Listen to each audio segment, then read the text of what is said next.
Good morning, everyone. I'm Greg Dearden, Project Director here at DigiConnect, and I'm happy to welcome you to our Digital Transformation Jordan Digi Conference. Across today and tomorrow, we have a stellar lineup of industry experts sharing their knowledge, and I can't wait to get started. With highly educated and innovative local talent, a hugely supported government, and a roadmap set out, it is a very exciting time for digital transformation taking place in Jordan, with huge opportunities ahead. First of all, I'd like to thank our event partners, without whom this wouldn't be possible. Thank you to our diamond sponsors, Hewlett Packard Enterprise, JDS, and SMS. Our platinum sponsor, Dell Technologies. Our official digital transformation partner, STS. Our gold sponsors, Nutanix, Oracle, Thales, SAP, and Cypher Learning. Silver sponsors, Manage Engine and Informatica, and our bronze sponsor, Infoblox. Before we begin, I just want to go over some quick housekeeping. Please keep your cameras on during the conference. All attendee microphones are muted for decorum during the discussion. If you do lose connection for any reason, please use the same link you were sent to rejoin. And finally, we encourage lots of participation from the audience. So please use the chat box or raise a hand function to ask questions to our speakers. Now, a quick look at our agenda for the next 2 days. This morning, we have some keynote presentations from the Ministry of Digital Economy and Entrepreneurship, STS and HPE. We then have our first panel discussion, focusing on Jordan's digital transformation journey and the road ahead. We then have our first innovation technology session, followed by a second panel analyzing the disruptive effects of emerging technologies in Jordan.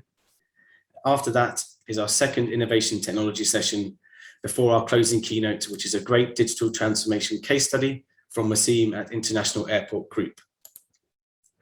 Tomorrow, we start with a panel discussion on the future of finance and digital transformation. This is then followed by a keynote from EY on smart government. We also have another innovation technology session, which is followed by our first panel discussion, our final panel discussion, on digitizing the customer experience and next generation e-services. We finish off with an industry insight on automating operations with the use of digital transformation trends. And finally, we finish with our iPad lottery draw. So do come back tomorrow to make sure you're in with a chance of winning. But now you haven't come here to listen to me, so I'll hand over to our first speaker from the Ministry of Digital Economy and Entrepreneurship. Unfortunately, His Excellency Ahmad Hanande has been called to a last-minute cabinet meeting, but we have a great stand-in in Engineer Abdul Qadir Al-Batanaya, and he's joining us in his place. Abdul Qadir is the Managing Director of Policy and Information at the Ministry of Digital Economy and Entrepreneurship. He holds a bachelor's degree in electronic engineering and was previously General Manager of Regulatory Affairs at Oman Telecoms Communication Company. His other previous experience includes working for the Telecoms and Digital Government Regulatory Authority in United Arab Emirates and the Telecommunications Regulatory Authority here in Jordan, as well as Patelco Jordan and the Royal Jordanian Air Force. Abdul Qadir, over to you. Thank you, Greg. Good morning, everybody, distinguished guests, dear colleagues, ladies and gentlemen. At the beginning of this event, I would like to convey to all of you the greetings and respect of His Excellency, the Minister of Digital Economy and Entrepreneurship, Mr. Ahmad Hanande, and his apology for not being able to participate in this important event due to an urgent cabinet meeting that required his presence elsewhere at the same time. So please accept His Excellency's apologies. In person and on behalf of His Excellency, the Minister, I'm pleased to extend my thanks and appreciation to the organizers, as well as to all of you for participating in this important event, especially as it comes to you during difficult times that the world has been going through, namely the corona pandemic. Initially, lessons to take away from the pandemic that are in relation to our gathering today is that maybe 3 lessons to take away. The digital transformation has contributed so much to unprecedented effectiveness in reducing the health, social, and economic effects of the pandemic through the solutions provided by digital transformation of all kinds. Without digital transformation, the consequences could have been much worse. So digital transformation have played a critical role in mitigating the negative effects of the pandemic. Secondly, that maybe countries, we have learned that we were not moving as fast as we should have been doing really in terms of integrated digital transformation and the adoption of technical and technological solutions sufficient enough. Third lesson to take away is that the technology and the transformation has become so ingrained and so integrated into the details of our life that technology would play a critical and big role in any future pandemics and the crisis, God forbids.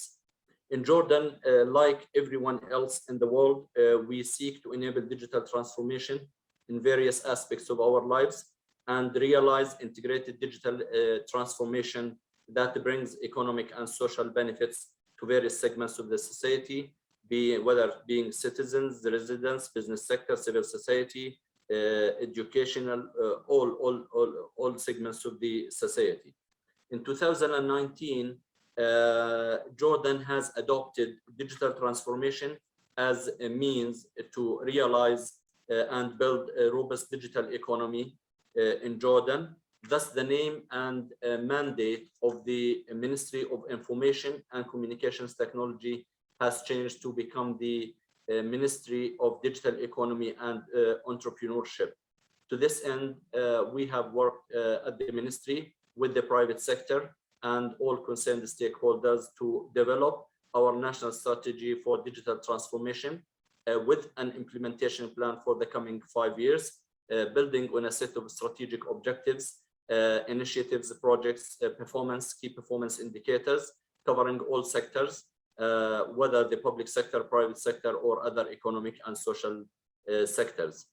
At the same time, the government is well aware of the paramount and increasing importance of data as a pivotal role that data plays in digital transformation.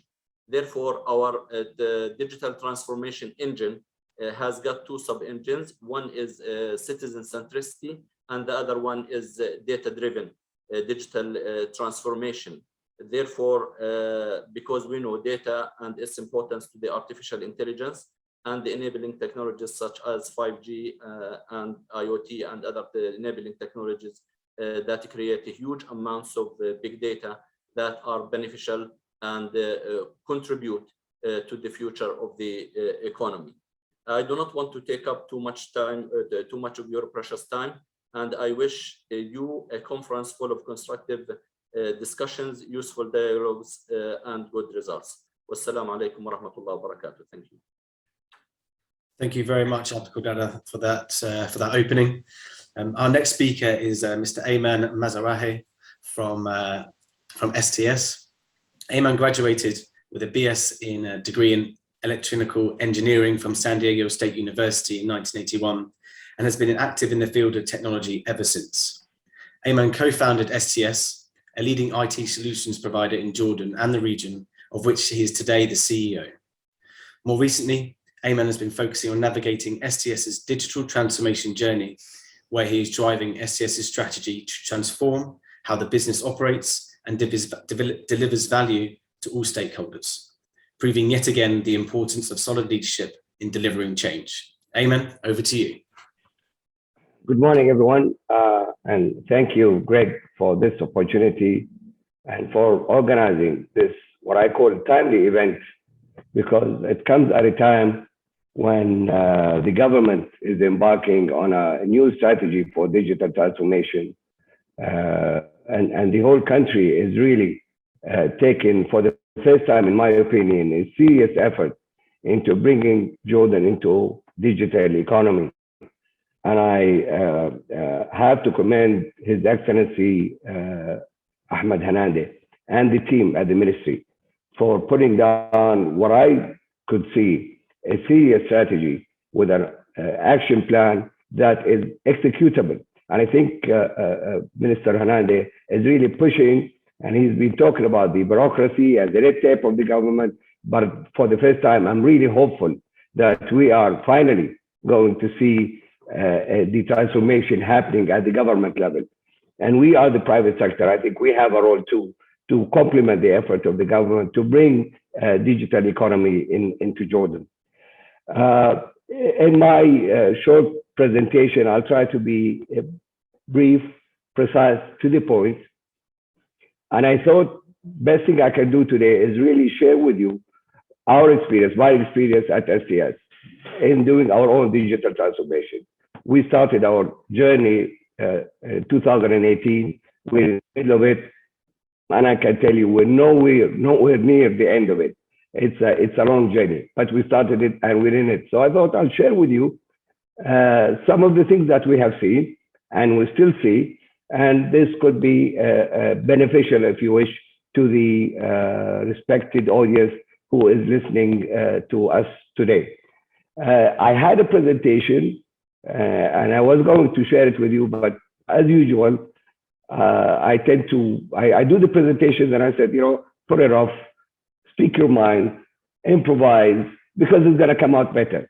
So I shared the presentation with you, Greg, that I decided at the very last minute, and my marketing team said, what did you do? We've been working with you on this presentation. And yeah, I decided to ditch it and tell you what I have seen from my experience as the CEO of the company. Number one, there is no one size fits all. So whatever I'm going to tell you today does not necessarily can work with your company or your organization. There's no one size. Each company has its own DNA, and though the components and the pillars of digital transformation is probably the same across the board. We're not inventing something here. However, the approach can be different and according to your DNA. So that's lesson number one.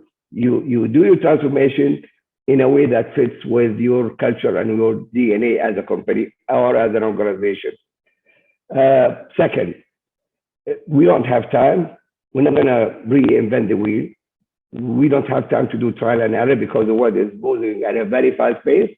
So my advice, and something we've done before, is to hire a consultant. Bring someone or a subject matter expert.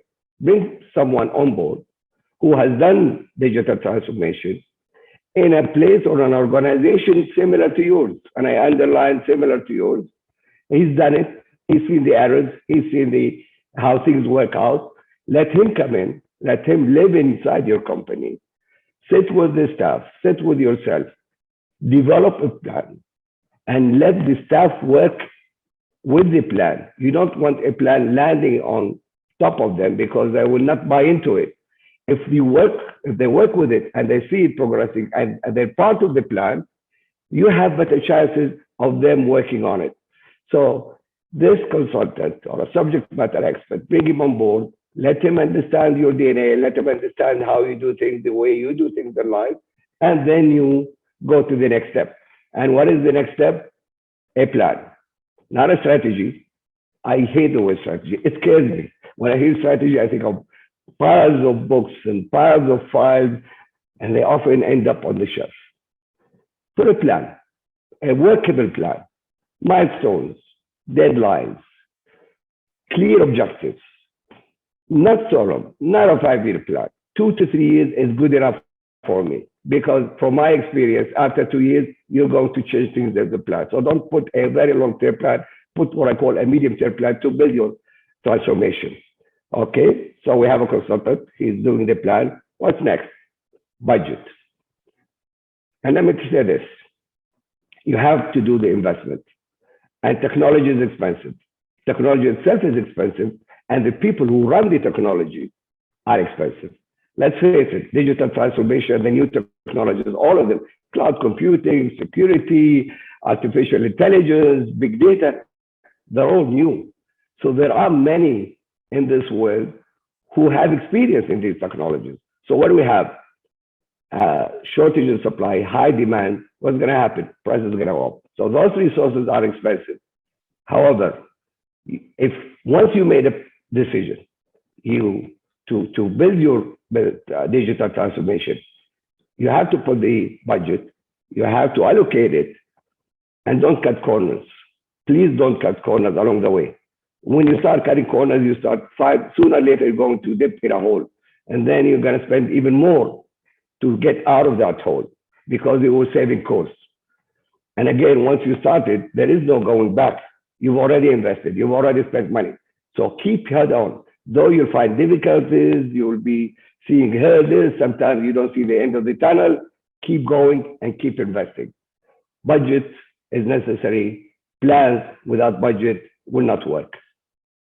Have a plan, we have a budget. Third thing you have to do, it takes time.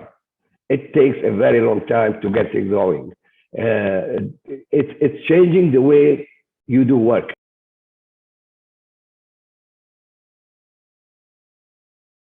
You're muted, Amen. Somehow. I don't know. Am I back on? Yes, you are. Okay. I don't know how I'm muted. I didn't touch anything. Sorry, technology is working against me now. Okay. So again, it takes time. You need to be patient. Sometimes you will see that you're not moving fast enough. Fine, but keep the determination to keep going with the plan. What's next? Once you have a plan and you start implementing it, you have to hire what I call a digital transformation manager. You need someone who can monitor the plan, make sure the milestones are met, make sure all the departments in the organization are working as supposed they work, and they are the one, he's the one who's going, he or she will raise a red flag when things are not moving the way they should. So that position is critical for any organization that needs to do its own digital transformation. And it will start with one person, but eventually you will add more people because the amount of work is going to increase. You'll have to have more people and you'll end up having what I call the digital transformation unit inside the organization. That is something that you will see as you go forward, and it's necessary. So we've done all that. So what is digital transformation? What is it really? My simple definition, if you Google it, you'll find definitions for it. My simple definition for it is changing the way you do work to do better efficiency, to have higher efficiency.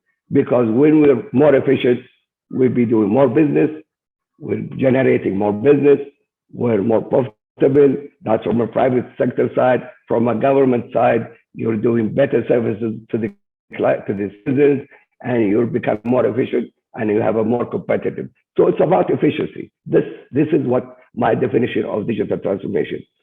And if you're doing it just because this is the hype, or you do it because you want to be a cool company, don't do it, because it's one hell of an expensive way to become cool.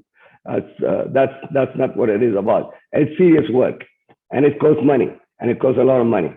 So be cool doing something else, not in digital transformation. Anyways, again, what do you do to do your digital transformation? From our perspective as yes, we said, okay, first thing, we need to go to the cloud, because this is how you become more efficient, going from on-prem to the cloud. So we built our cloud, we call it the SPS cloud, and we put most of our application on the cloud. Then once you go to the cloud, you're vulnerable to whenever you're online. The more you're online, you're vulnerable to the attacks by the invaders and by the hackers. So we have security around your cloud. So we built our SOC, Security Operations Center, and we're doing that. So that's on the outside. While you're doing this on the outside, and you're putting your application on the cloud, and you're inviting your customers, and you host them on your cloud, there is a lot of work internally that you need to do. You can't go to your customers or to whoever and you tell them, I'm going to do digital transformation for you, when your own house is not digital yet. So in parallel track, you have to do your work internally. And first thing you have to do is look at all the processes inside the company, inside the organization. And you'll find out when you investigate it, some of them are quite unnecessary, are just red tape. Some need to cut the workflow and to make it less bureaucratic and more dynamic. Once you've done this, you revise, you re-engineer your processes, then you automate, then you apply your technologies. And what is the core, what is the infrastructure for this? Is data. You have to have your data cleansed and in one place. This is one of the challenges, and Mr. Batani will probably agree with me, with the government today. This is the biggest challenge, having data fragmented across ministries, across public offices, and each data tells you something, a story. And I know the ministry today is in one of the prime objectives is to unify the data, have it in one place, so there's only one source of information. Same thing applies to you in the private sector, in your company. You have to have what I call data bank, where all the data is in place. Then you start creating your services. Then you start automating it. Great. So we did the internal work. We automated. By the way, we only done half of our processes, and because this is an ongoing work. What's next? What's next is the following. You're going digital. So you need to find a digital way for your staff to collaborate. And this is one of the lessons of COVID. COVID made us realize this earlier, or maybe late. Your staff works online, virtual. This is fine, this is dandy. Your staff will tell you we're more productive, we're much more productive when we're working from home. I take that, I understand it. However, if all of us are working from our homes, what happens? We lose the sense of what I call the togetherness, the oneness. We become a group of freelancers where we sit at our homes, we'll do whatever work for whoever pays more. This is risky. You lose the spirit of the company when we work from our homes. So what do? This is where it comes in digital transformation. You create what I call digital workplace, a portal, an environment, a place where employees can collaborate. And what do I mean collaborate? They share information, they talk, they chit-chat. I tell you what, I often refer to what I call the cooler corner. You know the cooler corner in each company, there's a corridor and there's a cooler, and employees take the break and they go and take a sip of water, and two of them are sitting there and they talk, they chit-chat. Fine, that's not bad. That's how you create friendship. That's how you create the sense of unity among your staff. Now, how do you transform this cooler corner to the digital world? This is where digital tools come and you collaborate. And we did that. We created an environment where our staff can share information, share experiences, put blogs, comments, criticize, and that you create that sense of togetherness in this virtual world of ours. Then the last thing is what I call digital customer experience. Whatever experience that you have with the customer has to be digitized. That's a session on its own, and I know it will be covered by our Chief Operation Officer in his presentation. Last thing, I take most of time. Last thing, and this is the most challenging from my experience and the most difficult, and anyone who has done this will tell you this. The most difficult thing in doing digital transformation is the culture and the mindset. It's our human nature, all of us, that we're comfortable with what we do. We create comfort zone to us. We come to the office, we know exactly what we do, how we do it, and we're happy with it and we're good with it. Now, for someone to come, that's going to change. We have to change that. Good luck. This is where the pushback will happen. This is where the resistance will happen. And it's natural. It happened to all of us. It happened to Microsoft and Redmond, with Oracle, with everyone. So it's not only you. At least that's good to know. It's not only you. It's not just your staff who's resisting it. This is the thing of the world. This is the human nature. How do you deal with it? You do awareness sessions, lots of it. You do retreats. You take your staff to a retreat somewhere. You isolate them. No phone calls, no wives on the phone, no children. Sit there and talk about it. And let them enjoy the place. Take them to a nice place where enjoy that. Could be Dead Sea, it could be Aqaba, but isolate them and start explaining to them, why are we doing this? Once they start understanding why they're doing this, then they'll start working with you. And it's not going to stop there. This is an ongoing thing. Messages, WhatsApp, keep pumping and pushing messages on them on how to do digital transformation. Now, I'll tell you this, some will buy into this, and I call those are the believers.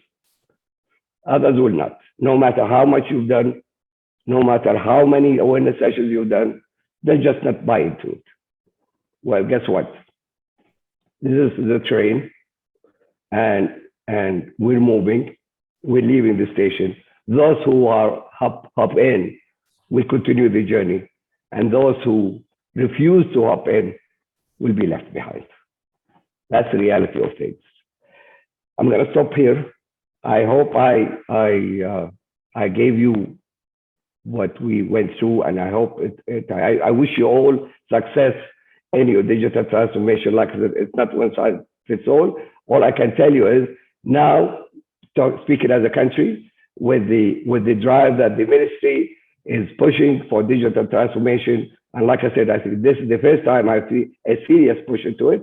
We as the private sector, we have to do our part too. We have to create our digital transformation plans as well, so we complement the government. If we want to build a digital Jordan, it's the private and the public.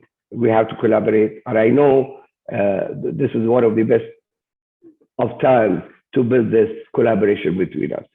Thank you for listening.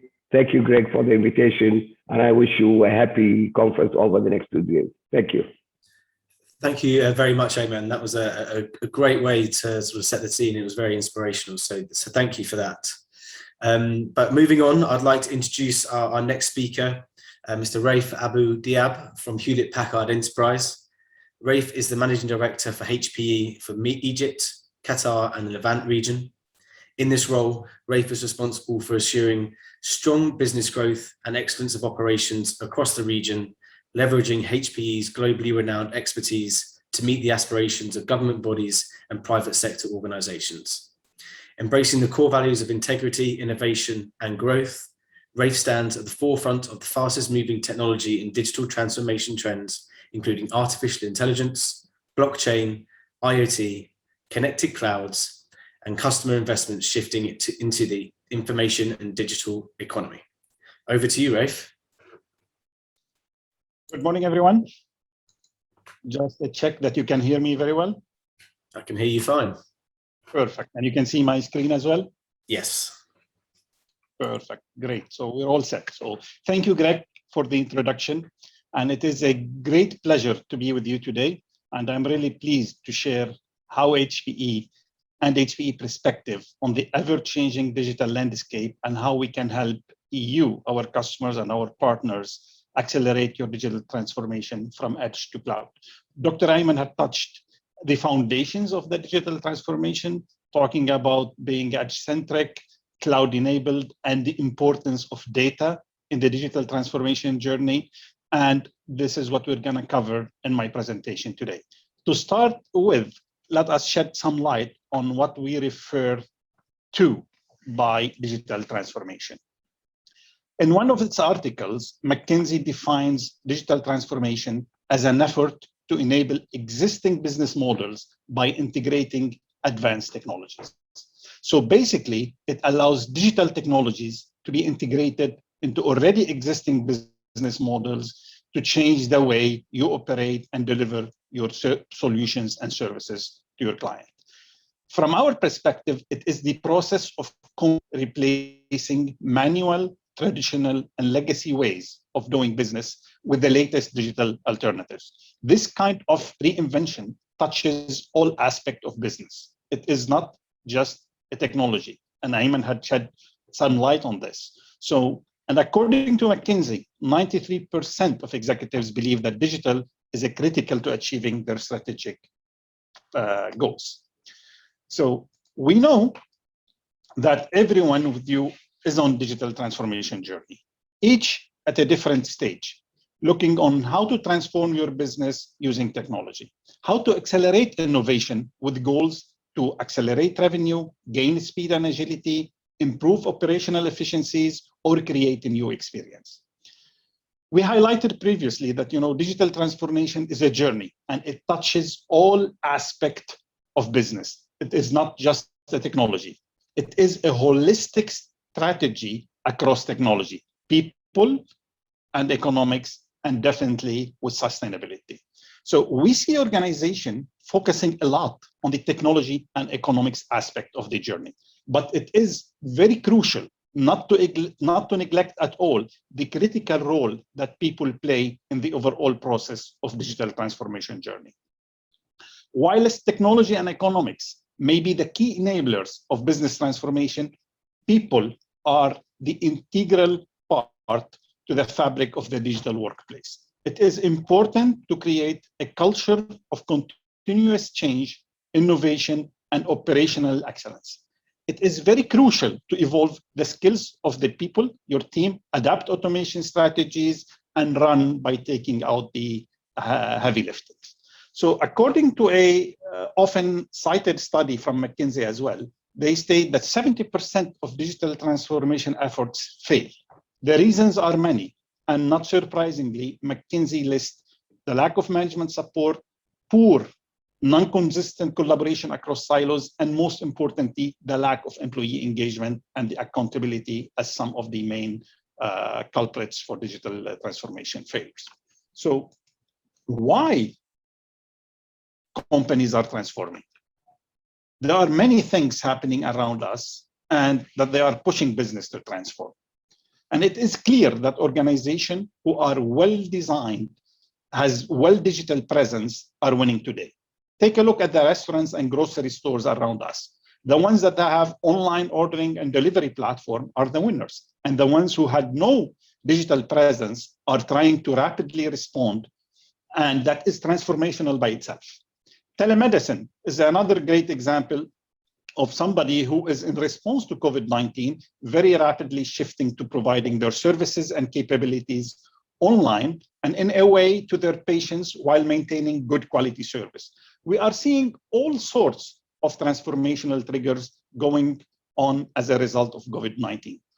Also, disruptive competition is driving digital transformation. Look at the example of the European car manufacturers. They were very nervous and afraid of Tesla. And if you compare Tesla sales volume to the European car manufacturer, it is tiny in scale. But Tesla is a software company who figured out how to bend and sell cheap metals, where European car manufacturers are a metal engineering company trying to become a software organization. So we see transformation examples, we see COVID examples, we see disruptive examples, and we see companies that are trying to do better in the marketplace. And if we look at HPE as an example, HPE saw the world that is shifting to a hybrid model of this consumption-based cloud operation model with the benefit of self-service, pay for what you use, on-demand, scalability, elasticity, and we transformed with that from being a hardware manufacturer engineering company to a software and services organization, and now to as a service company, changing the way we do business and allow our customers to consume IT services in the same manner and bring this cloud operating model to your data center, colocation, edge, and cloud, providing all our portfolio in the as a service model. So as the world had shifted to this model of self-service, pay as you go, we had shifted with that as well. And 3 years ago, we predicted that the enterprise of the future would be edge-centric, cloud-enabled, and data-driven. And today, this is no longer a forecast. It is a reality. It is proven by all the multinational vendors that this is the foundation of the enterprise that will survive in today's world. So the edge is where people, device, data, and things intersect, where we live and work, where personalized connections are made, where we experience new solutions. So schools, hospitals, cars, stadium, branches are all examples of the edge. But the perfect example of the edge is our phone. We all get our phones with us, and it is our major connection to the world. We are all aware of how it became intertwined with our lives in continuous way. We can read emails, we can connect with friends back home, we make some changes to our investment portfolio. We can order groceries. We can do many things in our phones. So in the early days of the pandemic, our customer turned to HPE to help them move quickly to become edge-centric, and how we provided them with the ability to connect all of their remote workers, customers, and new devices to continue to run their business in a highly decentralized world. And ultimately, as mentioned by Dr. Ayman as well, everything is cloud enabled. So the idea that everything is generated at the edge, managed and processed in the cloud, and consumed at the edge again. So some organization had to make the critical decision of how and to what extent they would embrace the shift to a cloud-enabled environment. Despite the efforts to move to the public cloud, it is estimated, and after 10 years, that 70% of applications will still remain outside the public cloud. And this is due to different reasons. Data gravity is one of them, compliance, latency, application entanglement, security, you name it. And in the next wave of digital transformation, I believe we will shift from a cloud-first mandate to cloud every way mandate. And finally, everything is data-driven. So data is at the heart of everything we do. We are at the end of the information area, which focused on generating and collecting massive amounts of data, and are now entering the age of insights. This requires the new principles and priorities for digital transformation. The focus will be on building an edge-to-cloud platform that connects, protects, analyzes, and acts on all our organization's data in order to bring agility to the apps to reach new customers, develop and deliver new products, operate more efficiently and more effectively, and definitely deliver a new business model. So this is really the important thing. Our CEO talks about data being the oil of the future, the new currency. And as we know, oil has value only when you refine it to produce products out of it, like gas, like plastic, and the things we know. And the same applies to data. Raw data has no value, but you can only extract value from it when you apply intelligence to it. Then it becomes a key to successful enterprise in the digital transformation. So what is HPE doing to help you in your digital journey? So data is now everywhere, IoT, edges, and many distributed cloud. This is driving the digital foundation of edges, data centers, and multi-cloud. Data is holding the power to transform the business, but only if it can be refined and accessed when and where it is needed from edge to cloud. As per Gartner, we have shifted from centralized and closed approach in large data centers to many small centers of data everywhere, highly decentralized and distributed, that they will call distributed clouds. And not everything is going to be in the public cloud, as mentioned by all the players. So success will come from being an edge-centric, cloud-enabled, and data-driven all at the same time. And we help you design and architect your edge to cloud digital foundation and move it to you in order to redefine the experience and operation at the intelligent edge, bring the cloud experience and operating model to your apps and data wherever they are, and definitely and most importantly, unlock the value of your data. So we help you connect to new data sources, types, and with the capability to act locally with a zero trust security approach for a wider attack surface. The edge is the core of our strategy. We help you ensure worker safety and security. As an example, when one of the largest food organizations in the US with over 40 plants nationwide began its back-to-work transition, it was very critical to ensure worker and food safety. Taking the greatest precautions, new social distance, tracing, tracking, fever detection, you name it, location-based, alerting, touchless entry into the building, and new remote management capability were implemented. We rapidly stood up this IoT solution in Microsoft Azure, enabling operation to continue during the shutdown and safely expanding into production without going into the data center. We help drive continuous and predictive operations. Through the solutions that we deliver, secure connectivity, VDI, remote management, networking as a service, and we accommodate the dynamic network traffic needs for the increased number of remote users. TechSmart is another major example, and TechSmart is the right one for this, where we help them build their future refinery that combs through data and reveals how the entire plant is interconnected. It becomes like a living and breathing organic plant that knows how it should operate.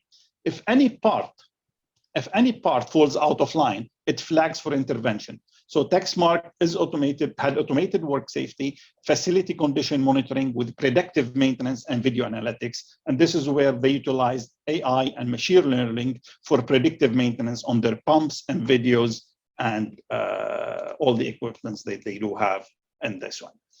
The second aspect is cloud. So we assist in making a comprehensive cloud plan for cloud adoption. From a high-level hybrid strategy to resolving workload complexity and infrastructure complexity and implementing new processes. We help you move to the cloud with services to assess your current applications, find the right mix of clouds for your workload, identify the gaps in technology and skills, and make the right migration plan. We help you innovate across your cloud. You just don't want to move to the cloud. We need to make sure that you innovate in the cloud. So you innovate across your clouds by developing apps for the cloud and launching new services and innovate faster with technology and methodologies that provide your developers with fast access to the resources they need. We help you as well manage and operate your hybrid cloud globally with continuous governance, risk management, and compliance to gain visibility and control across all your clouds to simplify operation and definitely optimize the cost. And most importantly, we help establishing a cloud business office. This is a permanent operational and governing body to direct and guide all the aspects of your cloud program to help you ensure success. And a great example in here is Philips Healthcare. So we all know Philips. Philips helps hospitals quickly share patient records while protecting patient privacy and sensitive data. So we partner with Philips Healthcare to extend its health suite. It is a cloud-based platform that hospitals use to manage patient data, diagnose imaging data and application into a hybrid cloud. This allows the hospital to move to more easily manage patient records and comply with patient privacy and data governance regulation on premises while leveraging the public cloud resources where it makes sense. And the final aspect of the data-driven approach. So data-driven transformation is instrumental for organizations to be more competitive, offer new services, and make informed decisions. Different organizations are at different stage in their journey. And while some of them, they succeeded, the majority of the enterprises, and this is estimated by Gartner, that 80 to 85% are running into the last mile problem with machine learning model deployment and management. And for them to achieve that goal, they need an intelligent data strategy backed by an intelligent data platform. So HPE brings the industry's richest HPC and AI portfolio, including data management and machine learning software that can partner with you to put AI into action. We don't only help you to build the best analytics platform, but also have hundreds of use cases and blueprints for various industries and services. So our Emerald platform was designed to simplify our application modernization and data-driven transformation by addressing the cloud-native workloads, monolithic applications, and data-intensive workload. It is an enterprise-scale platform powered by Kubernetes that incorporates a rich data fabric with exabyte-scale file and object store. NoSQL enterprise-grade database, event and edge analytics, and an ecosystem of AI and machine learning. Additionally, it has a workflow for the entire machine learning lifecycle that helps data engineer and scientists to build, train, deploy, operationalize AI models, and move them from a point of view to production very fast. with Emerald, data scientists can achieve their dreams by provisioning AI environment in 15 minutes versus months with their choice of tools. An example in here is Mercedes-Benz. Mercedes-Benz is a perfect example where they are leveraging Emerald to support next generation of their autonomous driving. To do this, the company needed a data platform to collect and manage massive amount of data from test vehicles and make them available to developers across the world. And HPE Emerald accelerates this development of autonomous driving function with ready access to global data. Another example is Wells Fargo, one of the largest financial organizations in the US, where HPE worked closely with Wells Fargo using Emerald. We helped them to solve their blind spot problems by containerizing their Splunk application. They achieved 58 times faster ingestion rate per day and automized their infrastructure by 90% as per Wells Fargo. So that is our quick talk about digital transformation and how HPE can help you accelerate your journey by designing and architecting your edge to cloud platform that will enable your organization to be edge-centric, cloud-enabled, and data-driven. And for any questions or clarification on how HPE can help you navigate your transformation challenges, we would be honored to have a discussion with you on a separate platform due to time. I will stop here and back to you, Greg. Thanks for all and wish you the best of luck in this event. Thank you very much, Mr. Rafe. We did have a question, but we are running out of time. So if you would be able to speak to Hussam Isatea, he's sent a question through that he would very much like you to answer if that's possible. But for now, if Mr. Rafe, I'll thank you very much for your presentation. And it's now time for our first panel of the conference. And to moderate this, I'd like to introduce Mr. Abdallah Nasrallah, who's the Executive Director and Principal Advisor for Meta Arabia. Abdallah is a business leader and transformation expert and an executive coach. For more than 2 decades, Abdallah has been helping and overseeing successful strategy and transformation journeys for governments and enterprises in the MENA region. As an ex-Kearney and currently the Executive Director and Principal Advisor of Meta Arabia, it's a consultancy specializing in strategy and transformation services and business solutions of emerging and future technologies. An advocate for innovation, economy enablement, and digital transformation, Abdallah is motivated to help and energize people and organizations to improve their business performance, capabilities, and workplaces. Abdallah, over to you. Thank you, Greg.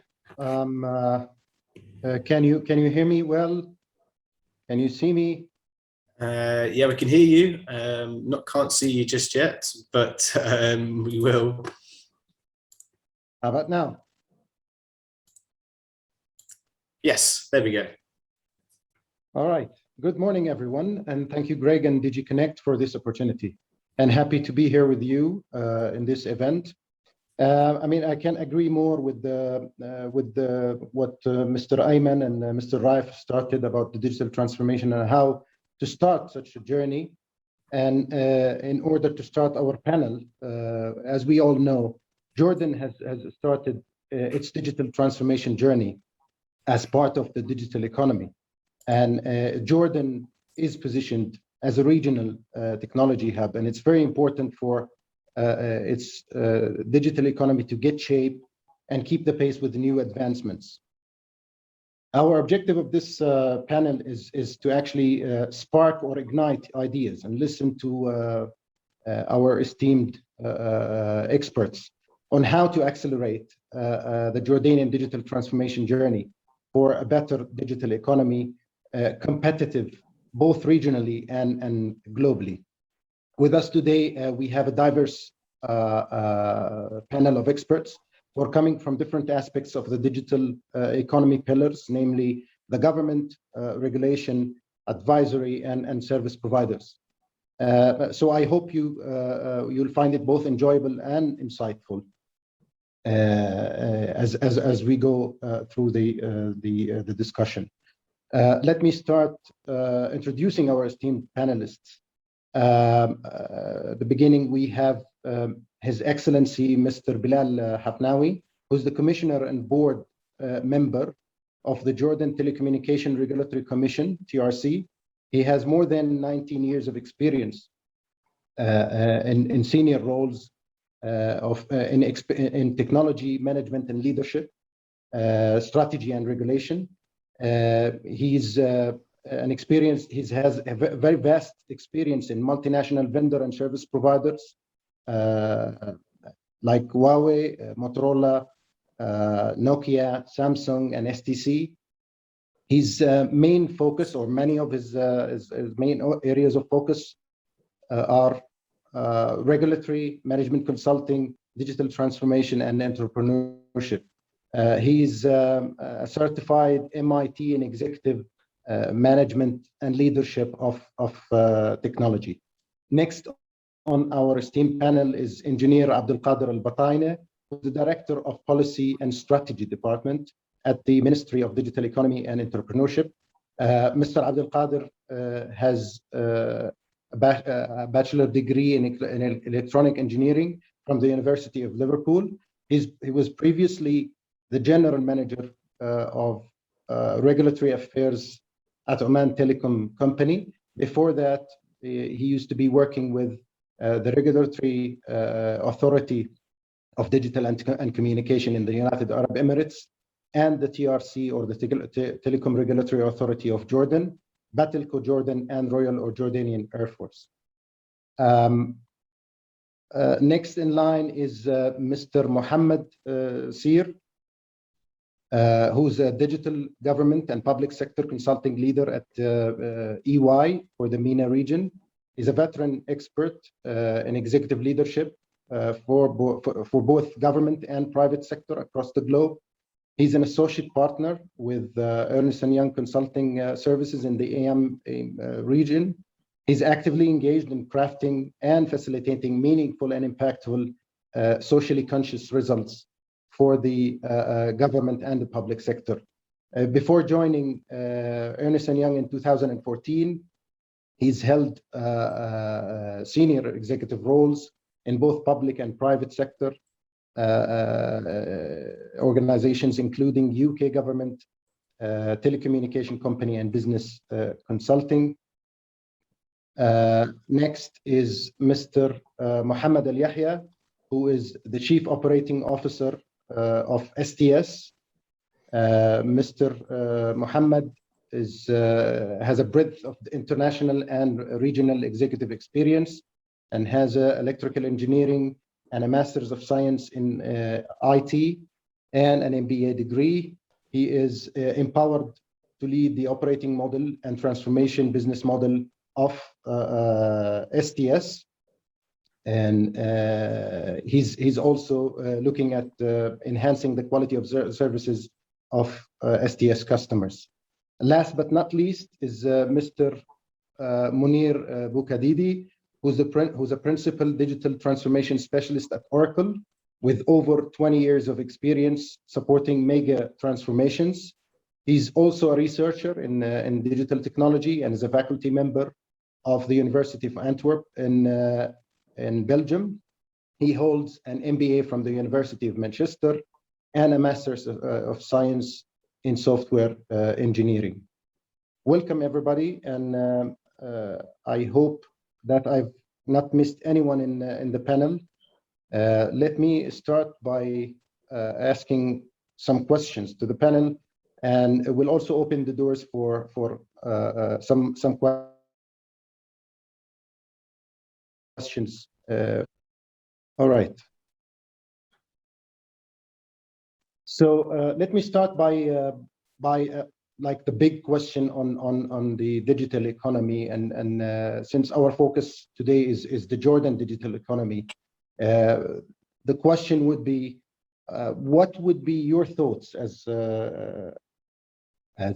esteemed experts in defining the Jordanian digital economy North Star? What do you think? What are your thoughts in this? Maybe I can start with Your Excellency, Mr. Bilal, if you have any thoughts on this. Thank you, Abdullah. Thank you all for attendance. And I'm happy to be here with the respected attendees and panelist speakers. And hopefully it will be a useful session for everyone. Actually, this is called the easy Epstein question, that we need to have a clear strategy, we need to have a roadmap, and we need everyone to follow that roadmap. As a very high level, as a Ministry of Digital Economy and Entrepreneurship and TRC are working together in preparing different policies and regulations to cope with and support digital transformation. So we cannot say that, we can say that everyone is working from his side to support the digital transformation journey.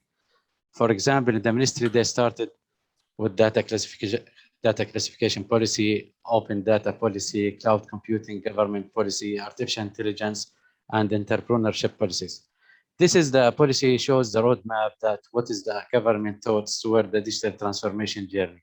And from TRC side, we are supporting from the regulatory perspective to facilitate the digital transformation journey.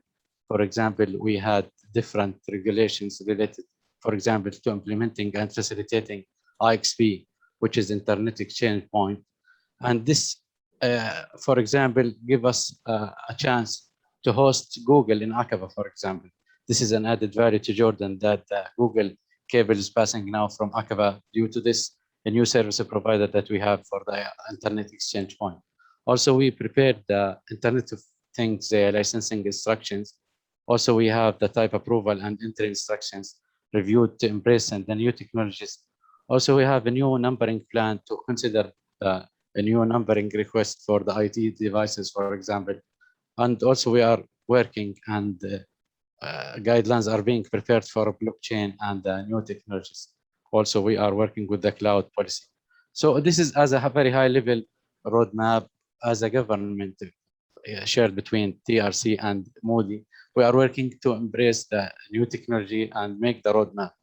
This is called the borderlines. If you need to go in details, it is a very long journey, the transformation. As Mr. Ayman mentioned, that the transformation is a journey. And we all know that the transformation is not a step or a one-step change that will give you the result. So you need to follow different procedures and follow a long journey to reach your target. The most important point is to put yourself on the right track.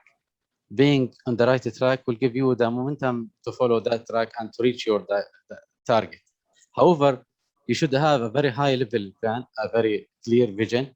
You should have a clear leadership, a clear vision for leadership and technology innovation. Also, you have to think about transformation, which is a new product that we need to provide, not a change. We don't look only for, let's say, digitization for some services. We need to have a complete transformation. So going into transformation journey give us a challenge that we need to think about leadership, we need to think about vision, we need to think about capabilities, we need to think about people. So this is a very a longer process. I think we could dig more in the upcoming questions decision and to give the time for my panelists to talk more about this subject. However, this is the high level answer that you could think about. And later on, I can say about, let's say, what is the digital transformation journey steps in order to follow the digital transformation journey in the proper way. We need to follow some steps. We can summarize maybe at the end of this panel just to get the benefit to all. And thanks for everyone. Thank you. Thank you. Mr. Abdul Qadir, any thoughts on defining the North Star of the Jordanian digital economy? Any additional thoughts on what His Excellency has expressed? Yes, sir. Thank you, Abdullah. Thank you, my colleagues at the panel. Thanks for all the audience. We in Jordan, we are usually described as a young population with tech-savvy capabilities. Jordanians are very skillful in terms of digitization and digital skills, and yet the supply is far below what we're trying to achieve, creating Jordan as a digital hub. not only for the region, but also to serve other parts of the world, really. The way we look at it, digital transformation is an obligatory track. ممر إلزامي. التحول الرقمي ممر إلزامي. Either you take it up or leave it. If you take it up, run for it and be ready to reap the fruit of it. If you do not take it up, then be ready to pay the price. This has been demonstrated throughout the pandemic, that if you're not ready enough in digital transformation that is built on data, then you will have problems. And we had problems, not only in Jordan, but in other countries who were not ready in terms of data. Digital transformation is your track to build the digital economy. And that's why we at the Ministry of Digital Economy and Entrepreneurship believe that beyond all other useful fruits that we can reap from the digital transformation in terms of job creation, in terms of all the changes, the efficiencies and everything, we believe that Jordan has got the underlying capabilities in terms of infrastructure. Usually when I talk about infrastructure, I define it in 4 titles. Infrastructure is the ICT infrastructure. That's number 1. And we are very good at it in Jordan, and we need to do more. And now we are planning and pushing for the 5G. Human resources. Jordanians are highly educated, and 70% of the Jordanian population are under the age of 30. So in terms of human resources infrastructure, we're ready, we're there. Third one is digital skills, and that is getting built right now as we speak across all academia and across all business sectors and across the government as well. And the fourth one is laws and regulations, just like my colleague Bilal has mentioned. Jointly working with the TRC, with the public and private sector, with all the stakeholders to build the ecosystem that is needed for the digital transformation to deliver the digital economy for Jordan. Thank you. Thanks. Thank you. I couldn't agree more that the most important pillar is actually people or human capital, combined with the ready-made infrastructure that can push things forward. Going to more of an advisory umbrella, Mr. Mohammad Sear, if I like twist the question a little bit for you, what do you think from your experience globally, what can Jordan use from other countries' experiences or utilize to learn more or to accelerate and spark the Jordanian experience or journey in digital transformation within the digital economy? Thank you. First of all, assalamu alaikum and good afternoon or good morning to everyone, wherever you are. And for giving me this opportunity to be part with you guys on this really esteemed panel. Before answering that question, I just want to give a reflection on a point of view, because that will contextualize what I'm going to say. We hear a lot about digital transformation, and there are different ways to define what it means.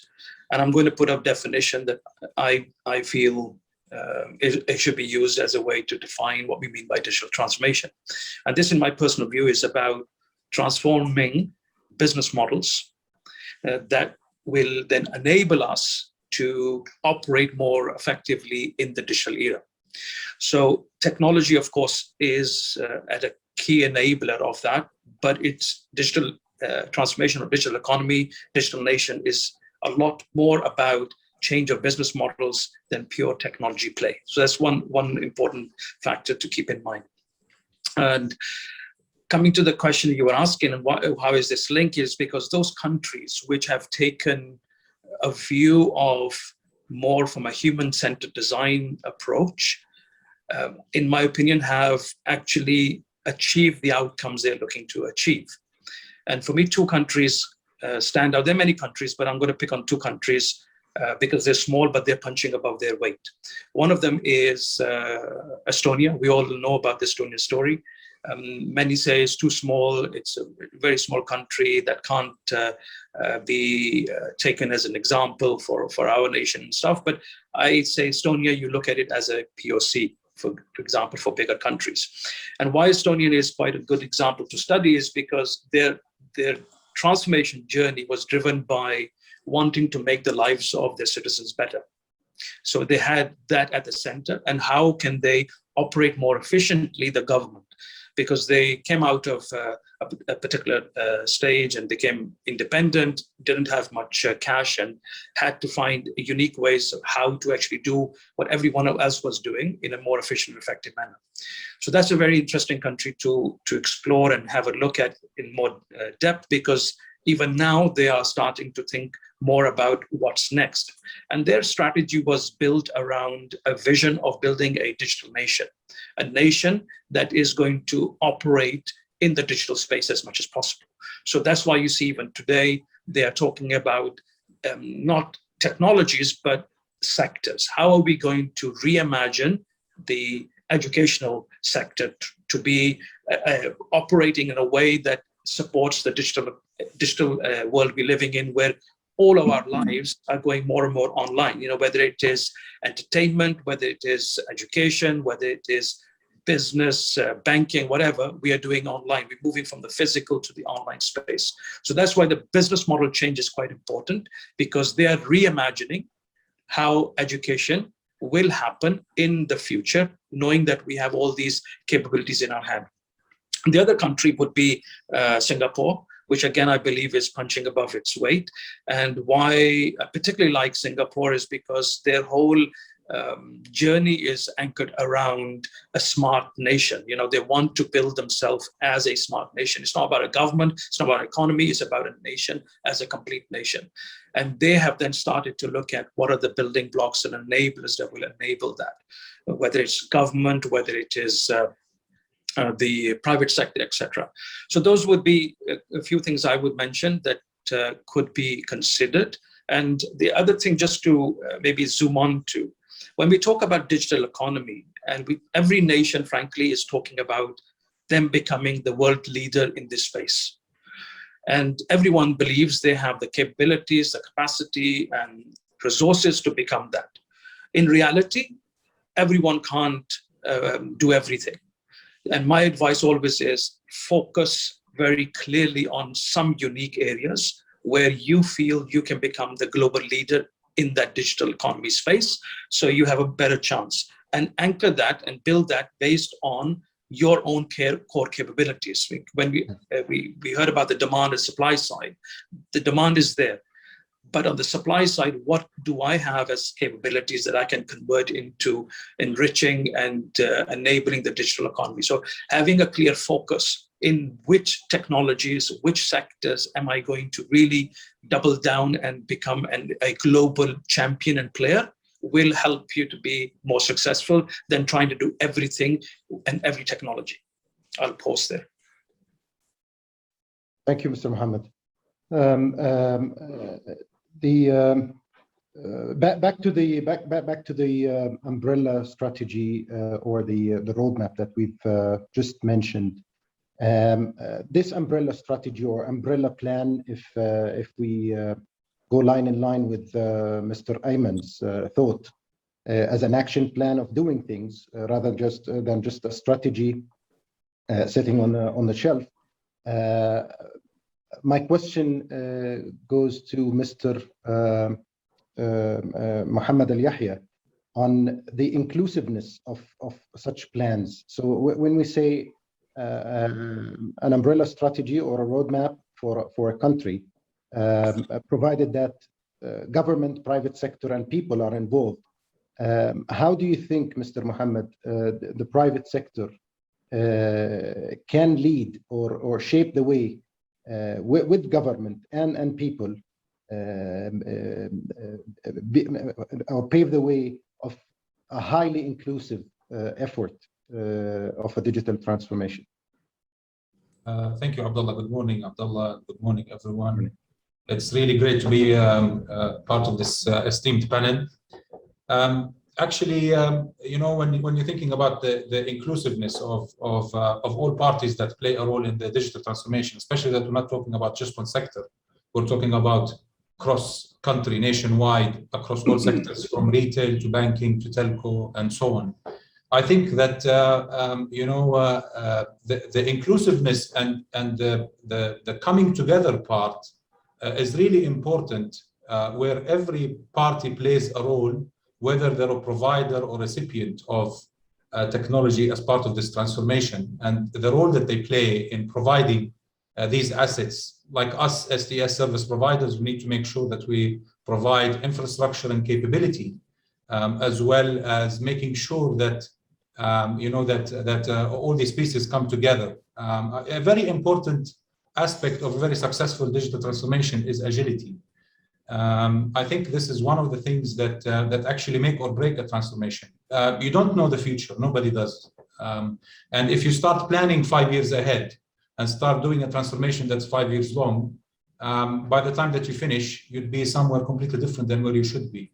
So one very important aspect is to actually look at the transformation as an agile process, where not just the development of it or the software part or the automation part, it's actually the whole thought process around it. What is included? Where should we go? This should be something that is revised with every iteration of deliverables that are being delivered. This is you know, this is one part of the story. Of course, the other part is skill set and capability, and I think that Jordan has always been an exporter of skill sets to the globally, regionally and globally.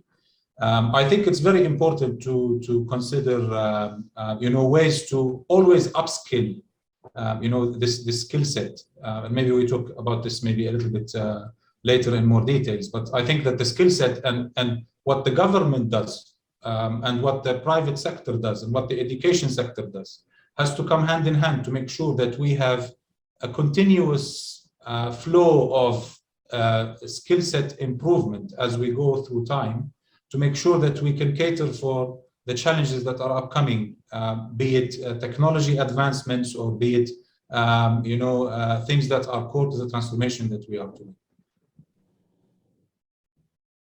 Thank you, sir.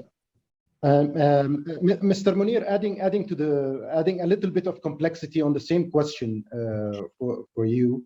On the same topic of inclusiveness, coming from a large vendor of ERP software, and having like almost 2 decades of experience in large transformations, what notes can you help us and the audience from your perspective in the inclusiveness of large transformations? I mean, looking at the aspects of both people, technology, involvement of government and the private sector. Sure. Thank you very much, Mr. Abdullah, and thank you very much for all the insight from the panelists. I would like to take it from the North Star that you mentioned before, and then I bring it to inclusiveness. Like from my side, and this is of course what we also try to explain to our partners in Jordan. I take it from 2 segments. The first segment is governance, and second segment is citizens experience, or also we can call it customer experience. And between the two, there is a lot of things to do, whether it's process optimization, automation, digital technology, whatever innovation is there. But for me, both of these 2 segments are going to be my North Stars.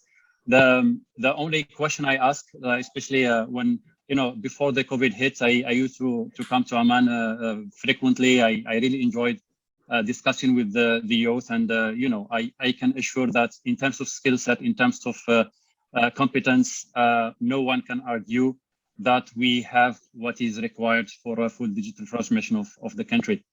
So I really enjoy that with you know, whatever I come and connect with our customers there.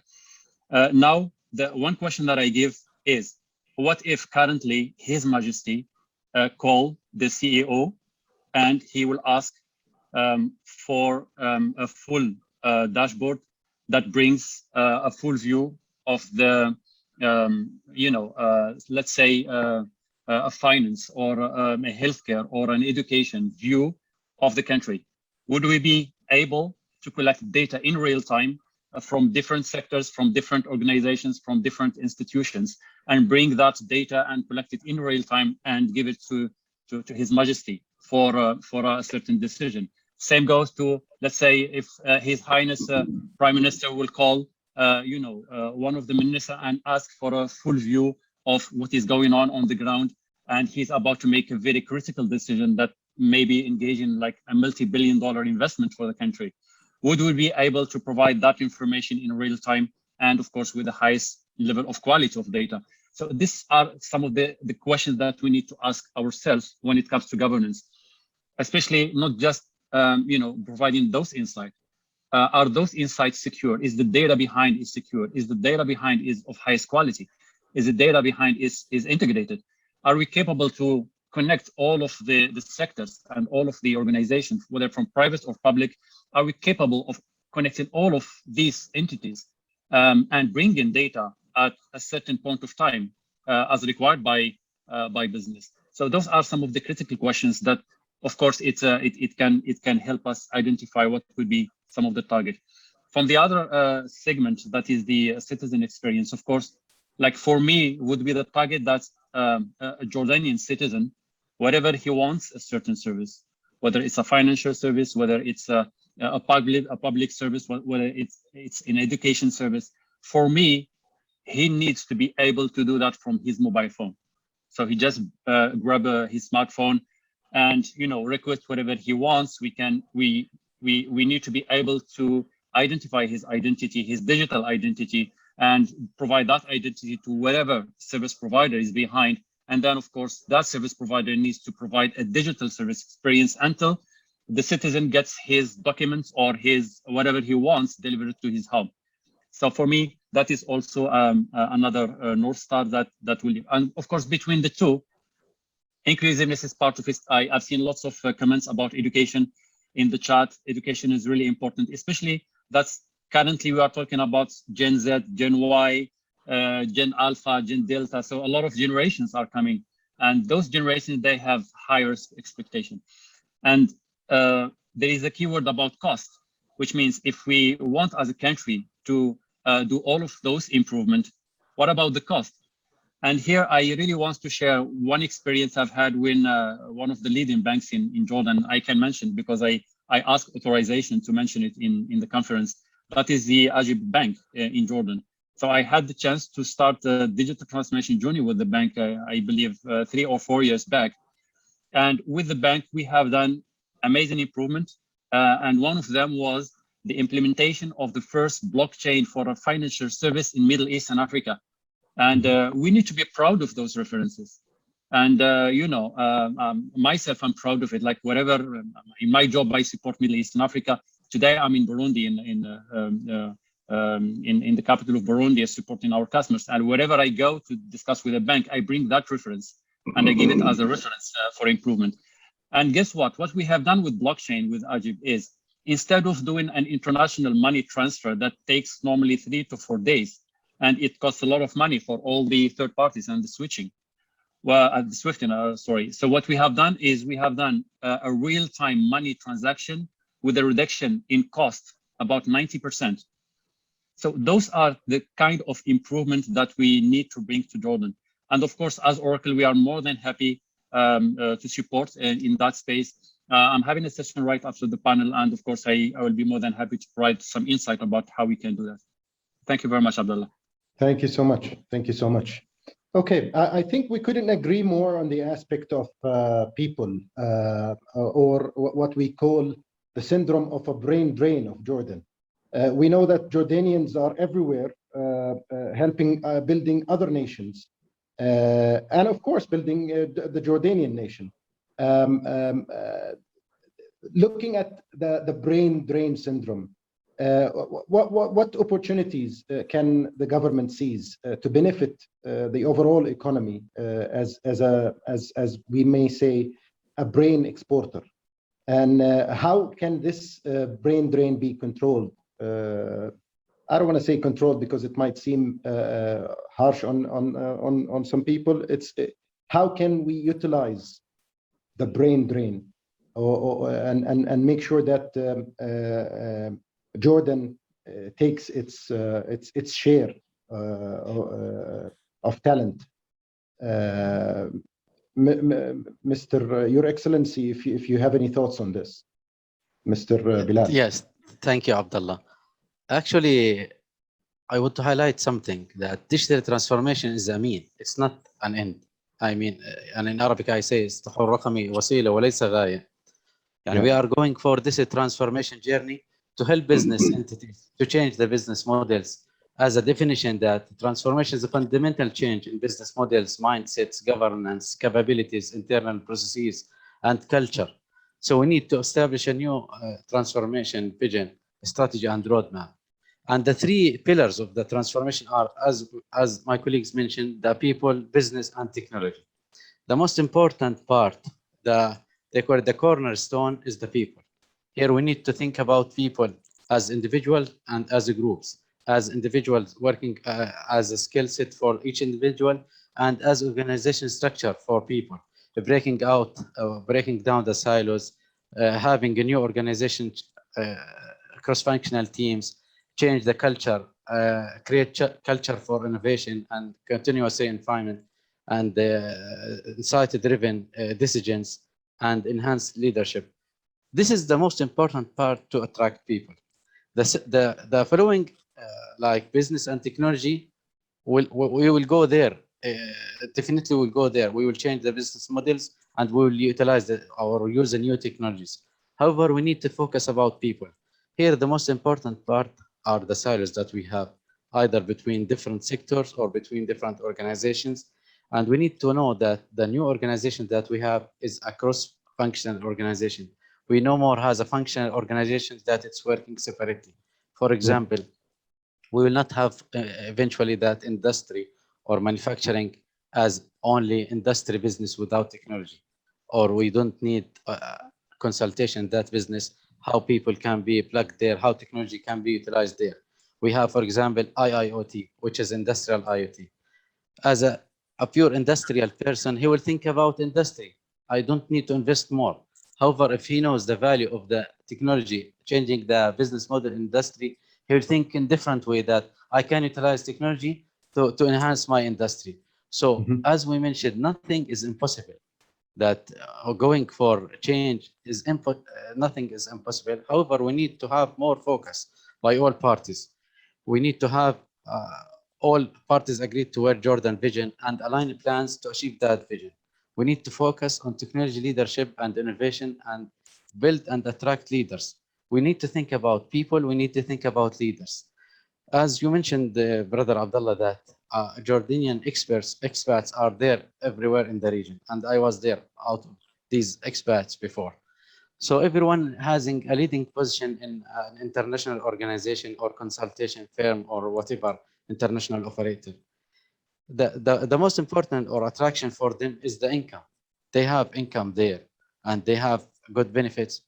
They think about their personal benefits because as at the end of the day, it's a personal influence on them that everyone is getting attraction from different organizations. So he needs to think about himself in order to change this culture. And we need to think about, for example, South Korea. South Korea, they have a success story here that they attracted back their South Korean experts from outside Korea, and they brought their expats to develop their country. They actually established separate firms, like third-party firms, which is shared between government and the private sectors. They have good benefits. They have a clear vision. We need to think about vision. If you put a vision, for example, for 5 to 10 years, we need to think about Jordan vision until, for example, 2030 or 2035. What we need to go there, what we need to reach there.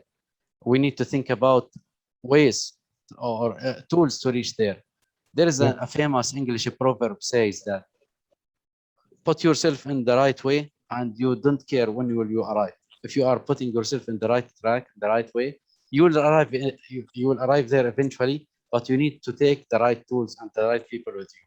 You don't say that I will have a transformation without starting that transformation journey. If we don't put the foundation for the transformation, we could not build on that foundation. So just to summarize that, we need to think about companies, that what are the strategies to change their workforce planning and work and the skills and let's say business models changing. And we need to think about individuals development, and we need to think about it, a government role here in transformation leadership and in having strategies for workforce and in changing also education strategies. So back to what colleague Mohammed mentioned, Estonia example, that they changed their education strategy in Estonia. They need to think about, let's say, digital people. They need to create digital environment, digital mindset. This environment you could not create without having alignment with the education strategies, because you need to get the flow of graduates in the right place, to direct the flow of the graduates from universities into the right direction, the right place. If we have, for example, now all universities created a new specialists like Internet of Things or digital transformation, if we don't control that flow of the graduates in the right place, we will have leakage for these graduates outside the country. So we need to think about attraction, let's say attraction strategy for these. This could be done by opening an attractive organization, have a right vision, have a right benefits for them, and all of them will they export at the end of the day the technology outside Jordan. Instead of, let's say, leakage of resources outside Jordan and exporting resources, we can export knowledge and technology. We can have a Jordanian famous firm in digital transformation, for example, or technology hub for Jordanians in partnership with international firms. I don't say that we will survive as an island or silo in Jordan without interacting with others. But we need to get the technology and we need to build our technology hub, then start exporting the knowledge as a service, not as a people. We don't need to think about exporting resources. We need to think about exporting services. We can have international, let's say, branches for our Jordanian companies. And we have another example like Singapore. They have a success story that they attract Singaporean companies to open international branch. Whenever they have export of technology and services outside Singapore, they will get, let's say, there is an exact, they call it minus 200 tax waiving.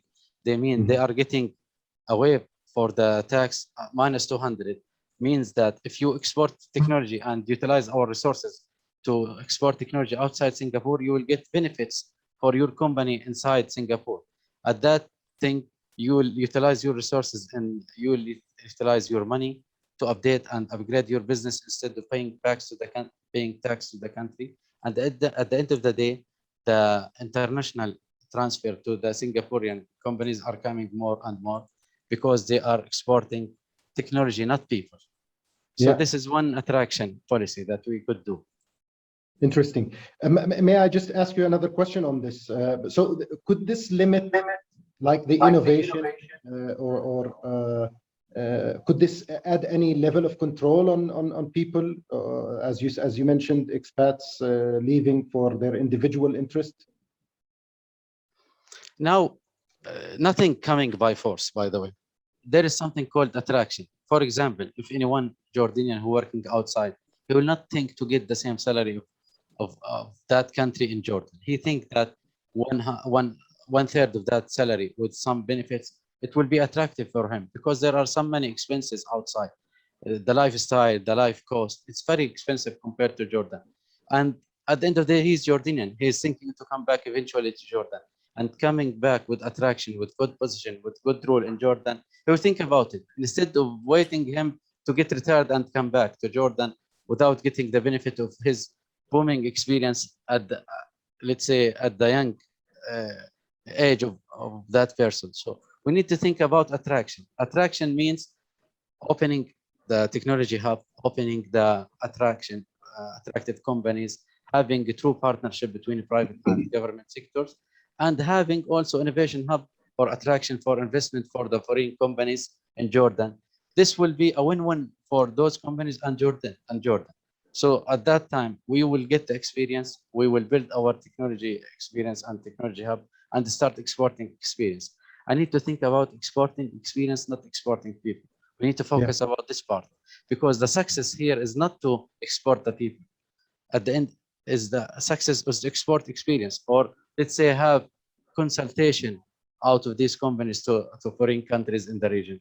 Now everyone is going into digital transformation. Some countries are leading Jordan, are ahead of Jordan, and some countries are still back or lagging Jordan. So we need to think about our position in the region. We need to utilize this position to support neighboring countries like Iraq, Syria, Libya. There are many countries that are developing their digital economy. They are building their infrastructure. They are building their, let's say, technical knowledge. So we could benefit those countries by having, let's say, a consultation service or exporting of our experience outside Jordan, would like providing as a service, not as a person. Yep. From this vision. Thank you. Thank you so much, Your Excellency. Any other thoughts from the panel on the same question of brain leak or brain drain? Yeah, Just to, sorry, go ahead. Go ahead. Doesn't matter.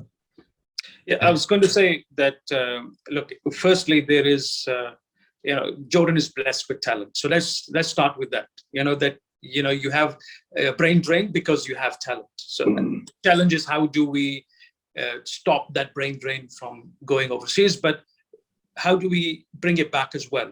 Because you also don't want it to be purely that you don't want talent to go overseas, because going overseas gives exposure as well. Working in different cultures, different countries, enables people to build broader skill set and knowledge and create connections and relationships with different parts of the world. But what you want to be doing as a country is finding mechanisms to, as is said by His Excellency Bilal, was to attract them back. What incentives can government put in place that will make it more interesting for them to come back?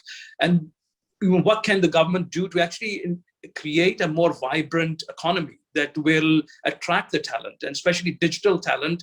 It's not necessarily they're going because of economic reasons. It's probably could be to do with also the fact that they don't have the same kind of cutting edge opportunities to work on those kind of projects or those kind of companies in the region. So how do you create the more attractive cutting edge economy inside Jordan that really starts to make it interesting? The Googles of the world, the Netflixes of the world, those kind of digital businesses, how do you get them to actually take root in Jordan as their own? And that's going to be quite important, I think, if you want to look at making sure that you get the best of your talent and you don't always continue to lose them outward. So those kind of things I would say is important. But one big question I would want to answer is, before I can put any real strategies in place, what are actually the reasons for why people leave Jordan and go to work in other countries?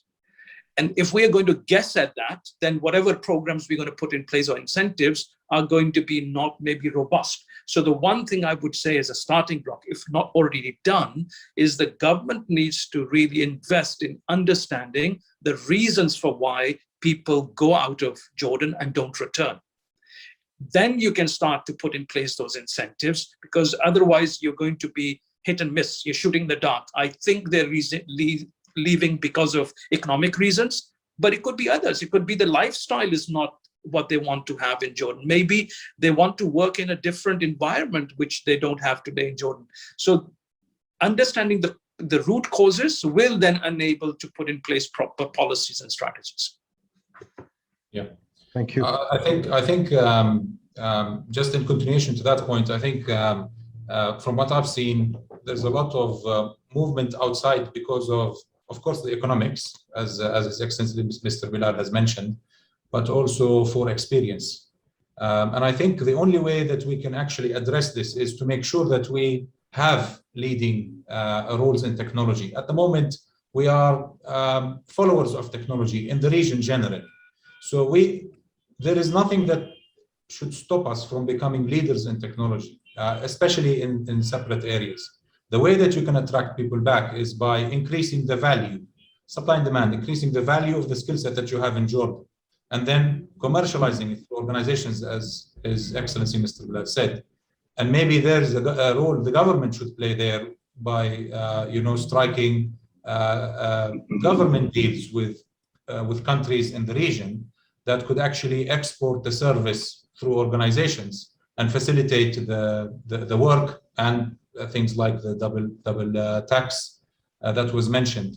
But the key is actually to think ahead and make sure that we are addressing the right mindset of the young generations that are now basically graduating. It's a good thing to actually try to direct the generation towards certain skill sets, like security, for example. Today is one of the rarest skill sets that you can find because of the demand that is actually being generated. But the most important part is to actually discover what each individual of this generation likes to do, and then try to get them to do that, because then they would excel at what they do. One thing that we have discovered, for example, when we're recruiting for our security, we have a small academy for security. Once we realized that actually the easiest and more sustainable way is to actually bring young talent, train them, and then have them over years become experts. We're losing many of the experts, of course. But one of the things that we found out is actually that there are some people that have the passion, for security, and we try to find those in universities. We try to find those in the market, fresh graduates, but they have the keen sense of understanding of security and the problems and the challenges that they bring. And we want to make sure eventually that all of us, whether we are in the private sector, government sector, providers, or otherwise, that we create this environment where these young generations can actually learn. One of the things that we're doing, for example, next year, it was supposed to be a couple of years ago, but because of COVID, it got delayed, is a program called Taqat. And Taqat is basically a program that is focused on trying to condense the experience that an individual can get in the first few years, because this is where they are more, easier to get more information, and then you can get them to be much more productive much sooner.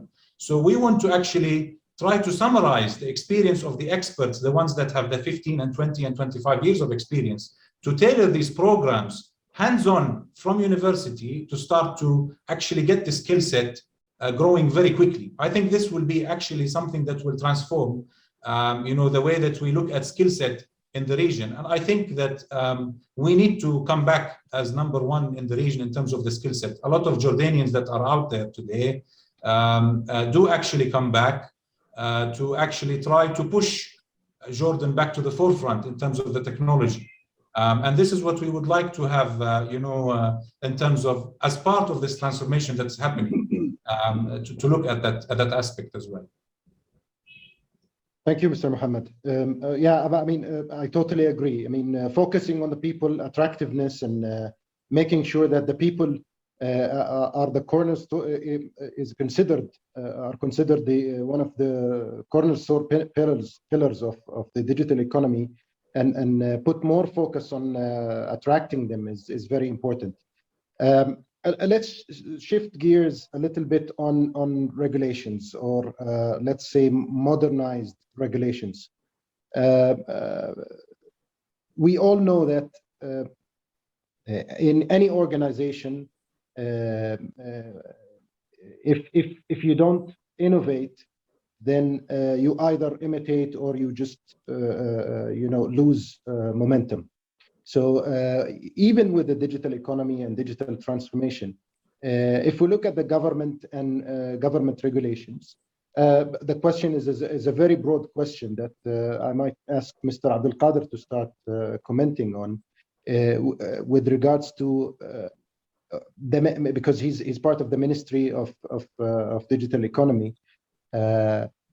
How much influence can you exert on other agencies or on government agencies in terms of modernizing regulation, not by influence of negativeness, but a positive influence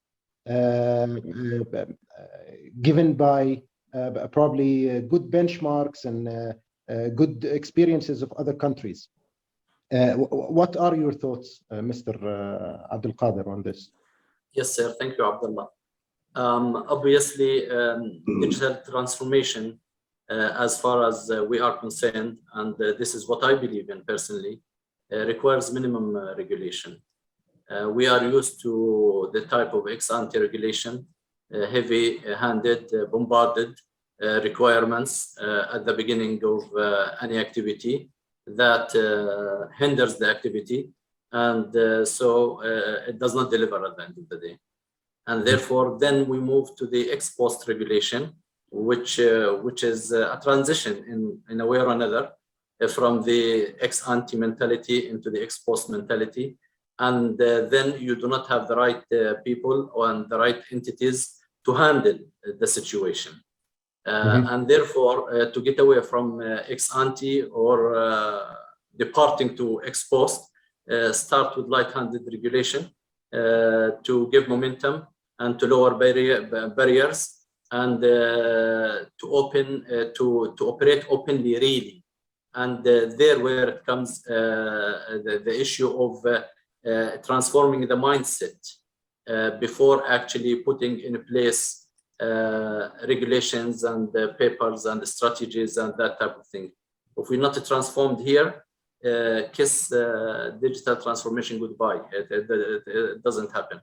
And therefore, we need to have a set of heroes and champions who will take the digital transformation journey, not only across the public sector, but also across the whole spectrum of the society. For example, regulations and laws that are in place, some of them, for example, they are as old as 70 years old.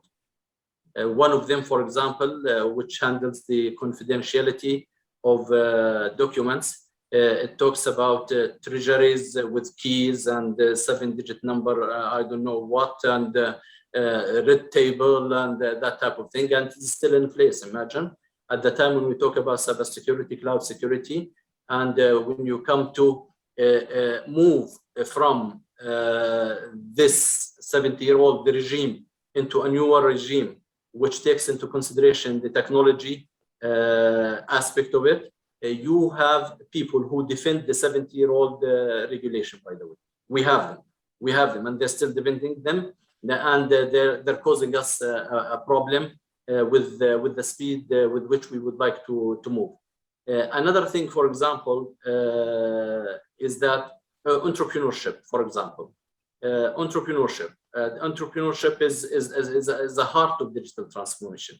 We want and we are working on making youth and young graduates move from the mentality of having a job with the public sector, with the government, or even with the private sector, into making and creating their own business and become employers instead of being employees.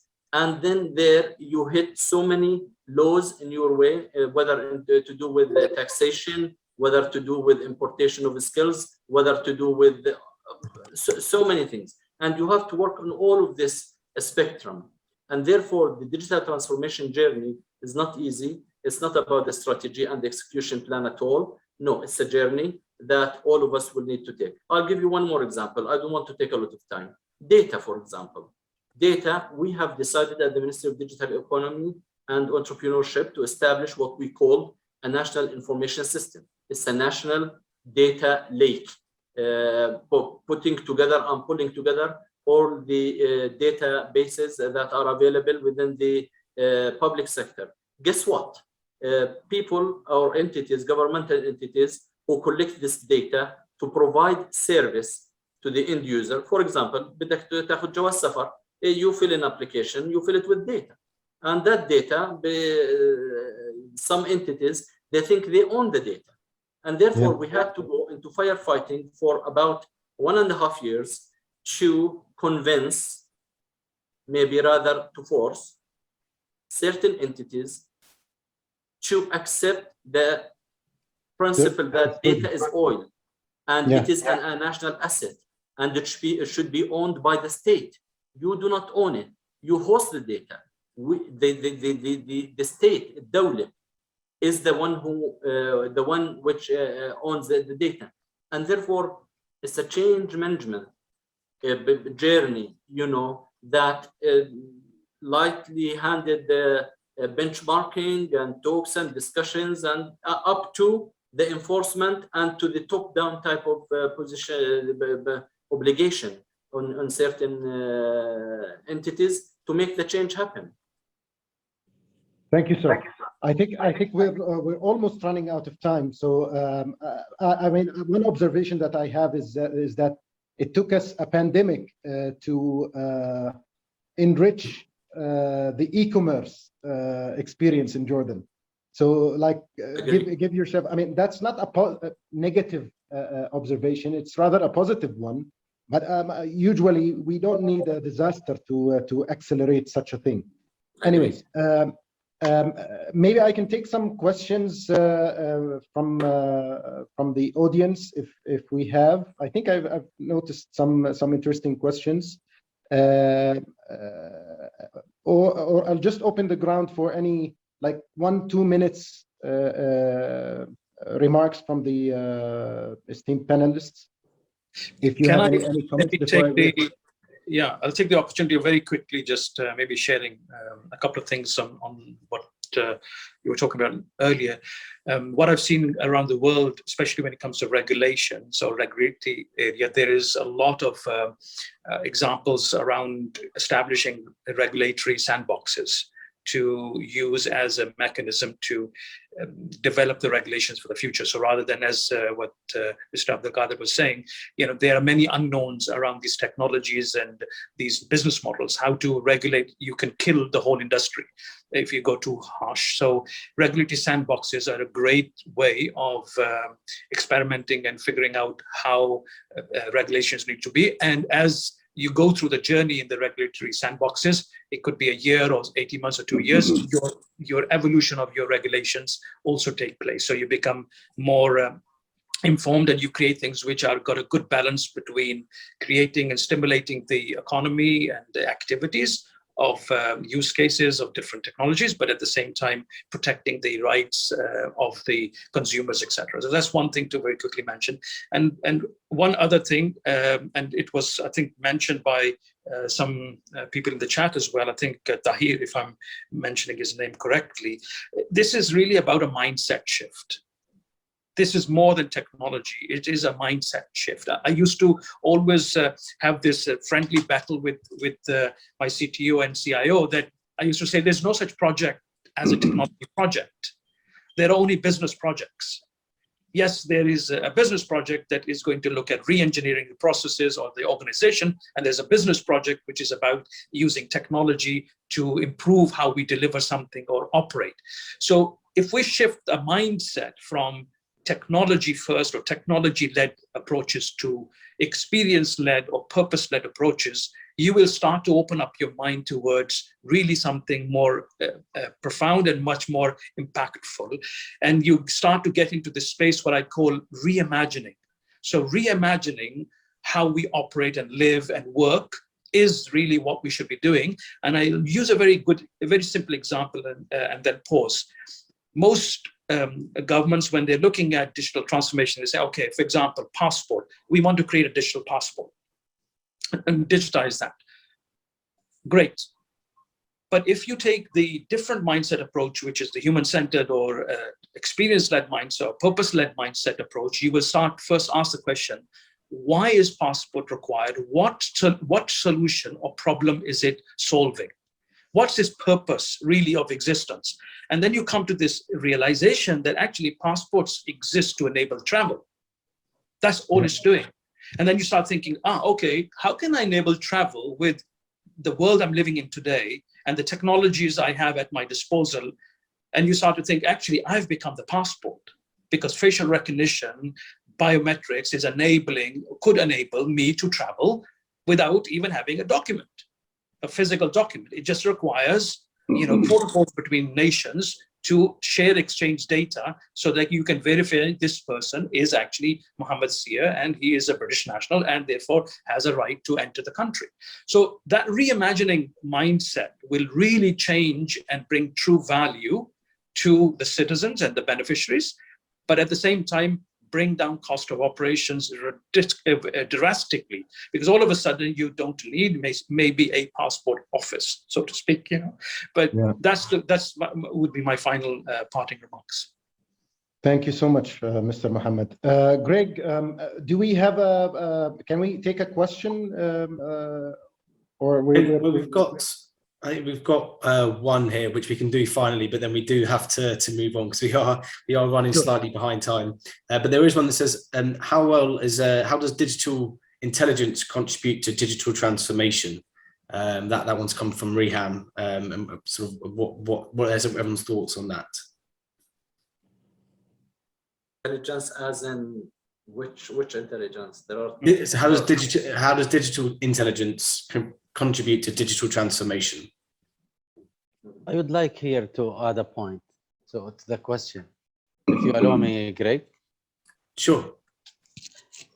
Here, maybe the question about maybe technologies like artificial intelligence or other technologies, how can it contribute to the digital transformation?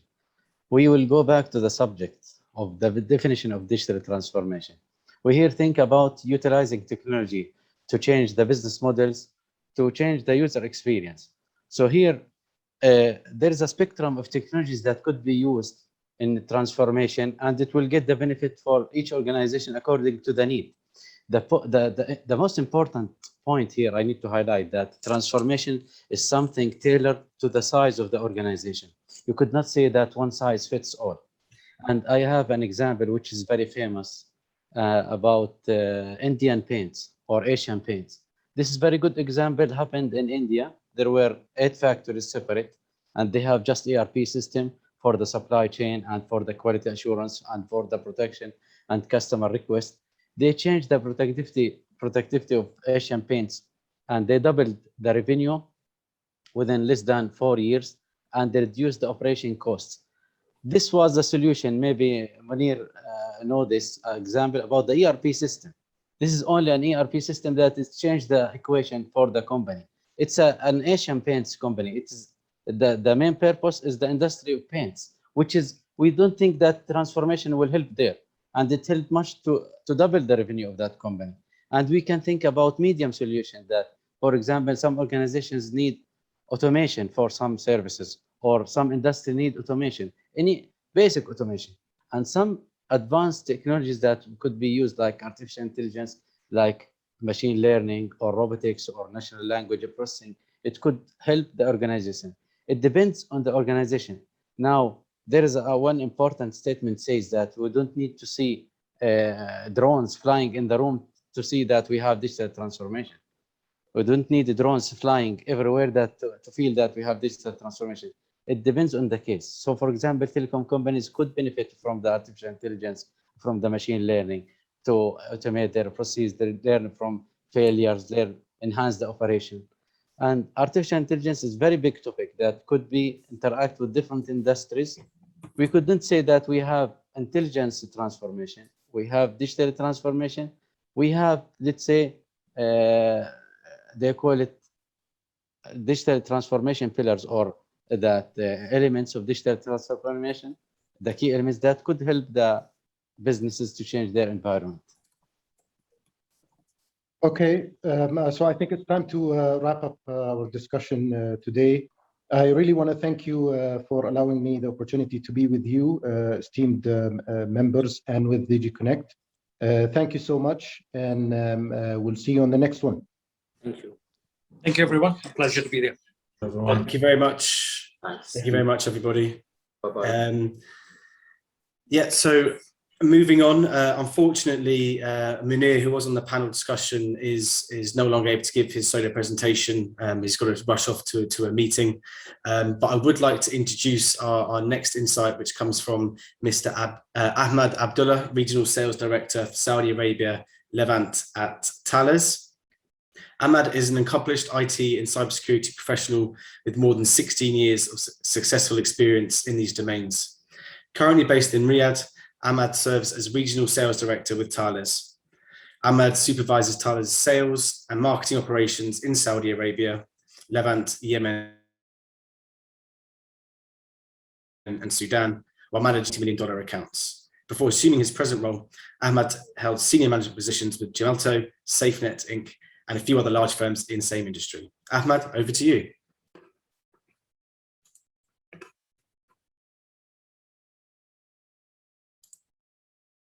think you might be muted.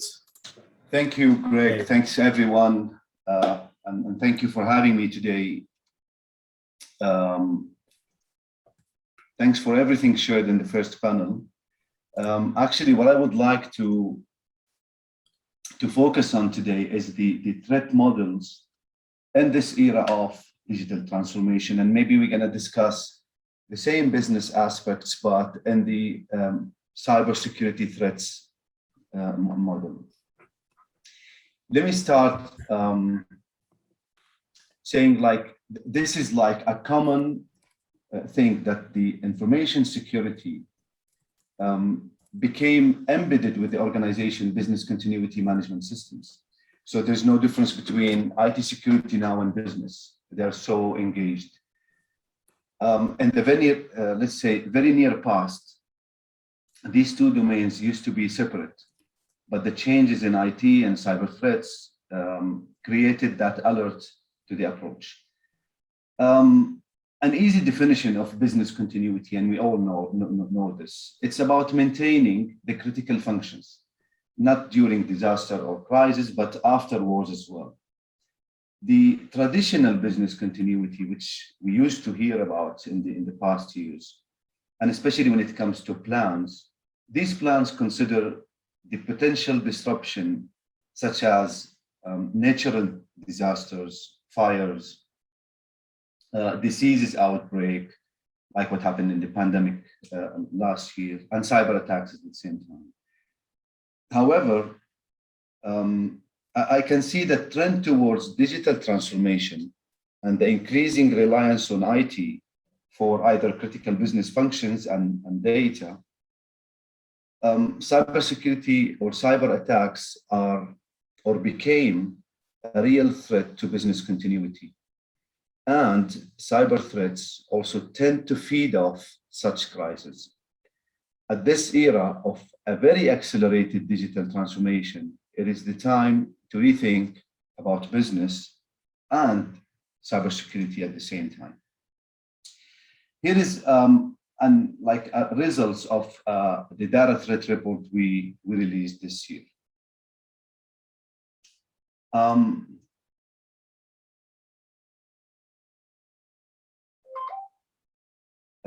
Based on almost 2,600 respondents from several countries across the globe, the 2012 Thales Data Threat Report came to show many things.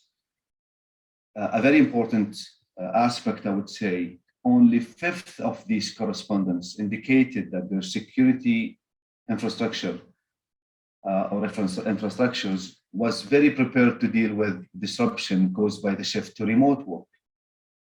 Looking at the dark side, like 82% were very concerned about remote workforce, and almost half of these guys were not confident that their security systems could efficiently secure the remote work.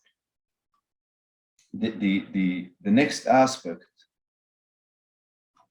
is the multi-cloud dependency. So obviously, enterprises are in the process of multi-tier cloud migrations and application modernization efforts.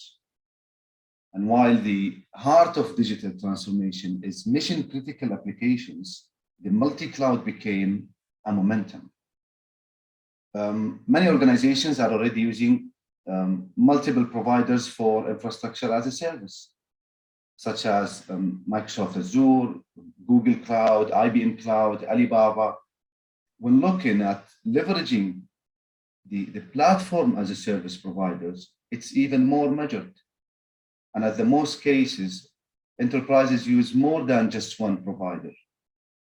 Not to forget that the multiple software as a service delivered or SaaS delivered applications relies on even a bigger and bigger number. So let's say as more data is distributed and stored across hybrid cloud environments, data discovery became a greater issue. The analysis says the percentage of cloud users who have complete knowledge of their storage location are almost 24%, and that's too low.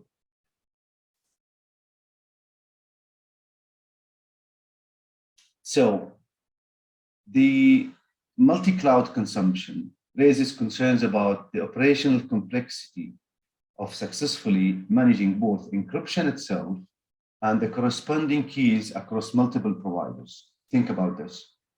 Each with their own console and APIs, and that's too much. As we can see in the slide, almost half of the respondents see cloud as more complex to manage. That management complexity can be multiplied with each new cloud environment that added, because each brings its own technology implementation, operational model, and security tools. So mastering all of these independently can be a huge resource commitment, and even it can leave a lot of security gaps if management isn't well coordinated. We all agree, and that's like maybe a very famous slide, or a lot of people agree on this, like the ultimate strength of any organization's security or protection is to prevent breaches. Before we dive into these numbers in this slide, I want to raise like 2 questions. You might take them down or answer them later. Keep these answers and questions for your future transformation plans. And that's what I would ask anyone moving into transformation. Have you ever avoided a breach notification process because the stolen or leaked data was encrypted or tokenized? That's something deeply we can go with. The other question is, have your organization even experienced data breach? And this data breach was involving data and application that reside in the cloud or in a service provider environment. That's something else we need to think about. The numbers in this slide talks by itself. Breaches remain a hot subject. And every day we hear about a new incident or more incidents which are more aggressive than the ones before. A subject comes after this or with everything I mentioned, and this is like very, very trendy these days, the word zero trust. Zero trust gains really a momentum around the whole globe, not just in Middle East. The approach to cybersecurity has also raised rapidly around what is the zero trust and how to achieve zero trust network architecture. The phrase zero trust by itself is based on the principle, never trust, always verify. That means risk is a root factor, both inside and outside the network.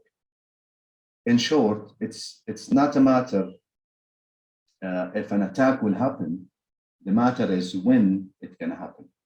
So the question you might add to the previous ones or taking notes, where are you from zero trust journey? And that's, I always ask myself and the organizations about. Do you have any formal strategy for zero trust? Are you planning or researching? Maybe you consider it, but there is no plans yet. It's something we have deeply to think about. Last but not least, the future became today. The quantum computers are on the brink of maturity, I would say. And they are also so powerful that they can solve complex mathematical problems in minutes that would take thousands of years in the classic computers. There are a range of future risks all organizations should plan for when it comes to this. One that has significant impact for long-term data security is the arrival of quantum computing and its potential to break current cryptographic approaches. That's so dangerous. Many people say, quantum will take years. Come on, it's something really, and might take decades or educate, not only use. I'll tell you something. Google machine has quantum volume, which is a measure of quantum computing power of 32. Last year in June 2020, Honeywell announced that it had doubled the quantum volume in their own machine to 64. 2 months later, from that time, IBM reached the same milestone as well. So to conclude, these challenges are increasingly evolving, and who knows what will happen next. What we really need to think about comparing to or putting in our digital transformation plans is the fact that we also need to consider a comprehensive data protection. And this comprehensive data protection begins with a flexible framework that allows you to apply multiple layers of defense with full visibility, control, and automation. This about a full stack of solutions that bring centralized security controls, centralized policies, and compliance into a kind of heterogeneous and dynamic hybrid environments. That's all when it comes from my side in this 10 minutes. Thank you for listening, and I will be with you in the panel discussion. Thank you very much, Ahmad.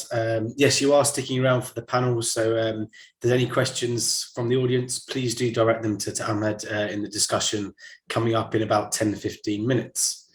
I would now like to introduce Kamal Othman, Senior Director, Channel Sales, Saudi Arabia, for Egypt, Libya, and Levant for Dell Technologies. Kamal is a passionate IT veteran with more than 22 years of experience with leading IT multinational organizations across the Middle East. Kamal is currently Regional Sales Director in Dell Technologies and is part of the leadership team for Saudi Arabia, Egypt, Libya, and Levant. Prior to Dell, Kamal assumed different sales and management roles in other multinational IT vendors in the region like Oracle and Microsoft. Kamal, over to you. Thank you very much, Greg. In fact, I'm very happy to be here. It was an interesting discussion on the panel, and I will touch base on some of the points that were highlighted. So basically, in the next few minutes, I'll talk about the digital transformation and the IT imperatives that allow organizations to transform their business. And I'll talk briefly about Dell comprehensive portfolio to help customers transform. So as everyone knows, and one of the panelists talked about it, as unfortunate that we needed a pandemic to accelerate the pace of digital transformation. This is not specific to Jordan, actually, it's everywhere. Many organizations were not ready. However, IT organizations during the last 1.5 years had to rise to the challenge, and overnight the pace of digital transformation accelerated. IT departments achieved in few months what usually would have taken years in normal days. So it was an opportunity, despite the severe impact of this pandemic on our lives and our communities. Focusing on IT, it was a challenge that we never faced before, but many IT organizations had to rise to this challenge. Now, digital transformation is not a new thing. Organizations have been talking about digital transformation for years. That is why, for example, in 2016, we partnered with Intel to run what we call Dell Technologies Digital Transformation Index. And we surveyed, and we are still surveying, more than 4,300 business leaders from around the globe, actually in more than 40 countries. Some are in this region. Looking at the results in 2020, although the digital transformation accelerated, there are still challenges and areas of improvement. Only 6% of surveyed organizations can be classified as digital leaders, where there are other, for example, the digital adapters, which are organizations that have mature digital transformation plans, and they have the right innovations and investment increased as a percentage from 23 in 2018 to 39. While there are organizations that are completely lagging when it comes to digital transformations. Now, one of the important outcome of this survey is that 89% of organizations recognize that they need a more agile IT infrastructure to allow them to respond to the different challenges. So again, digital transformation, we are living in a new era, organizations are adapting, and we believe that organizations will need to consider those IT imperatives as part of their digital transformation. So they need to look at increasing agility with multi-cloud flexibility, and I'll touch base on this. They need to, achieve work and learn from anywhere with digital workplace.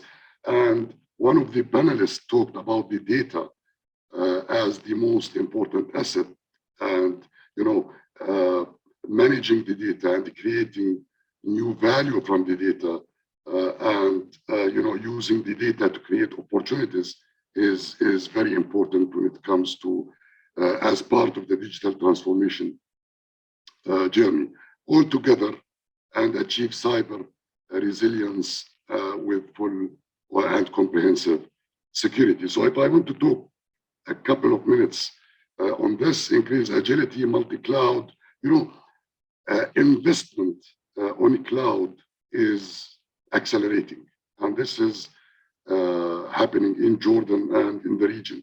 Many organizations are accelerating their investment in the cloud by building private cloud on-prem or off-prem with a service provider, or by moving some of the workloads to the public cloud. And it's becoming very, very important to have multi-cloud flexibility, a consistent experience across all clouds and edges, private cloud and edge. So multi-cloud flexibility, and this is, again, we have comprehensive solution, but it's not really related to what we offer. We can take it later, but what multi-cloud flexibility means: freedom of choice, consumption model. That's why we came up with a complete offering, our complete portfolio as a service, where customers will need to focus on the business outcomes rather than products, where customers will have the choice in consumption, where they have the choice to scale up and scale down according to their needs. One of the challenges when it comes to multi-cloud environments is the user experience, and what multi-cloud flexibility means is to have common tools to provide consistent experience across these cloud platforms and the edge. So work and learn from anywhere, it is staying. I mean, many organizations are in the world moved permanently to a remote working model. We believe that even education in the future will be some sort of blended one. So work, learn from anywhere is there to stay. And that's why organizations are still doing a lot of investments when it comes to client technologies and the infrastructure to support these platforms. Client technologies, at the end, users, employees, teachers, students will need faster, easy to use, more reliable access to the tools that they need for their job. So this is very important. It's about productivity. And when it comes to infrastructure, organizations will need to have a modernized infrastructure, agile infrastructure, to deliver access to those users in a reliable and secure way. And we, in Dell, we provide comprehensive technologies to cover the client technologies and the infrastructure.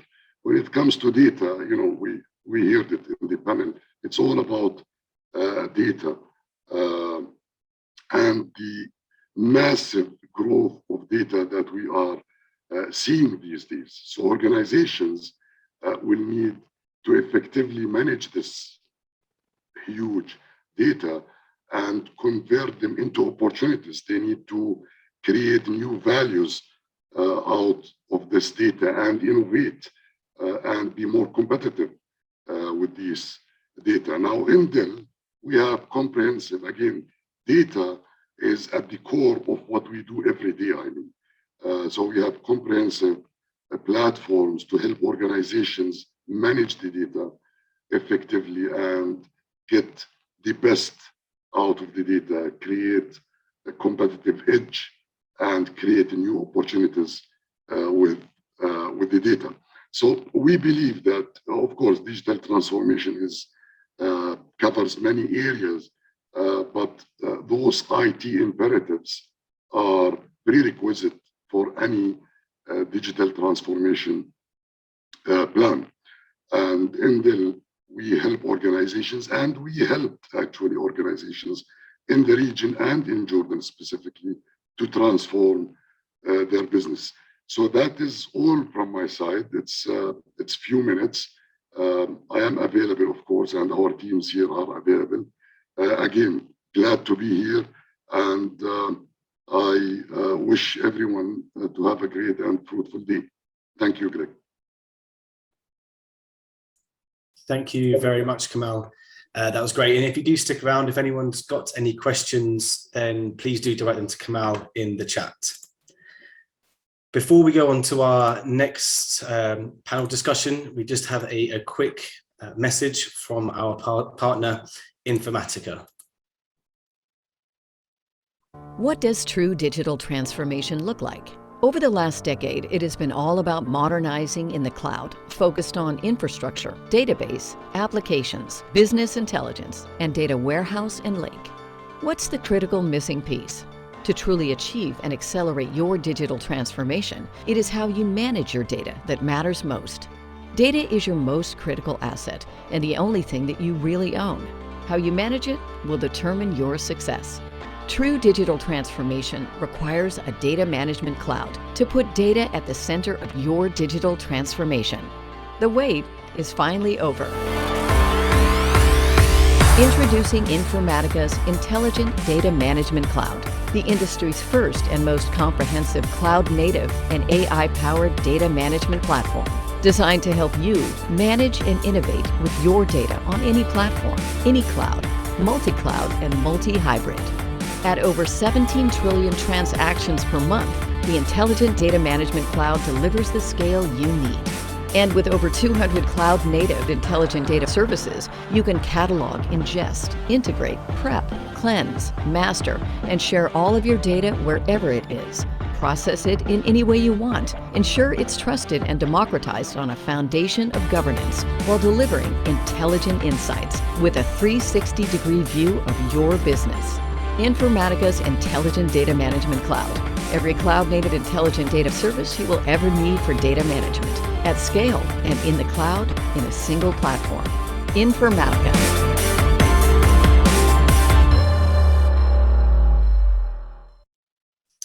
Brilliant. Now it's time for our next panel, analysing the disruptive effects of emerging tech in Jordan, hosted by Andrea Fagiano. Andrea is partner at Arthur D. Little, leading the telecoms, information, media and electronics practice in the Middle East. As a senior member of the global time practice, Andrea combines expertise in network, infrastructure and regulatory management with strategic investment and market orientation. Andrea has delivered numerous projects in Europe, Middle East and Latin America. Andrea, over to you. Greg, thank you very much, and welcome everybody. I've been following this nice debate, and I'm following very closely all the questions, the statements that are in the chat. They're quite interesting, and I want to also greet His Excellency that is participating to this nice panel of DigiConnect. So. We have a number of panelists today and around the topic, which is the analysis of disruptive technology. But in reality, the team is already talking and debating this big time. So I'm very happy about the lively discussion.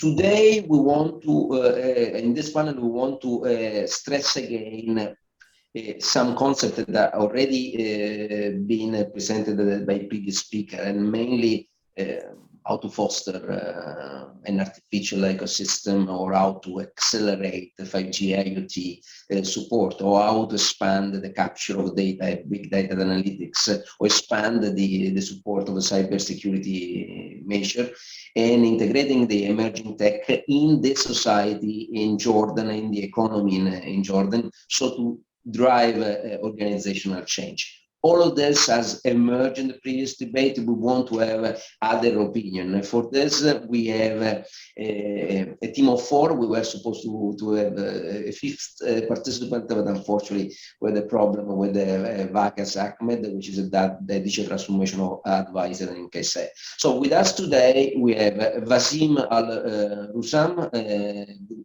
Good afternoon, Wasim. Wasim is an IT director in the airport international group, and is a veteran IT professional with 20 years of experience. And in his position, Mr. Larusan cover whatever is long strategic planning in all IT operation, how to develop a new airport system, business intelligence, whatever has to do with IT infrastructure. We want to know from him what are the latest experience in the airport, which is a very complex organization to manage. Next to him, we have Luai Madanat. Luai is a managing partner for JDS. JDS is a known IT provider in multiple countries, Jordan, Iraq, and Oman. And Luai is a long-time member of the MEDIS group organization, 23 years, right, Luai? Which is quite substantial, And I mean, in his expertise, Luai bring a lot of experience in Hewlett-Packard solution, Green Lake, DHCI, and this is because also JDS is a platinum, right, partner for for that. Yes. Next, we have Osama Geshan, which is a managing director to SMS. Scientific medical supply company, another leader in Jordan, and there Osama is act as a general manager, and of course his role is to take customer to enjoy the full experience of working with the SMS and across digital transformation project. And then we have Ahmed Alabadi, who is a regional sales manager in Infoblox, and as a regional manager, Ahmed has the complete go-to-market responsibility for Infoblox package solution in multiple countries, UAE, Levant, and Pakistan. And then we have also, and we heard from him previously, Ahmed Abdullah, who is the sales director for Tails in Saudi Arabia and Levant. And we heard before his domain of experience in cloud and digital transformation. So welcome everybody, And I don't want to start again, but I want to continue the discussion that this DigiConnect, this conferences was focusing about. So from the perspective of Art the Little, I mean, digital transformation, you like or not, has reached a serious maturity stage. Now country in Middle East have a next strategy just focus on digital transformation. We're not talking anymore about oil, heavy industry, service and banking. It's just about having digital transformation. So this is and I want to highlight to it the excellency. This is a fundamental for the future. And from my point of observation as head of this sector for art digital, I see many impressive initiatives hitting the market in the next 12 months. Okay, so we will lead massively. And for Jordan, this is an unmissable opportunity. Jordan enjoy a geographical position that really can play as a digital hub, but because the hub has a geographical competitive advantage, but then it needs to have something to offer, and this to offer has to do with capabilities. And looking at the commenting that we are having in the chat, I want to bring to the attention of our panelists now that there is this perspective and somehow even some frustration about how supply and demand, how to create a vibrant ecosystem of supply of digital transformation, and how to convince all the sector to embrace really digital transformation. And I would like to focus our debate about this, because I think that the first point, how relevant this digital transformation is and how different this transformation, because transformation has been occur in the economy, in the society many times in the past. And this is just another one, but it's profound one, right? So we want to discuss what is new in this and how it's difficult to build the right supply and demand cycle, because it's all about that, right? If you want to have a transformation, someone needs to drive it, needs to demand for it, and someone needs to supply. And I've seen in the demand also, I want to remind the demand, this is how much artificial intelligence is real, how to build up this capability, how to convince the sectors to embrace the digital transformation. And sometimes other comments were about, hey guys, apart technology is about collaboration and about training and about change management in our people. So I would like that we discuss about this. So I want to first start this debate with Luai and then with Wasim. Luai, if I may, what you find special in this another cycle of transformation for humanity about this digital transformation, and then after that, I want to ask Wasim how he's experienced this transformation in the airport. But Luai, please, I want to give the first word to you. First, it's a great honor and privilege to be in such a distinguished event. As you all know, digital transformation is not a myth anymore. It's a reality. And since the beginning of the century, we have seen disruption hitting every economy, every single industry, and shaking out the core of many companies, especially us, the technology provider. Technology disruption, as you can imagine, is one of the global forces that is bringing change across the all industries. It is changing, the way we live, the way we work, the way we do business. And as we have to admit today that the clock speed of change is much faster than before.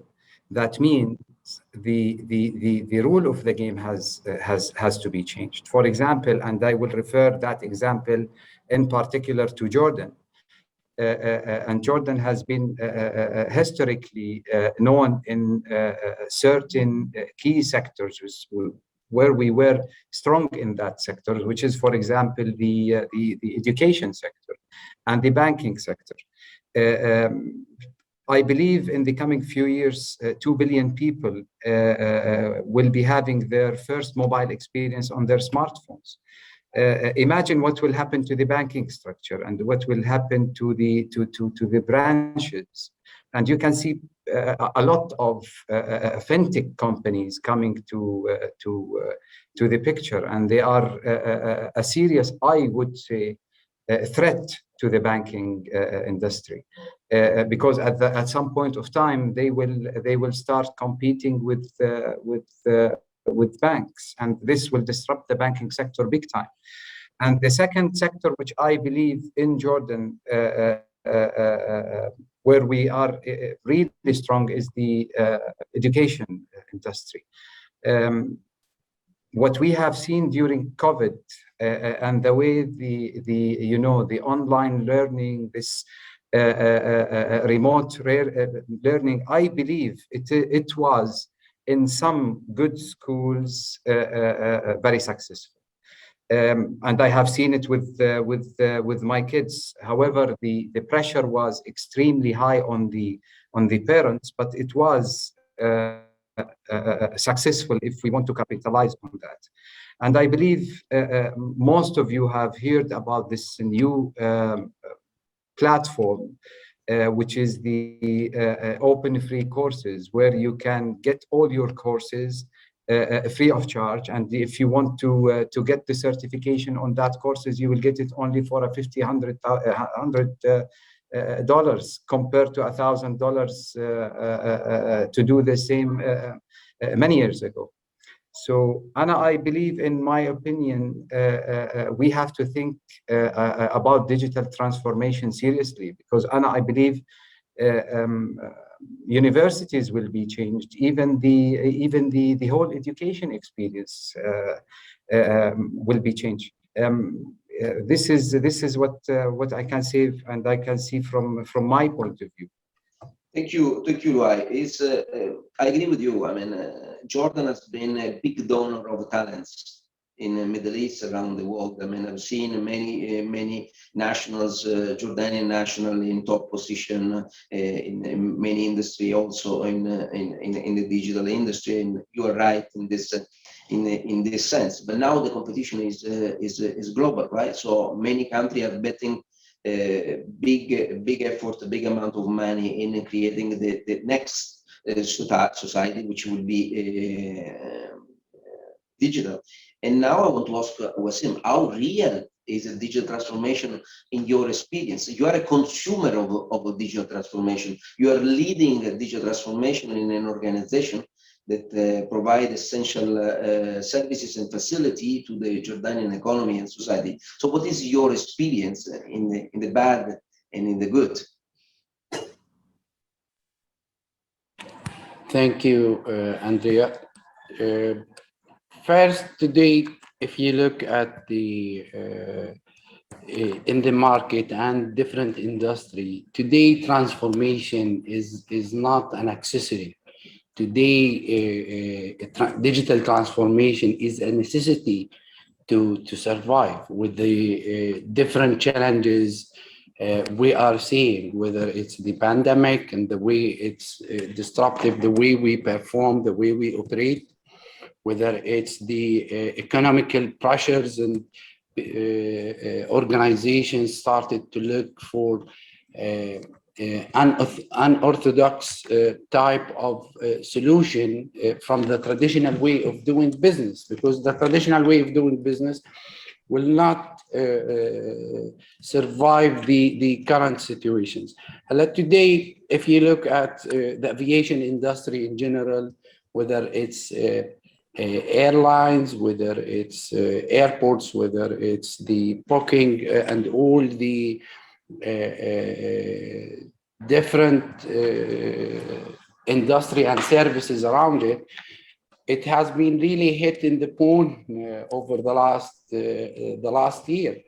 And if such organizations were not ready to introduce different services that would enable solving different business problems, today with the government restrictions during the last 2 years, when it comes to movement, lockdowns, and all of that, we had to introduce a new way of doing airport operations remotely. You cannot imagine an operational center, we call it OCC in the airports, operational control center, running remotely away from the airport. So we had a lot of issues, a lot of challenges that we faced. Luckily, we started our digital transformation before the pandemic. and we were in a very clear phased approach to enhance, improve our services, digitalize wherever possible.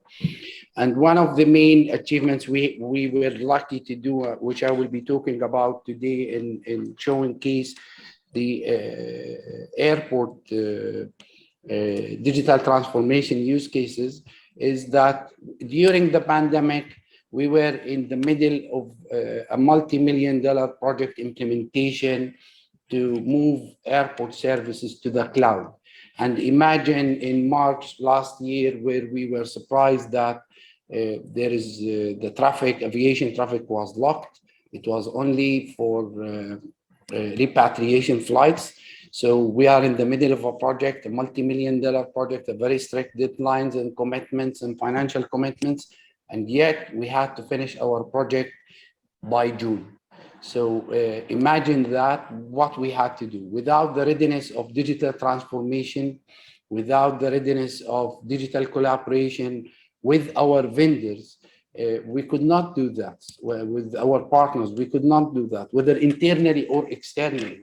So we managed successfully to complete the project without having a single engineer out from the vendor on site, which is, it's really a showcase in the industry when it comes to such a major migration or between vendors.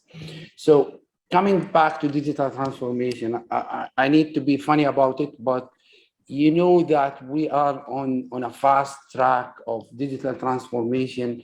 When I see my mother ordering her grocery now online, so it is a different behavior. It is a different customer. It is something new we are facing. So we see this, I would say, shift in customers' behavior, partners' behavior. If you look at a location like the organization like the airport, there are more than 60 airlines operating from this airport. There are more than 20 government agencies. There are businesses in this industry on site, but maybe in tens of companies. And so the logistics of bringing all these people and providing new tools and new way of doing business is becoming interesting, and the appetite of these business partners are also interesting. In the past, it was driving the change, introducing new technology, modifying the process with the new tools was always a challenge, and you will always find resistance. But today, the necessity is bringing everybody to the table, and everybody is jumping on the journey to digital transformation by either participating or by providing clear requirements or by even adapting whatever kind of tools and give you a feedback or a review or a reflection of how we can enhance this. So I'm seeing this in Jordan is shifting, and even with the technology providers like JDS and other partners we are dealing with. Today, the way we do business is totally different. We both accept remote capabilities of doing things. We complete projects remotely, and the collaboration in a digital format is raising up, and even the skills of the staff and the way we are doing, we are not used to do the same operational activities in the same manner we used to do. So this is how I see it. And I think today we'll show a couple of use cases we have implemented in the airport to show more how this shift is driving all of us toward a new digital way of doing business. Thank you, Wasim. We want to know more about this case, because cloud migration is not a joke. It's a complex project for most of organizations. I think the majority of government still needs to plan this, and I'm far behind in this. And And I'm wondering whether, this project case in the airport can be replicated somewhere else in the economy in Jordan, and you can share your lesson learned. So we will go back on this point.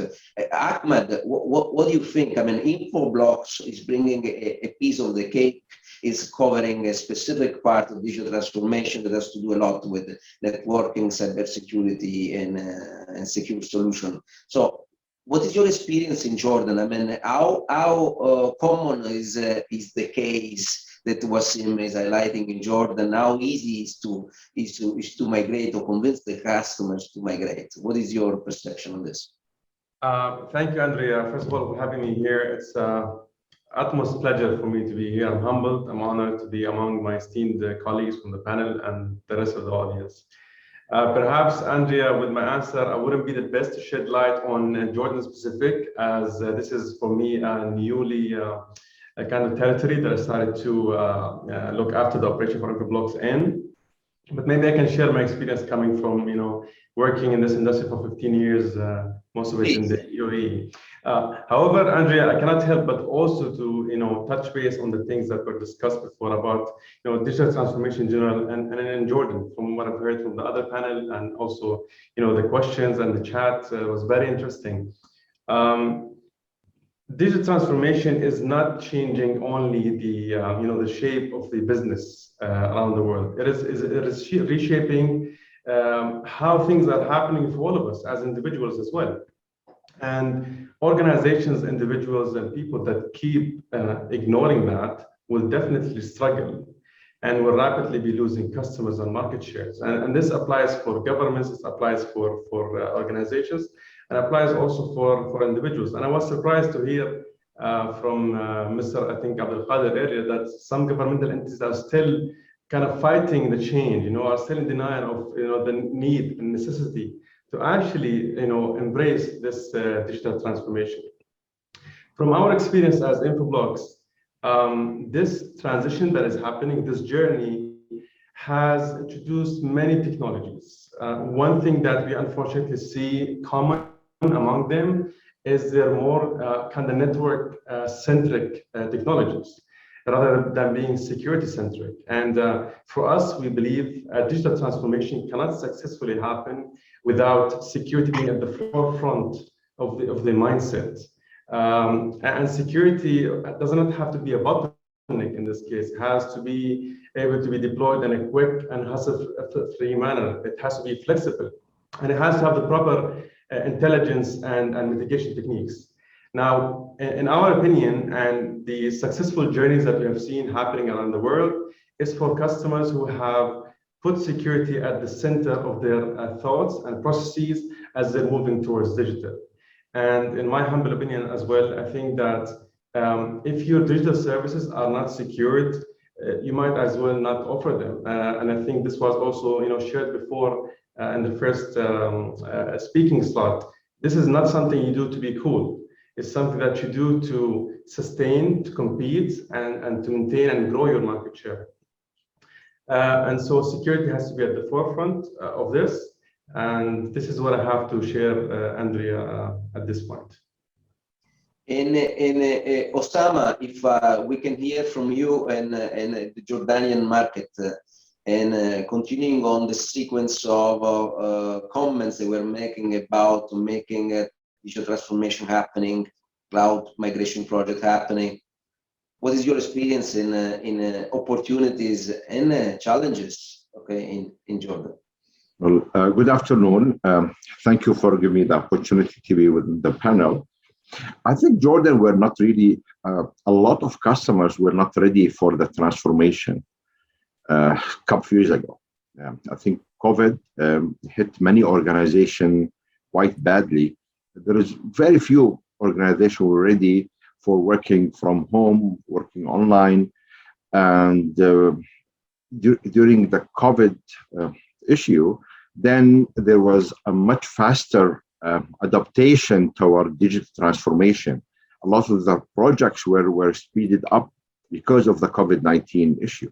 So a lot of organizations they had projects to transform, but then with the COVID, things were getting faster. Then there was also the problem of security. We have been helping a lot of customers, especially during the COVID-19. They want to work from home, they want to have a secure connection, they want to have secure data. So actually a lot of multinational vendors like Infoblox, F5, and many others were helping the customers with us to protect a lot of the customers that they wanted to go and work from home, especially some of the banks, some of the security agencies, and many others. So I really do hope that, and I'm quite optimistic that digital transformation, especially in the private sector, like AIG and some of the banks, will progress quite quickly, much faster than the government entities, since there is a lot of, I want to call it a backward trend from some of the entities to basically fight the digital transformation. So I'm very optimistic regarding private sector, regarding some of the big banks.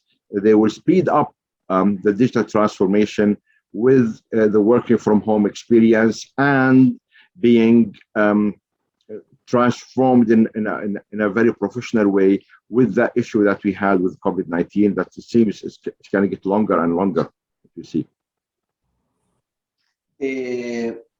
Now, I don't know if Ahmed Abdullah is with us. I cannot see on the screen. He should be there. He's just his camera isn't working, which is why he's not showing up. Ahmed, are you there? I'm with you, Andrea. Oh, hi. So, Ahmed, just to continue your debate, and I want to hear from you as well. I mean, wrapping up quickly what the panelists were saying. So we had some positive. I mean, there is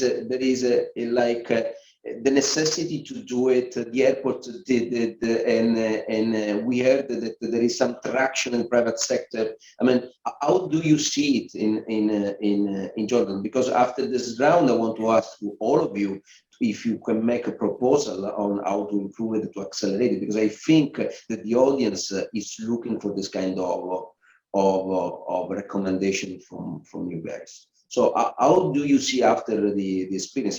As you were saying, there is some clients are in denial mode. You think still this is the case? And is this the case in Jordan? What do you think? Sure, Andrea, thank you. Very, very valid question. Actually, I would touch base on different things, on what has been in the first panel, what my colleagues just shared. I'll continue what my colleague and Ahmed from Infoblox as well, from the security perspective. You just mentioned the airport, which is the transportation sector and digital transformation.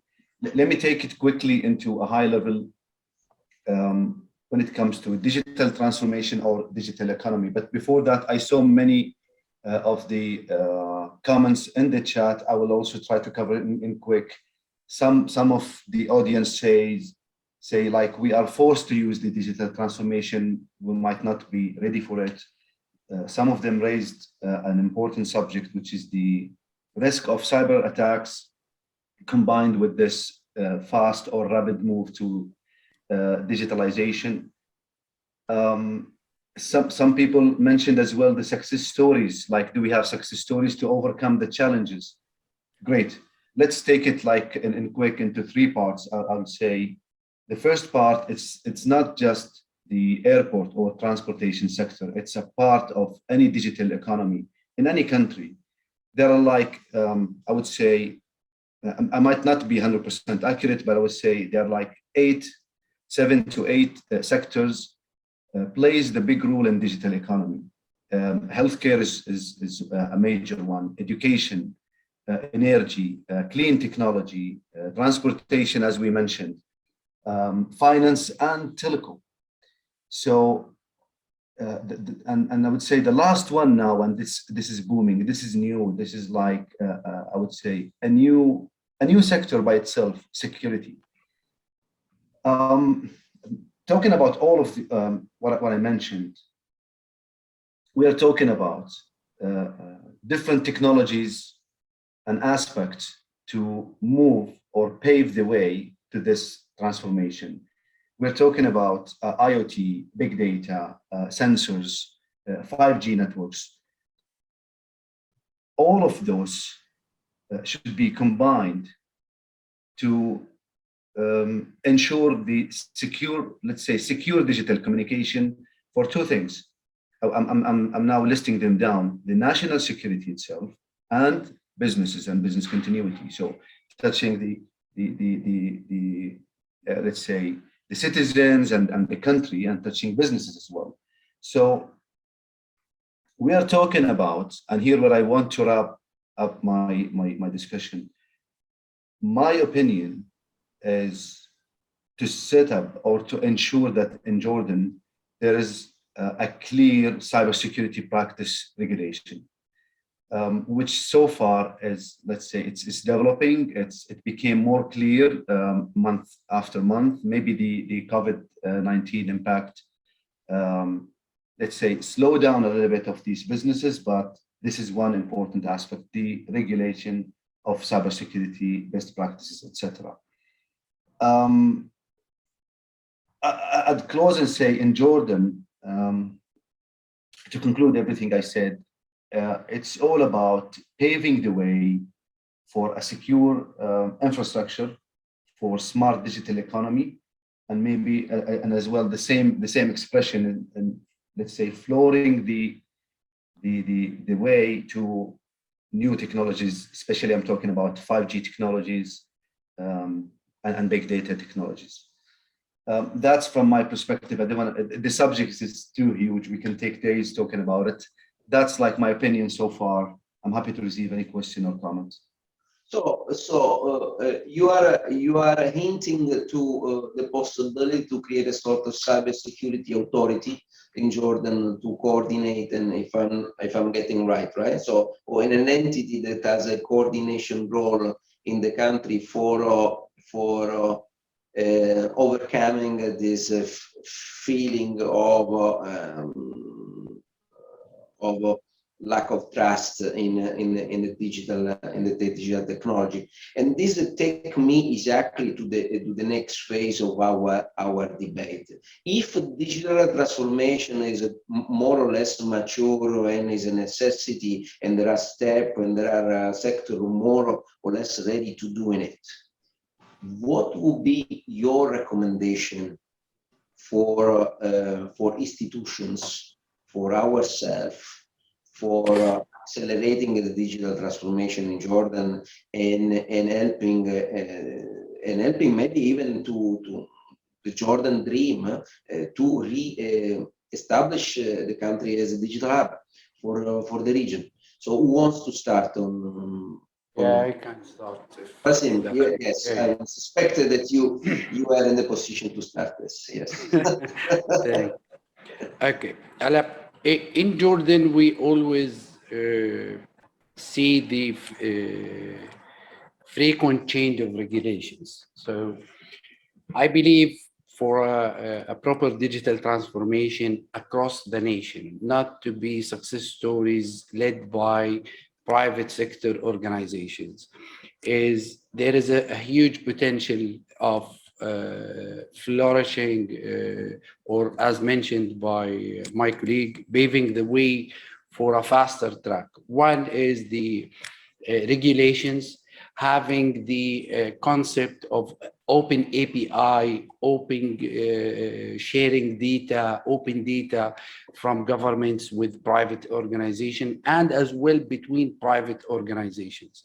This is a very big challenge, by the way, which is you can do a lot. Once you do your digital transformation, you will always find new potential opportunities that you can capitalize on for an advanced implementations or advanced use cases.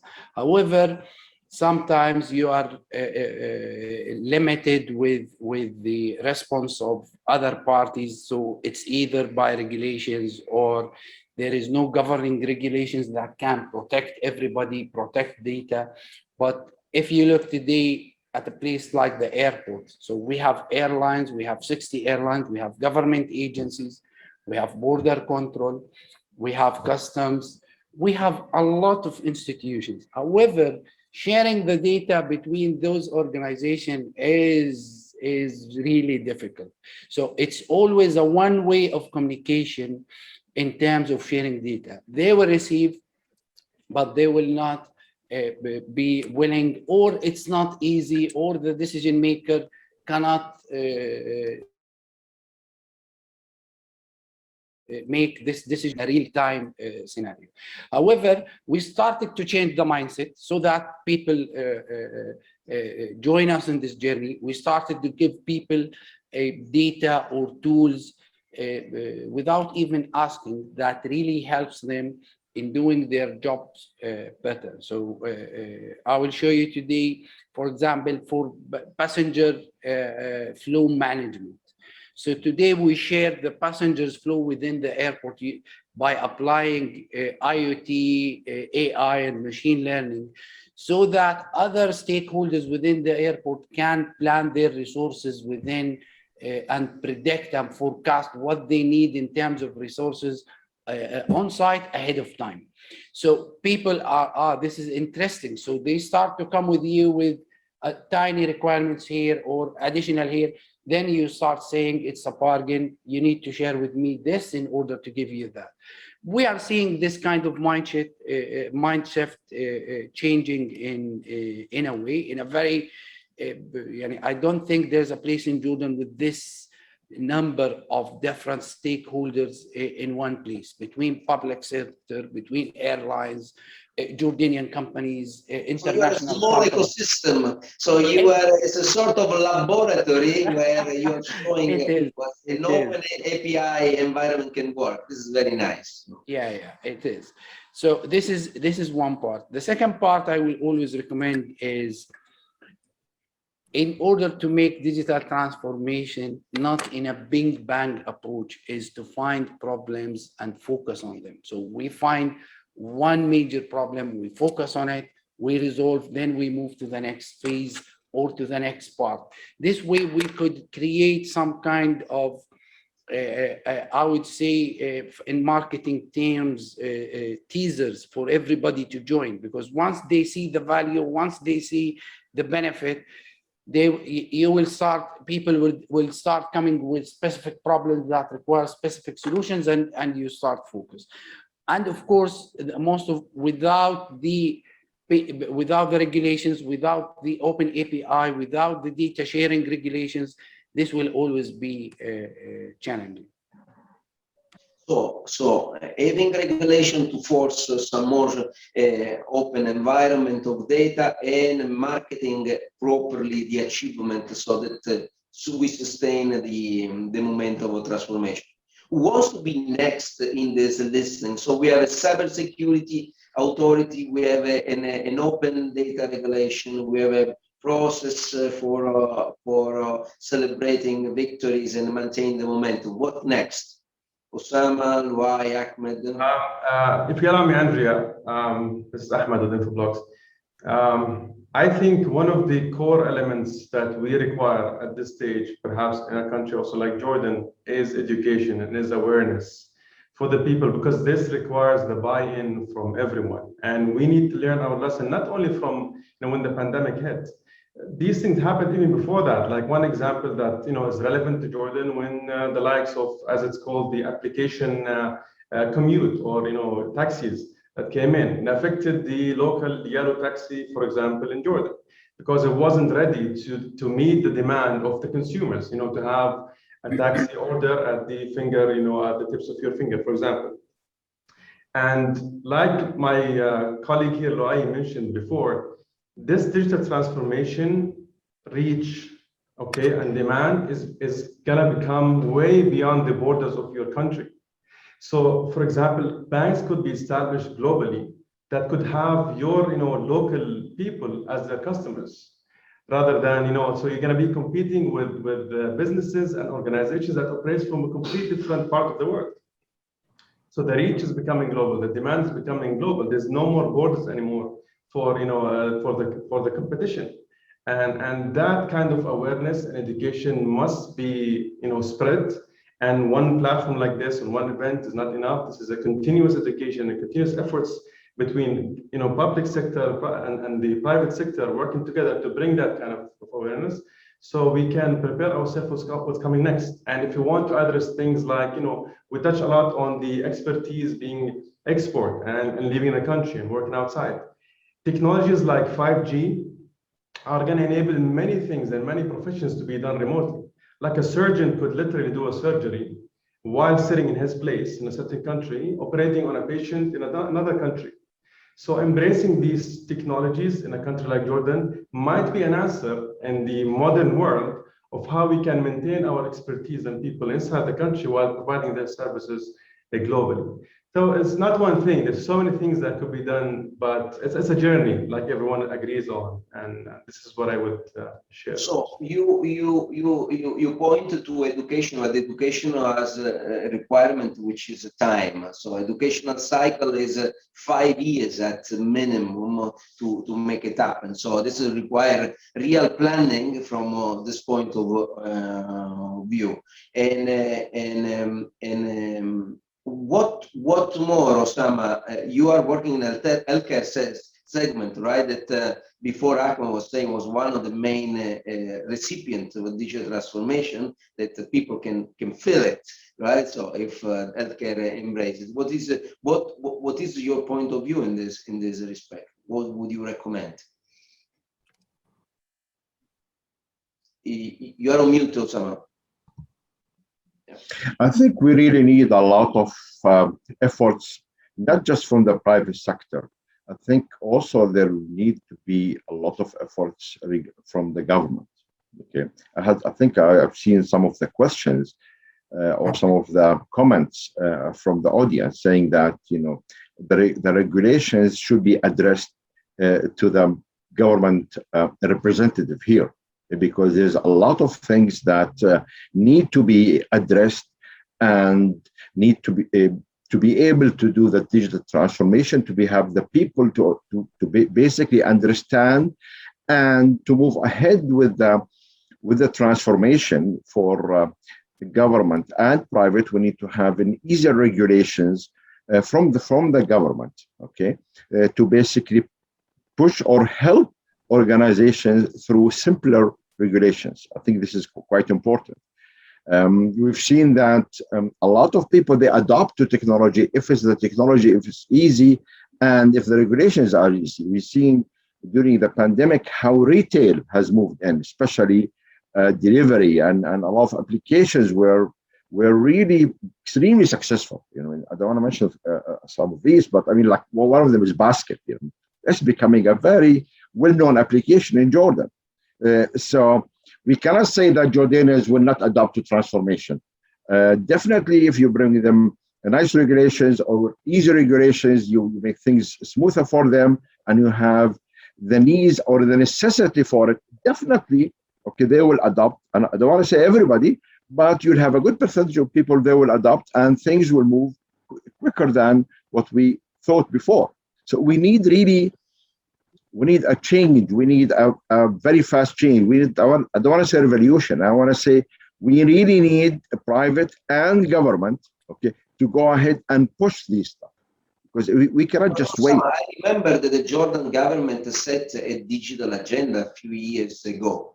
Is rather you are saying that we need a specific project that drive a change in the way some public services are delivered eventually, right? See, today we don't have the luxury to put agenda and to put a roadmap where we want to be. Okay, we've been talking. I mean, let's just compare Jordan to countries around us. I mean, everybody is jumping on the wagon. Everyone wants to do more.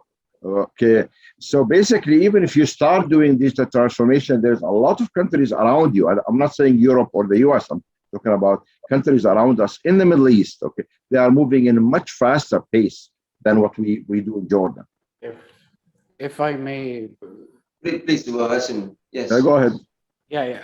I just want to compliment Osama's comment on the success stories. However, in Jordan, we have noticed successful digital transformation stories. That is there. And today, if you ask most of the audience, if you ask most of the panelists, most of us, we use e-Fawatirkum. E-Fawatirkum is an online payment that is, I don't know how they made it, but they had an open interaction with government agencies, public sectors. Every single, today you can do most of your payments using e-Fawatirkums. This is a success story. So if going back, if we solve a problem, people will adapt. If we solve a problem in an easy way, straightforward manner, people will adapt. Today, if you look at how many payments, how many transactions are done on e-Fawatirkum, which is a payment gateway, even for government charges, it's working fine. However, government found it good. It's an easy way to collect the money. It's a faster way to collect the money. It enables the end user in a way to interact faster. It's safe, it's secure, the regulations is there. And I believe the central bank made a showcase in this scenario that when you have the right regulations in a very dynamic way for a specific problem, things can go faster. So in Jordan, we have the minds, we have the skills, we have the capability. If you look today, Jordanian companies are leading digital transformation in other countries. Most of the software houses are here. Most of the applications are here. So we have the capability. It's only the will and the regulations that can speed up things and the focus on specific problems. Thinking, when we talk about agendas and as you mentioned, the generic agendas on national level is always somehow, I don't want to be a critic or a pessimistic guy. However, it's somehow generic. So if we focus, if we find success stories like e-Fawatirkums and they receive the right support, the right regulations backing their story, you would see a very fast track. You would see it easily. So, and this is what we are seeing as well when we, as I mentioned to you, in the airport, it's almost 100+ different entities. When you introduce something that is easy to use, solving a problem, people start, even within inside the organizations, you will always find resistance to change. But this is part of the strategy to lead change resistance, where you focus and give people the right solution, not thinking from only a technical perspective on how things to be done. I'm sure everybody knows how things plus or minus need to be done. And we have the right partners, technology vendors available in Jordan. Yet it's finding the problem, finding the right partners internally or externally in order to execute. This is the way I see it. Luai, GDS is certainly a leader in this, and is probably even sometimes prime contractor on many of this. What would you feel like to suggest and recommend in line with the other colleagues here, what they are saying? So. This is a great question, Andrea. And from my point of view as a technology provider and vendor here in Jordan, my short answer nowadays is every business nowadays at its core is becoming an IT business. Sounds like a bold statement, however, it's not. Think of any business nowadays, and you see how it can be impacted, whether it's innovation, customer experience, or operational efficiency by the use of the digital technology. However, if you look at the region, not only Jordan is part of the world. There are many challenges, and I believe opportunities come out of challenges. So whether we're talking about, for example, the e-commerce or accessing the financial services, or we're talking about healthcare or anything else, we're behind the global averages. So apart from building, for example, the smart cities or building a new infrastructure, but we have a golden opportunity as the ICT sector here in Jordan. Just to give you the ICT contribution in the GDP, it's 14.1%. Imagine, so it is not a joke from the total Jordan's economy. Its direct contribution, it's 9.5%, and its indirect contribution is 4.6%. So I believe we have a big potential as an ICT companies in Jordan to ride the wave of the digital transformation and to, to take advantage as an entrepreneurs here in Jordan. So there is, so we need a practical project, practical initiative. I don't know, Ahmed, we started this circle of debate with you asking for a cybersecurity authority. Just wondering if there is anything else that you want to add after hearing the colleague. Because Wasim was asking, I don't want the agenda, I want a real project that solve a real problem for user. You will see sooner or later they will adopt at the end of the day. So, and there are the partners, there are, Luai is saying, there is the capacity. 14% of GDP means that there is a lot of capacity in Jordan at the end of the day. So Ahmed, I don't know if you want to add anything else, but for me it's quite clear that there is a set of clear recommendations that to private sector, to government, to the authorities out there, they should take seriously into consideration this and move forward, because the country has the opportunity to play big, and if it doesn't coordinate, it just will be a waste opportunity. Is that correct?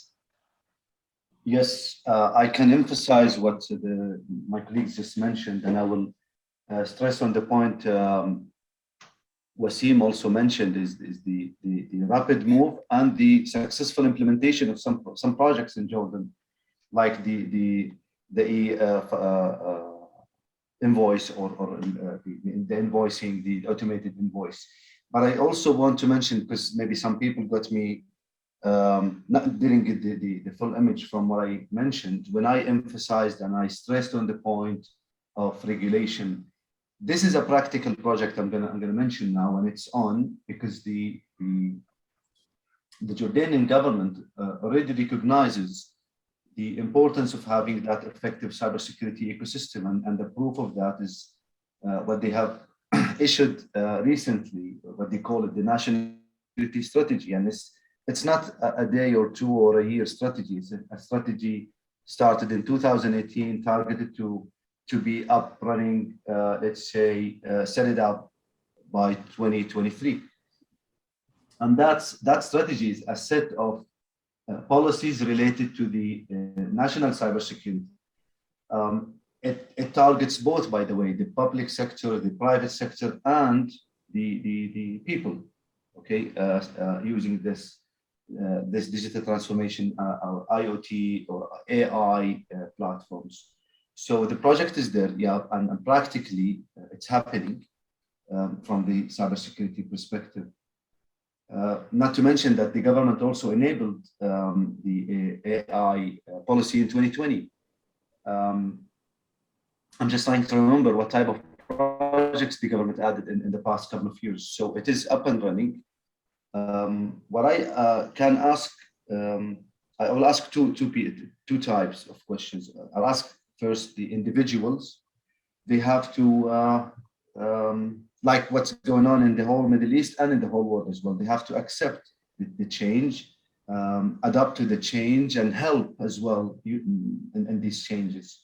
What I will ask also the corporates is to adopt these technologies and strategies raised by the government at the same time share their experiences and their challenges as well, whether from Jordan itself or the other regions, projects like what's going on in Saudi Arabia, in UAE, in Egypt, a lot of neighbor countries.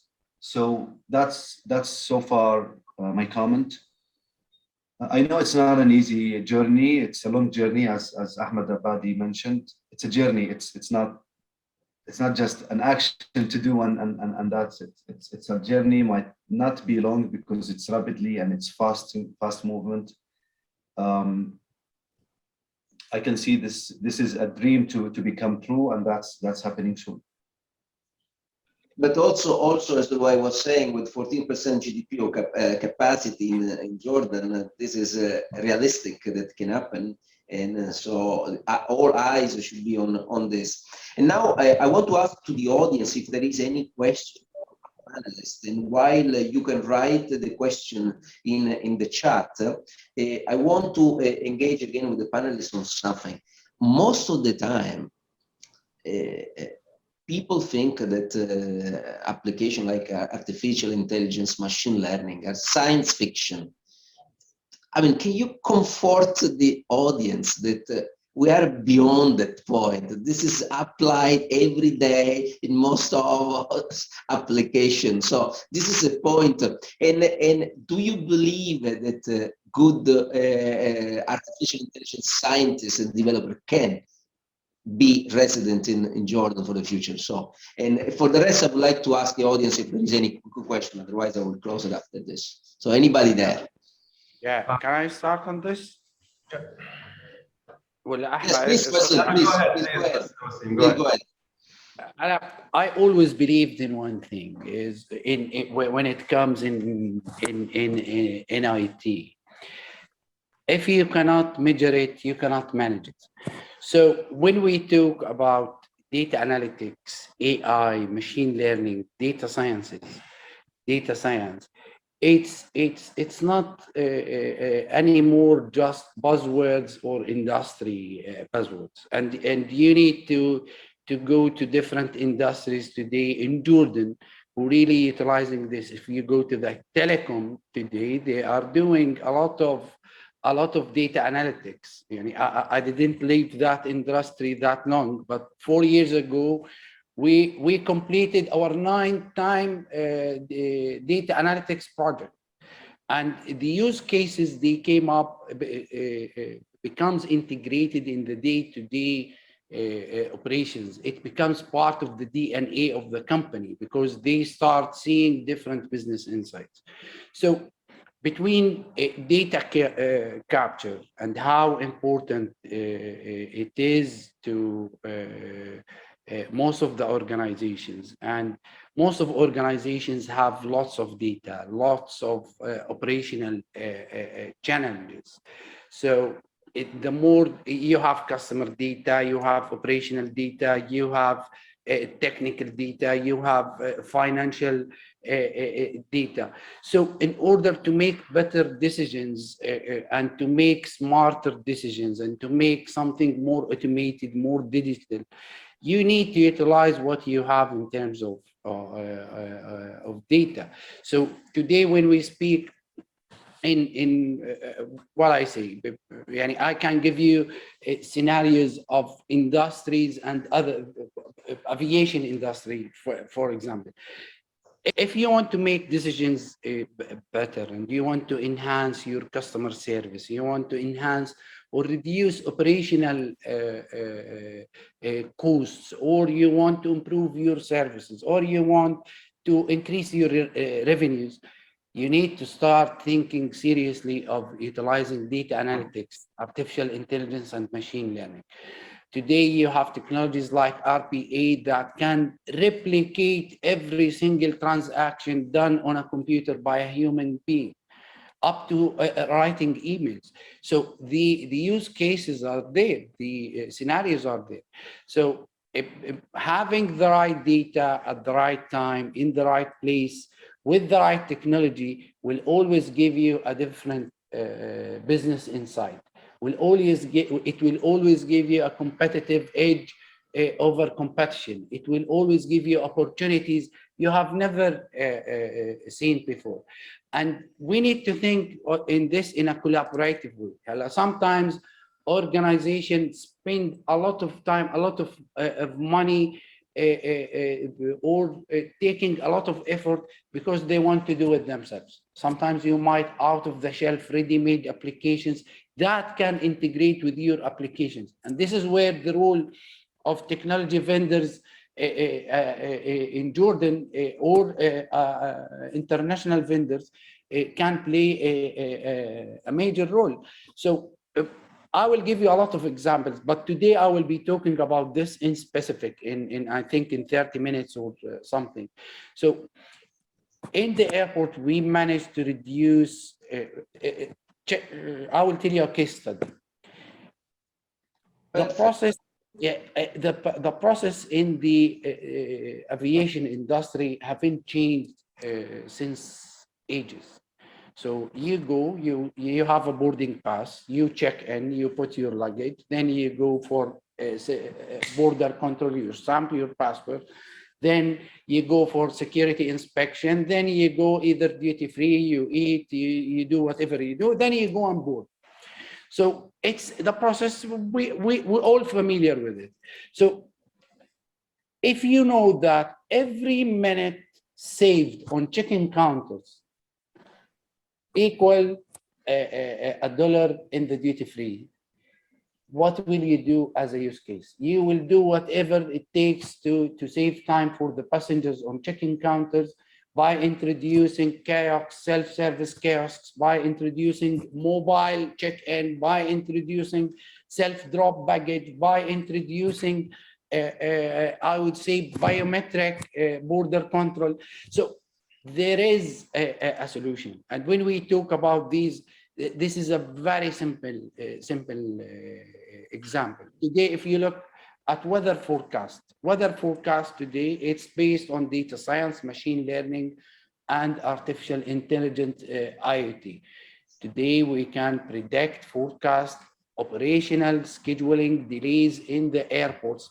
If we partnership with an organization like Arabia Weather, for example, they have the technology, they have the know-how, they can give you the end result. If you do this kind of integration, you will benefit operationally. So when we think, again, I always focus on solving problems. So when we focus on a specific problems, you will find the necessary tools. It's not science fiction, it's there, but you need to utilize it. So we don't buy it just to say, or we implement it just to say, yeah, I'm a smart IT guy, I have AI and machine learning, yet nobody's benefiting of what we are delivering. So we need to solve problems. And this is really important when we think in digital transformation, data analytics. This is a core. This is the way, this is a core objective. This is the opportunity to say that having problem is a good thing. Exactly. So, gents, I don't know if you want to comment. We are a very few minutes away from closing. So just if anybody wants to have a last word, otherwise I will close. I just wanted to also, to your point about the fiction behind AI and machine learning.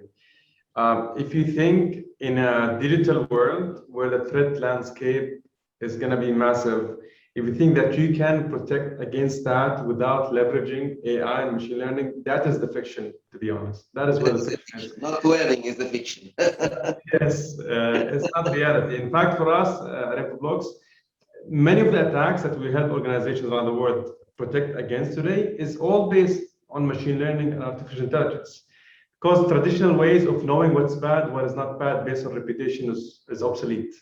And so, no, it's not a fiction. It's been used and leveraged and utilized every day, of course.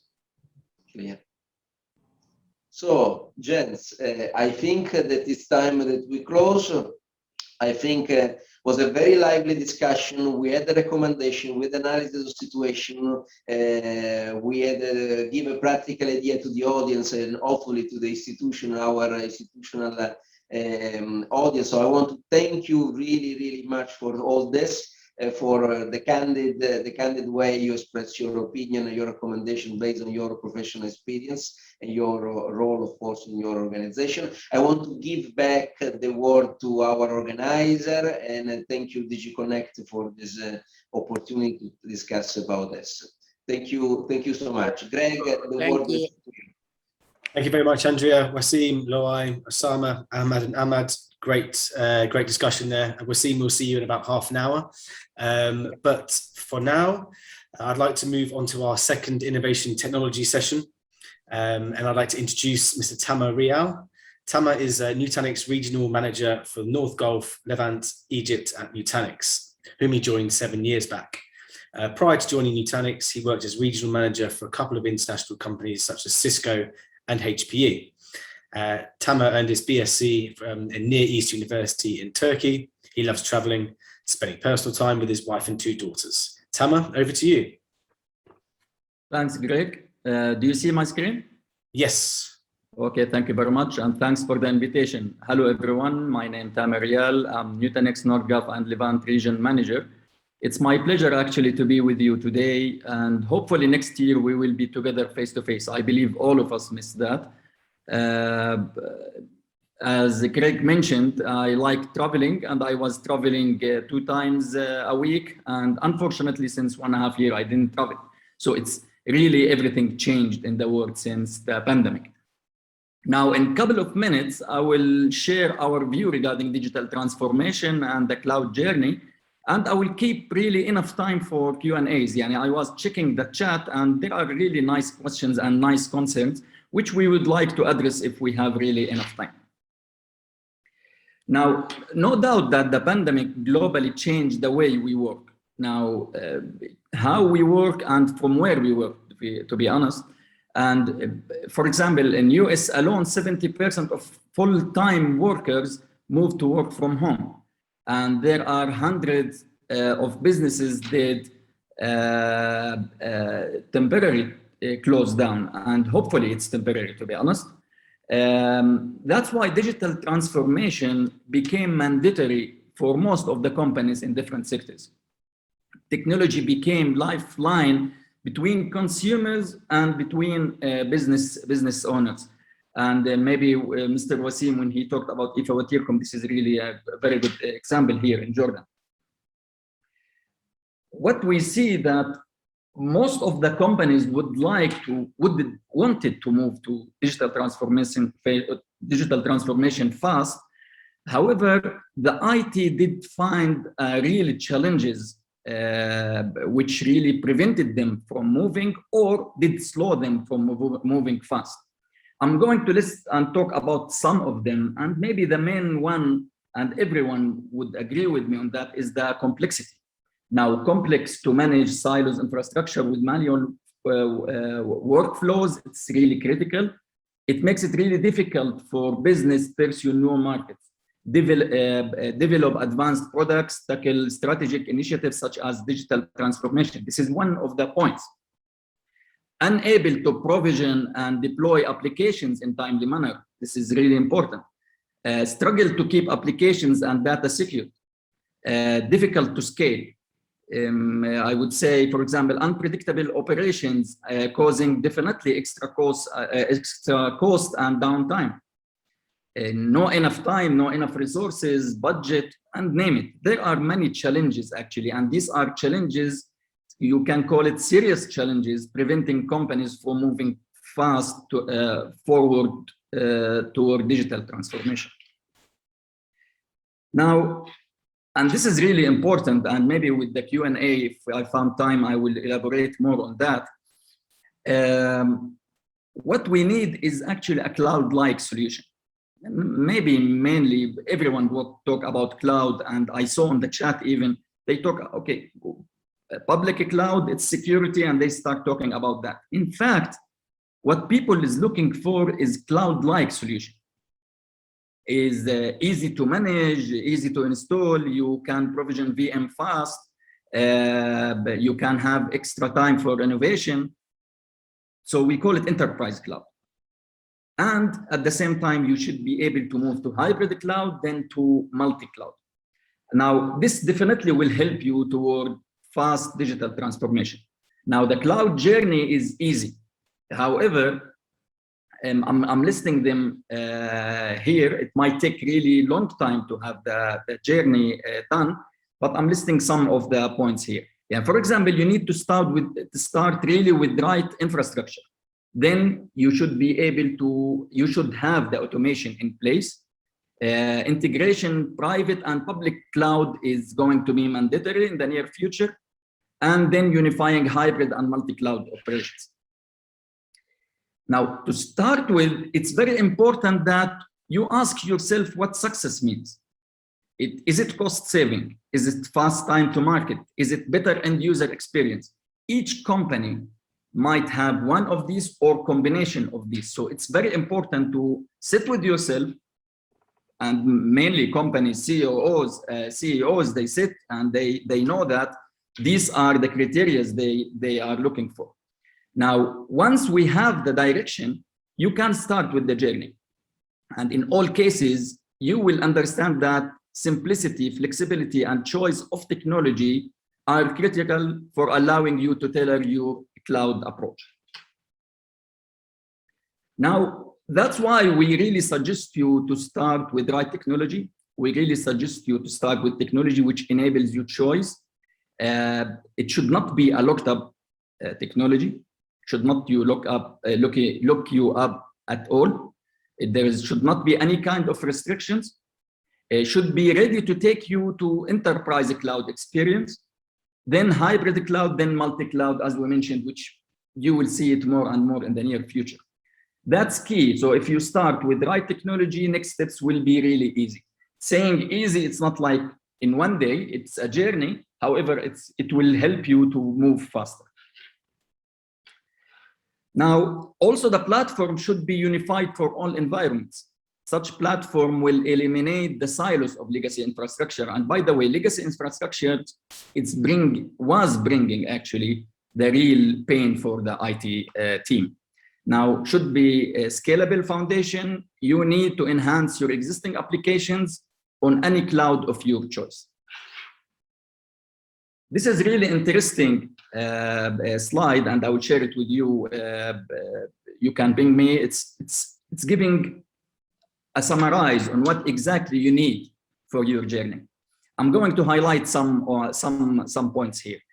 For example, the infrastructure should be able to unlock the value of your data with intelligent database operations. Allow business agility with full-featured cloud native stack. Allow faster time to market with efficient test and dev. This is really important. Accelerate innovation with DevOps. Saying that, at the end, we should not forget that digital transformation touched three parts. We talked about people, we talked about process, we talked about technology. Now, right technology can bring you automations for smooth process and should bring simplicity for people. So it makes it easy for existing team to adapt with change. Now, in the first presentation with Ammi Abu Zaid, Mr. Ayman, he talked that people really expensive, and that's true. Now, when you look at people at the companies now, they said, okay, does it mean they will change me? No, that's not true. Does it mean training alone is enough?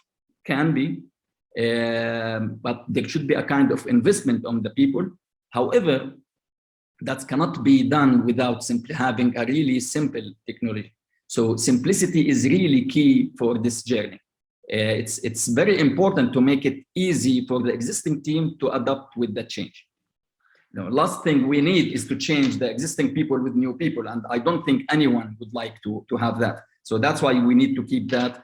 The people needs to be invested on and give them the right tool to enhance themselves and adapt with the change.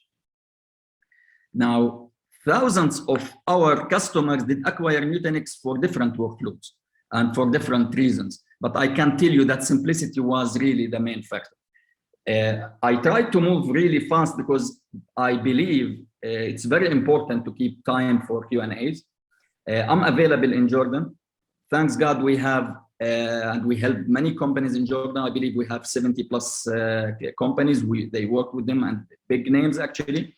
And at the same time, we have more than 800 customers in Middle East, and around, if I'm not mistaken, we reached 17,000 worldwide. And that's from me. Greg, back to you if there are any questions. Thank you very much, Tamer.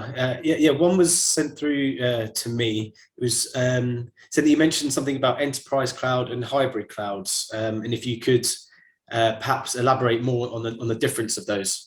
Yeah, that's really important. Now, first of all, as I mentioned, people talk really about cloud, and unfortunately, some people still think cloud, immediately they link it to public cloud. Enterprise cloud means you have all the functionality of public cloud. We call it the cloud experience on your prem. So first of all, when we talk about enterprise cloud, you need to think about having the cloud experience on your prem. When we talk about hybrid cloud, means you should be able to integrate the enterprise cloud with any of the public clouds. And maybe there is another point here, which is the multi-cloud. Maybe, okay, you have enterprise cloud, you did link it with AWS, for example, but you need some applications for some reasons in Azure, for example, or at Google. You should be able to have a multi-cloud as well. Okay, brilliant. And then another one's from Sham. Says Nutanix is known as an HCI leader while you were talking about enterprise clouds. What's the difference there? Is that a different technology? Good, very good point. Now, if we answer, now Nutanix well known as HCI leader, that's true. If I had this question, maybe by the way, I'm with Nutanix since 7 years. So if I had this question, maybe in 2013, at that time, we could be the leader, you can say. Now it's different. HCI, for you guys, HCI means we integrate servers and storage together in one box. Easy to manage, easy to install. That's the base of what we call now enterprise cloud. So currently, we were selling HCI, but currently when we go and talk to customers, we talk about enterprise cloud. Means you have the HCI as base, however, you build on top layers to have a true cloud experience. So that's the difference. So yes, it's we are leader at HCI. It's not different technology, it's the same. However, you need to build on top of that to have the enterprise cloud. Brilliant. And then we've got time for just one more question before we do leave. This is from Rahul. Do you have any customers in the region and in Jordan that they could talk to? Any names that you might want to drop of customers in Jordan? Yeah, as I told you, we have thousands of customers worldwide. In Middle East, we have 800 plus. I'm proudly saying that we have more than 70 in Jordan. Maybe I need to give you just in 10 seconds a story. When I joined the Nutanix, I was handling a couple of countries in Gulf region. And one of them was really big country in Gulf region, which generate much money. I told the company, I told Nutanix, and what's strange actually, oh guys, please take this country and give me Levant. Maybe if you think about it, this guy is Jordanian, would like to handle his country, can be part of it. But the fact that we all know that Jordanians are educated enough to choose the right solution, the right technology. Maybe the main issue people have is the budget. So maybe you will have X as top technology, but they have to go with Y to save some money in some cases. So with the Nutanix, when we found that, no, hold on, you can give them the right technology, you can give them the right products, and at the same time save money for the customers. So that's why we really succeeded here. There are many customers. I can tell you in all sectors we have customers. Most of the banks running Nutanix, the government running Nutanix. We have many public references. Please feel free to reach out to me. I'm living in Jordan. I think you see my email and my number. I will be more than happy to sit with you and give you more information. Brilliant. Thank you very much, Tamer. That's greatly appreciated. That's all the time we have for right now. But if you're sticking around, then please do stick around to answer anyone else's questions in the chat. But for now, I would like to introduce our next speaker, Karthik Anandarao. Karthik has over 20 years of IT experience, having started his career as a network administrator at Zoho. And today he is the Chief Technical Evangelist for Manage Engine and heads the technical research and marketing team for the MENA region. Karthik, over to you. Thank you so much, Greg. I'm hoping you are able to see my screen. Yes, we are. Thank you. In fact, the previous session on Nutanix and cloud was very engaging and interesting too. And my session is timed right after that. So my focus here is going to be on the security strategy for cloud IT management. The growing trends in IT add much to the woes of administrators in terms of security and management. Cloud IT management has already gained momentum, and organizations look to move towards cloud IT management to reduce unimperative IT costs and maintenance. A security loophole like a configuration mismatch or missing security patch or unapproved data access or excessive privileges to users can dearly cost you much on IT and your business. And in this session, I'm going to talk about ways to scale up security of your cloud IT management infrastructure. And these security tips are applicable to the future trends in IT as well. You could host your infrastructure in a public, private, or hybrid cloud, and you have chosen a service model for your business too. It could be infrastructure as service, platform as service, backend as service, or software as service. And cloud IT management may include more, but is not limited to help desk and service management, assets and CMDB, desktop and mobile device management, identity and access management, security and information, event management, network application server monitoring. You may choose a public, private, or a hybrid cloud to host any of these services for your IT. However, the major concern these days is to ensure security of your internal and external data. In the next few slides, I'm going to discuss the right security strategy to adopt for cloud IT management and future IT trends. So the first one that I'm going to start with is the endpoint security to proactively detect and defend against cyber threats.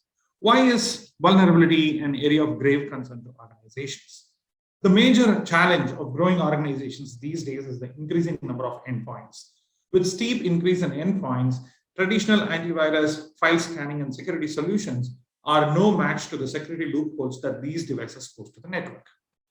In a study conducted by ManageEngine, we found out that close to 37% of the respondents did not use any kind of endpoint protection solutions or were just in the process of evaluating potential security solutions.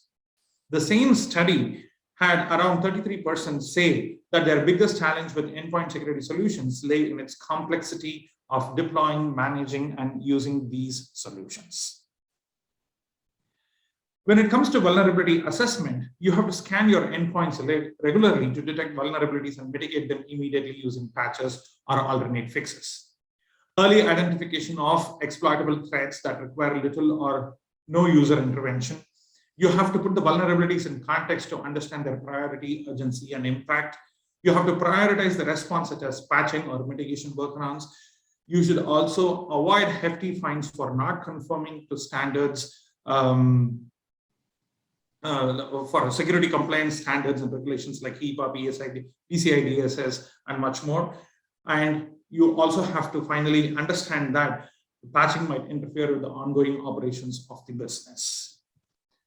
And when it comes to security configuration management on workstations, it includes a whole bunch of activities like firewall audit, password policies, where you have a strong password policy and frequent password rotation, Microsoft Office security, the place where you have to store your documents securely, securing the remote desktop sharing functionalities, managing network shares, logout and logon security, where you implement a multi-factor or a two-factor authentication for logon activity, user account management, where you have to disable the default administrator login, guest login, or orphaned accounts, user account control, where you control on user activity, default path of the user account, and much more. So these are certain security aspects that you may have to look into when you have to move your IT management to the cloud. Enterprise patch management, this again can be moved to the cloud. You have to think of automating the patch management, use a single agent to distribute patches for all applications and software, have a single console for your hybrid infrastructure where you have Windows, Mac, and Linux operating systems. Ensure patching is done for both Microsoft and third-party applications, and you should have a flexible deployment policy, like after our service deployment, or shutdown or restart policy after applying patches, and so on and so forth. And ensure that all these patches have been applied to workstations only after proper testing and approval. When it comes to application control, you have to have a whitelist and blacklist of applications that are allowed or disallowed on workstations. Administrator access has to be removed on all applications and software. Just-in-time elevation of privileges is necessary so that you don't provide your users with complete access on all workstations. Have control over child processes of applications. And finally, provide application-specific privileged access to users and workstations. When it comes to endpoint privilege management, you have to adopt a zero trust security model and enforce role-based privileges to all users, and to all the whitelisted applications in your network. You can allow self-elevation of privileges so that users can do a self-installation of trusted applications and software, thereby reducing the number of help desk tickets. Remove all unnecessary local administrator accounts, which when left unnoticed can be a security loophole. On the device control, you have to control all the ports that are connected and all the devices which are connected to the devices. You may have to block unauthorized access to your data and monitor all device and file actions effectively.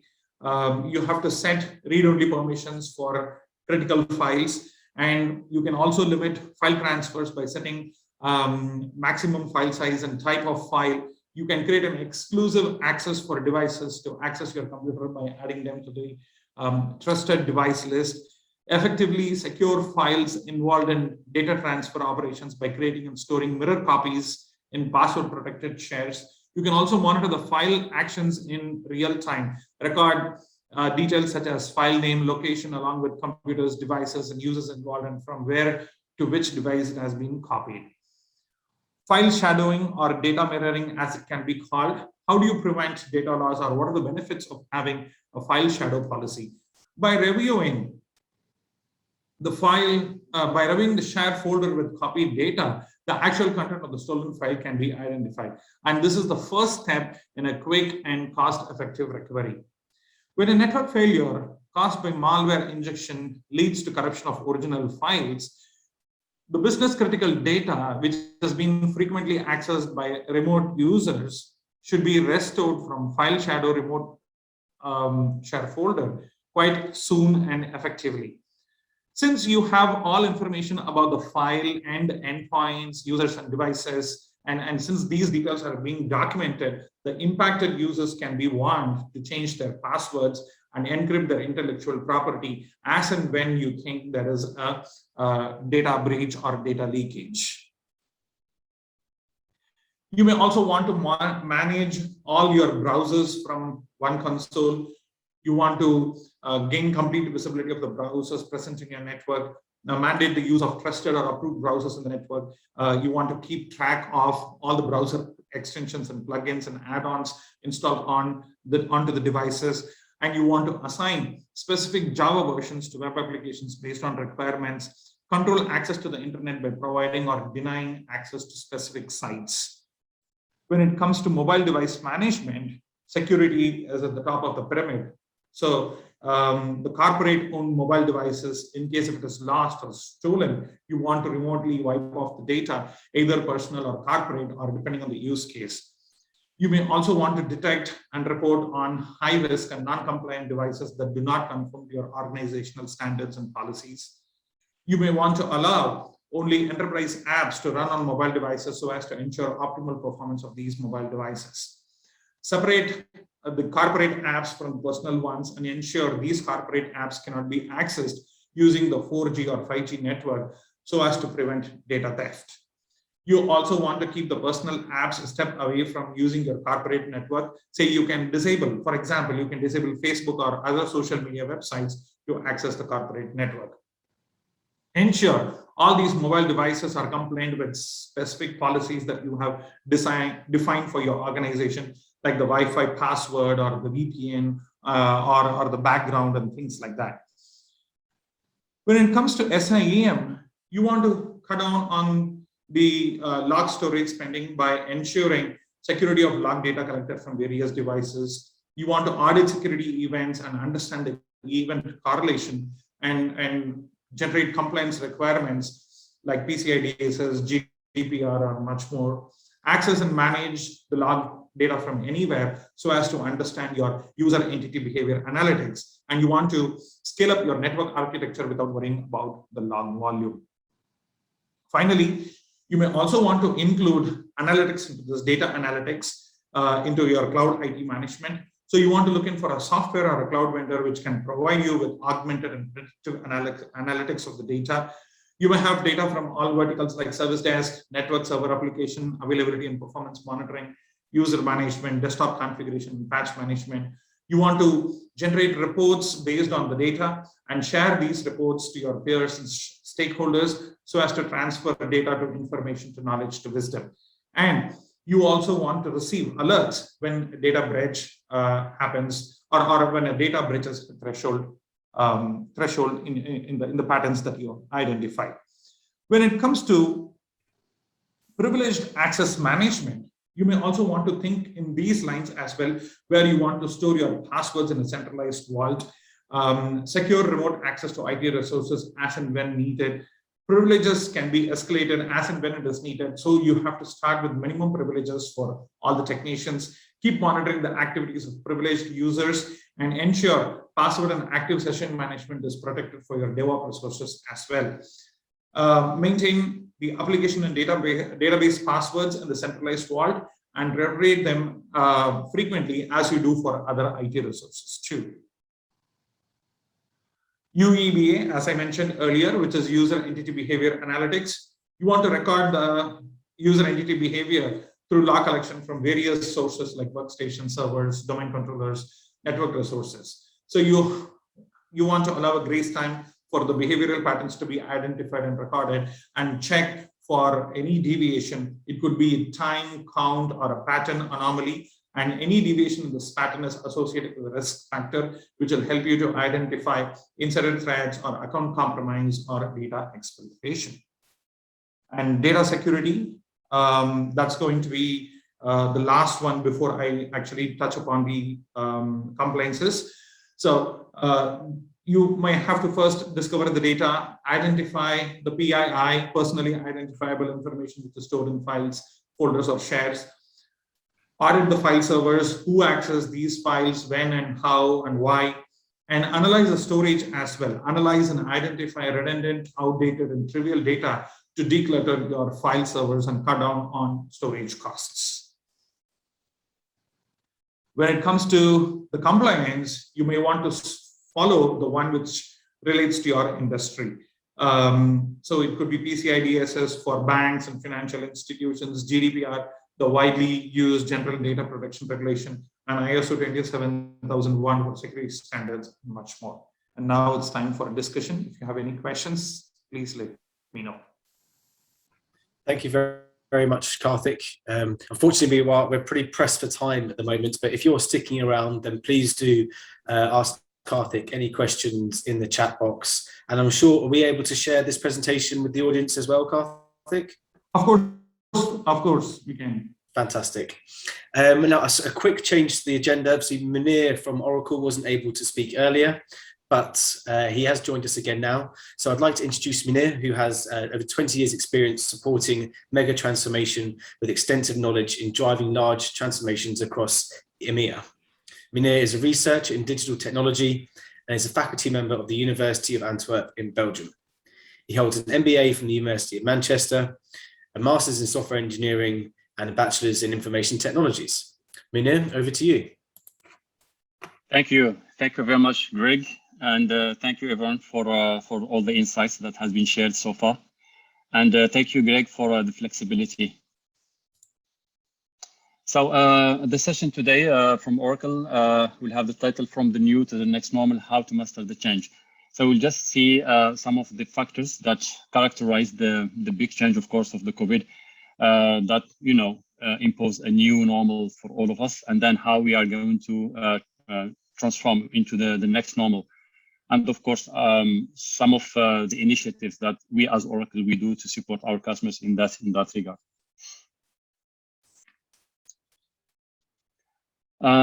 So first of all, I believe many things have been changed for all of us. Of course, the way we shop, the way we entertain ourselves, the way we spend our time with family, and the way we access services, products, the way we consume, the way we access healthcare, the way we use technology, the way we socialize, and the way we travel actually. So currently, as I told before, so currently I'm in Burundi, and I had my session scheduled earlier, but at that specific time, there was someone who were here in the hotel to take my PCR test for my travel back tomorrow. So you can imagine, so everything has been changed, even the way we are interacting with each other now. So I was, obliged to, withdraw from the event. And then, of course, thanks to Greg and the flexibility. So here I'm back to discuss with you. So everything really has been changed. The way we live, the way we interact with each other, the way we socialize, and all of these changes, we really need to I put a focus on three things here. With the way that this has been changed with the COVID-19. Of course, social distancing, it changed from something that was, irrelevant, especially for our culture as Arabs. I believe we all enjoy, hanging around, having some shisha, having some, some drinks with friends, with family. So social distancing was really, for us in Jordan, or for all the Arab culture, it was just something that is not relevant. And now it's, it transformed from something that is totally irrelevant to something that is very critical. Remote working, it was optional. If I want to say, maybe also not relevant, because we enjoyed being in the office, meeting with our customers, with our colleagues. So this was something that was, enjoyable, and currently it's becoming critical. And something that I added here is the digital immune system. So the way we protect our systems. So that was essential before, and now it's becoming critical. Now, in order to see how this will become for the next normal. So hopefully soon we will go through all of the crisis of the COVID-19. I mean, with all what we have experienced, I've recently been in Morocco, my home country, and I've been affected with COVID with all my family. So unfortunately, I lived that experience with all my family. So I know all the suffering that, all the people who has been affected. So I experienced all of that myself. But we really believe that once all of this is over, lots of things will stay here. Social distancing will stay for a while. Of course, it's going to become optional, but it will still stay. Remote working, it will be an advantage for companies. So many companies have experienced the advantage of getting their people work from home. If I talk about my company, I believe, myself and all my colleagues, we have become more productive by working from home, which was something that was not expected from our management. And I believe this is something that is quite general. So in fact, when people work from home, they are more productive. So they work more hours, they are more focused. Of course, with all the distraction of children and wives, etc. But we are still focusing on what we do. And then, of course, the digital immune system, it was essential and it's still essential. I really want here to start from this quote from His Excellency, Mr. Ahmed Hanande, who is the Jordan's Minister of Digital Economy and Entrepreneurship, who mentions simplicity as the name of the game, whether for the next normal, for the new normal, or for the next normal.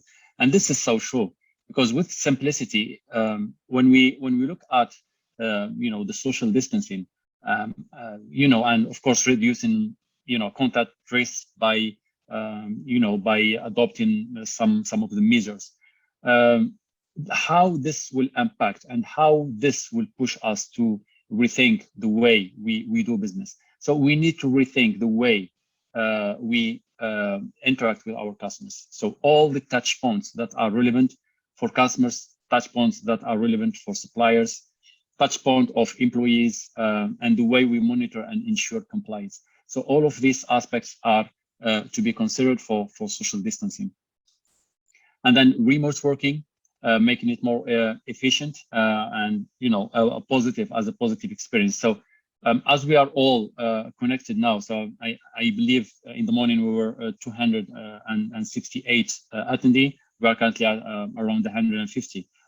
All of us are connected remotely, so we are sharing insight, we are sharing experiences, references, and we are enjoying it. So making it like an enjoyable experience working remotely, it's really important. And this cannot be done without equipping employees, without enabling employees with trainings, with support, whatever it's necessary, and of course with guidance and all the technology behind that to support.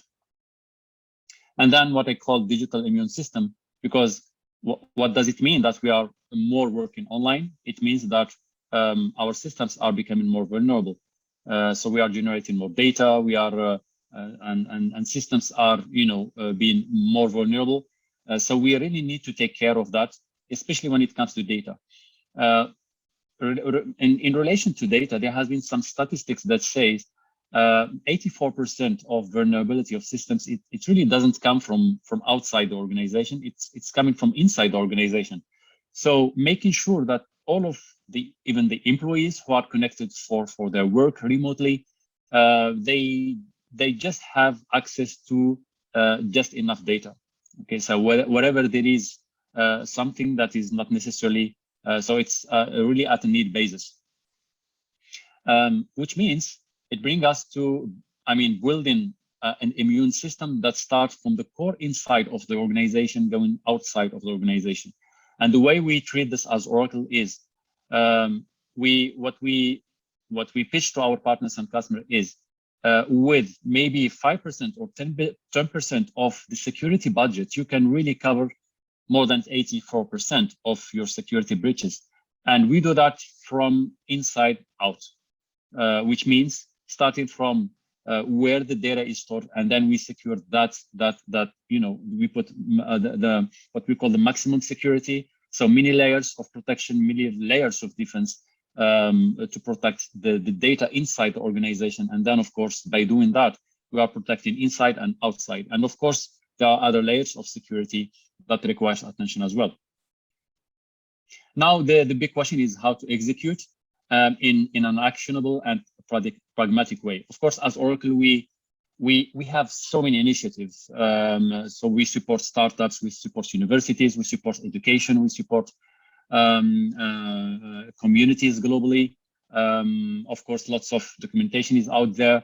But what I wanted to mention today, and this leads me also to a reference that I mentioned before, some of the innovation that we have done with Ajib in Jordan, the first blockchain implementation in Middle East and Africa. And I'm going to mention here the way we have driven this.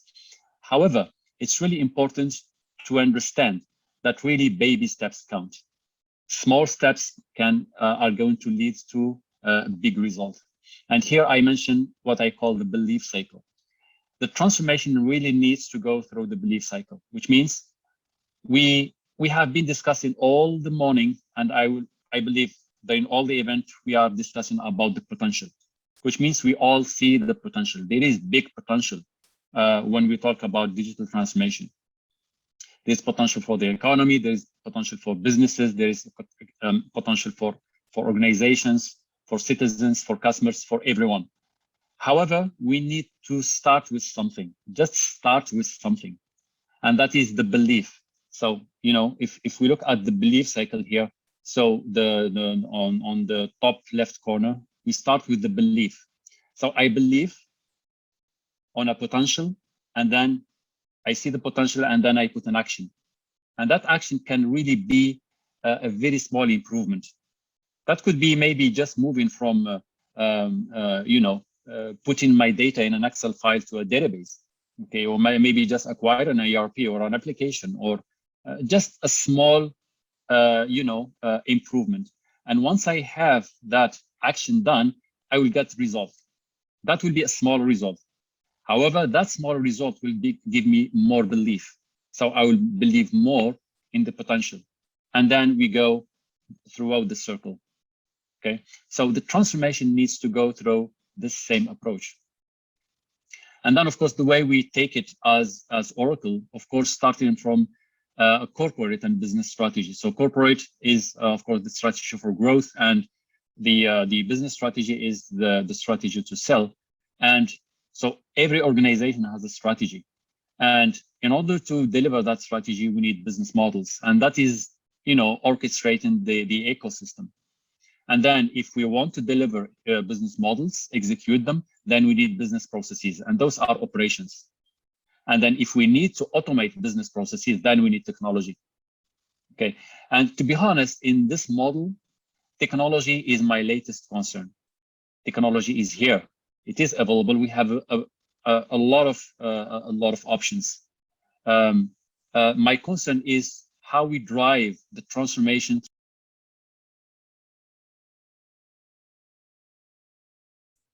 Sorry, you're muted, Munir. I'm not sure what happened there. There you go. Am I audible now? Yes, you are. Sorry about that. Okay, sorry. How long have was I on mute? Probably about 10 seconds. Okay, that's fine. So maybe I got the chance to explain until here. Yeah. So what I was saying is technology is my latest concern. I really don't bother about technology because technology is here, it's available. There's a variety of choices. My concern is how to align from the strategy through the business models, through the business processes, through down to the technology, how we are going to align all of those and make people believe in whatever we are trying to do. And here I really want to mention the Ajib case because it is a great case actually. So what we have done, we connected with, of course, with Mr. Ayman Kadoumi, the CIO of Ajib, and his team. And we went through many discussions about what different improvement we can do, okay? And then, of course, we went to discuss with different lines of business, finance department, marketing department, operations department. So we discussed with many people. And then we spotted that maybe there is something that we can improve here. And that was related to the high cost of international transaction and the time it takes making, a miserable experience for one of the customers who just wants to send money internationally. And that was the piece that we spotted and we discussed it at the strategic level and then down to the business model, down to the business processes, we adopted the business processes. And then of course we spotted blockchain as a technology to support that. And guess what? When we wanted to implement it, there was regulation that, it stopped any financial institutions to go to the cloud because of the data sovereignty, because blockchain, it happens in the cloud.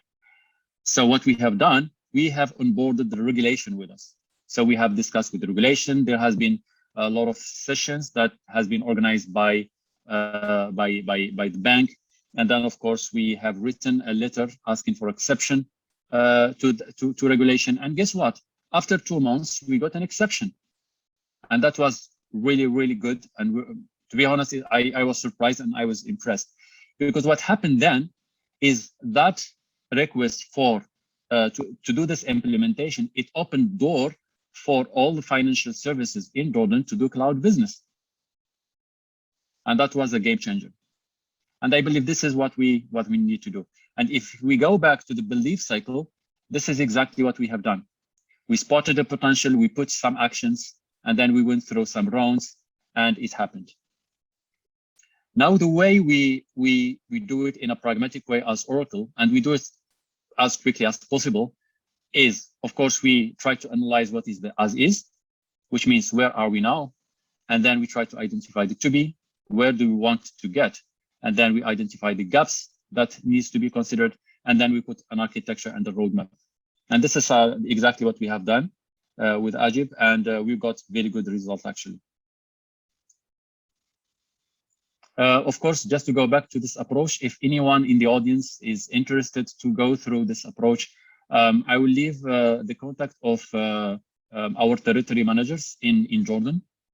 So feel free to contact with them, and of course we can go through the same approach, and I will be personally more than happy to support that. Now, His Excellence, he mentioned how important is time. It is a race. It is a race. It is a race among nations. It is a race, a business race and economic race, especially when it comes to preparing businesses to recover from the COVID-19.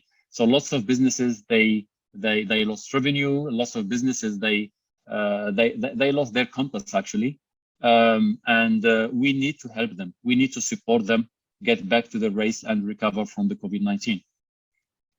Of course, as Oracle, we have a variety of solutions to support that and to support any transformation.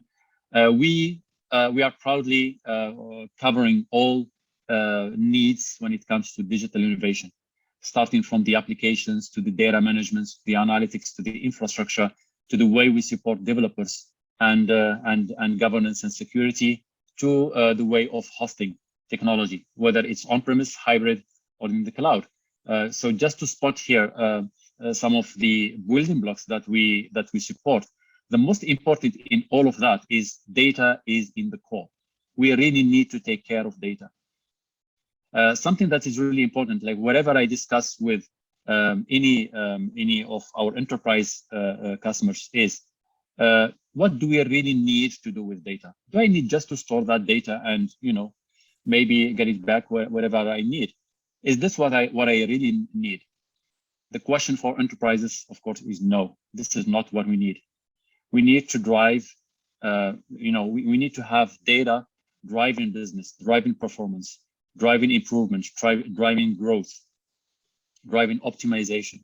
And in order for us to do that, we need to take care of data, make sure that data is of highest quality, make sure that data is highly available all the time, make sure that data is secure, and then make sure that we are getting the good insight from that data, whether it's a structured data or it's an unstructured data as a big data.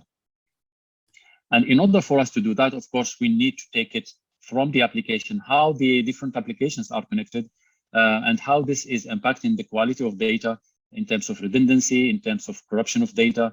And then, of course, with all the pieces, bringing all the data into one data warehouse and then plug in analytics to support decision making and policy making. And last but not least, how all of this is going to be hosted on a secure infrastructure and a reliable infrastructure. So those are the contacts of our territory managers, Mr. Rashid Al-Masawra, Mr. Malik Al-Malabih, Mr. Jihad Al-Qawasma. So feel free to connect one of them. They will be more than happy to support. Myself, I will be more than happy to support. Wherever there is a need of transformation, we can take it from there. We can discuss based on the best practices, and we can see what we can really do for your enablement. Thank you very much, Greg. I hand over to you. Thank you very much, Munir. Unfortunately, we don't have any time for questions as we're on to our last, but definitely not least, presentation of the day. And I'm very happy to introduce again Mr. Wasim Al-Rassan, IT Director at the Airport International Group. And now Wasim is a highly proficient IT professional with over 20 years of experience in information systems, digital technologies, management, and IT strategy development. As mentioned, Wasim assumes the role of the IT Director at Airport International Group, where he directs long-term planning, oversees all IT operations, delivering IT managed services. Wasim, over to you.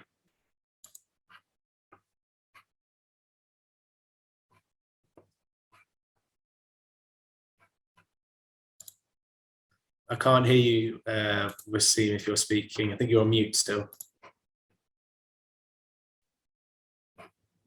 You hear me now? Yes. You see my screen? Yes, we can. Okay, good. I'll try to make it short and straightforward. So the idea of my presentation is to show how we at AIG think of digital transformation, what we have done over the last couple of years when it comes to digital transformation, what we have achieved, what we looking for, and to share some of the experiences we have seen and the challenges we have went through to achieve what we want to achieve in digital transformation. So first, I will start by sharing with you our digital strategy. So when the momentum a couple of years ago, there was a focus on how we can digital transform services or operational activities within the airport. So we decided to make a strategy. The strategy was focused on three main things. First, we need to plan what kind of what is the business ideas, what technologies, how can we digitalize our business with, of course, focus on passengers and other stakeholders within the airport. Second is to build, and we have to think of putting in place the right policies and procedures, standards, the right best practices when it comes to performance management and quality of deliverable. And afterwards, how can we run this?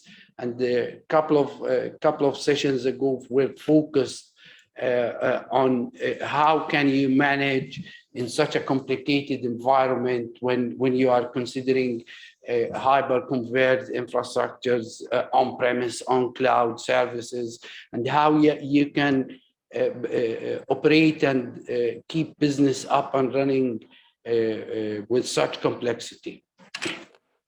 So our mission was straightforward. So we believe we need to partner with business, whether internal or external business partners, to transform the way we do, the way the business is done. So we found some good partnerships with local and international vendors, with companies like JDS, Future Tech, Fortinet, as well, Nutanix, in order to help us and guide us through all the way to implement what we want to do. We had to come up with some innovation and mind shift within the way we do business, and we were focused on solving problems. The moment you focus on solving problems and achieving goals, and as mentioned in the previous session, it's the baby steps that you can follow to achieve. And most of all, how can we ensure quality in what we deliver with the right partnerships internally and externally? We focus to understand the exact business requirement in order to deliver what is needed. I'm trying to short the list when it comes to digital transformation. However, it's the complexity sometimes and readiness as well. So is your infrastructure ready? Do you have the right infrastructure in place? Are you equipped with a reliable infrastructure that can scale up or scale horizontally whenever is needed?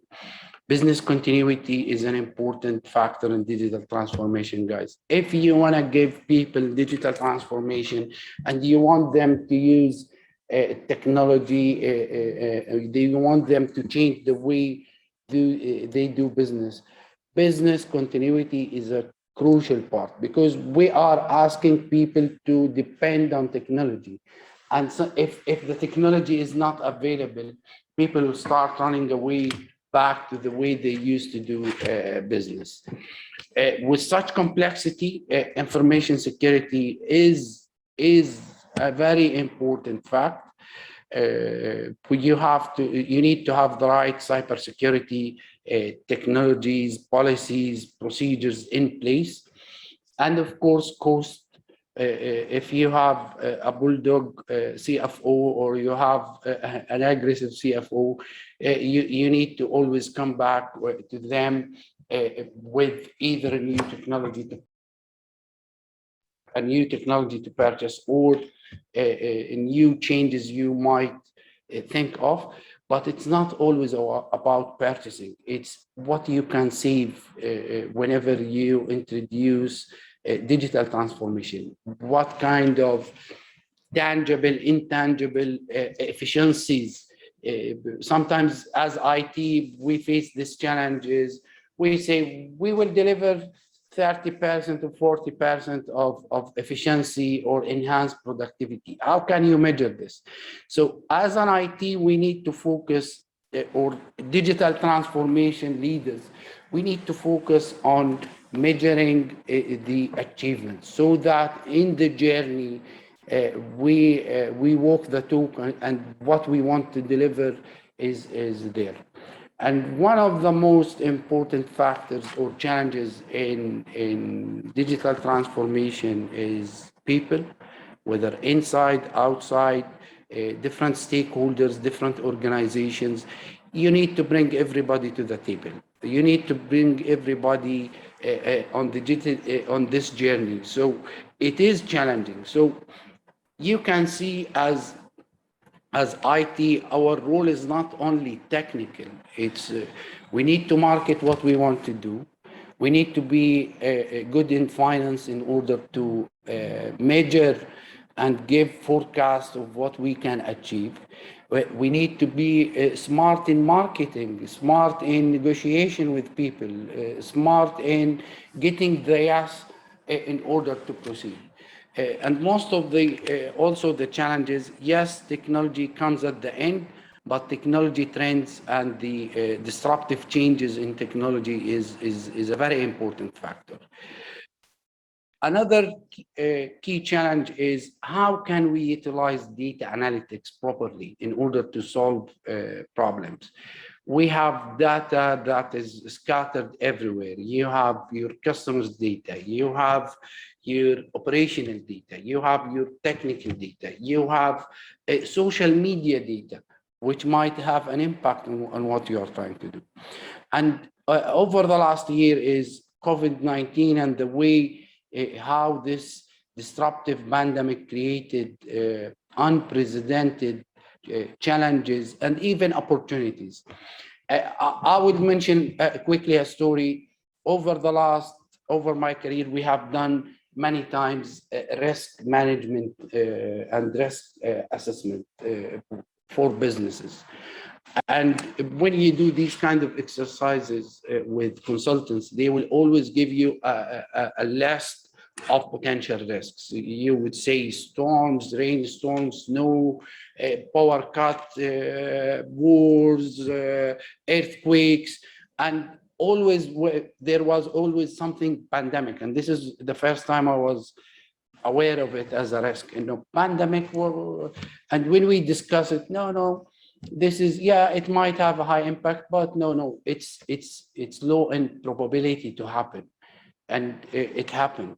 So when it comes to COVID-19 and the way it changed, the way we act, the way we behave, the way our customers react, the way the employees react, the requirements for the employees is different. A couple of years ago, if you are in the aviation industry and you want to do a meeting with multiple people across the globe, they will say, we are in aviation, let's travel.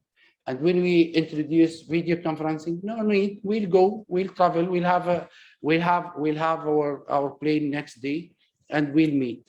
But today, 99, if not 100 of our meetings are done on video conferencing and collaboration. Even the conference we are in, if you look 2 years ago, it would be in a very big hotel where everybody is there, but today we are doing it over a video conference. So this is the kind of disrupt the way we react.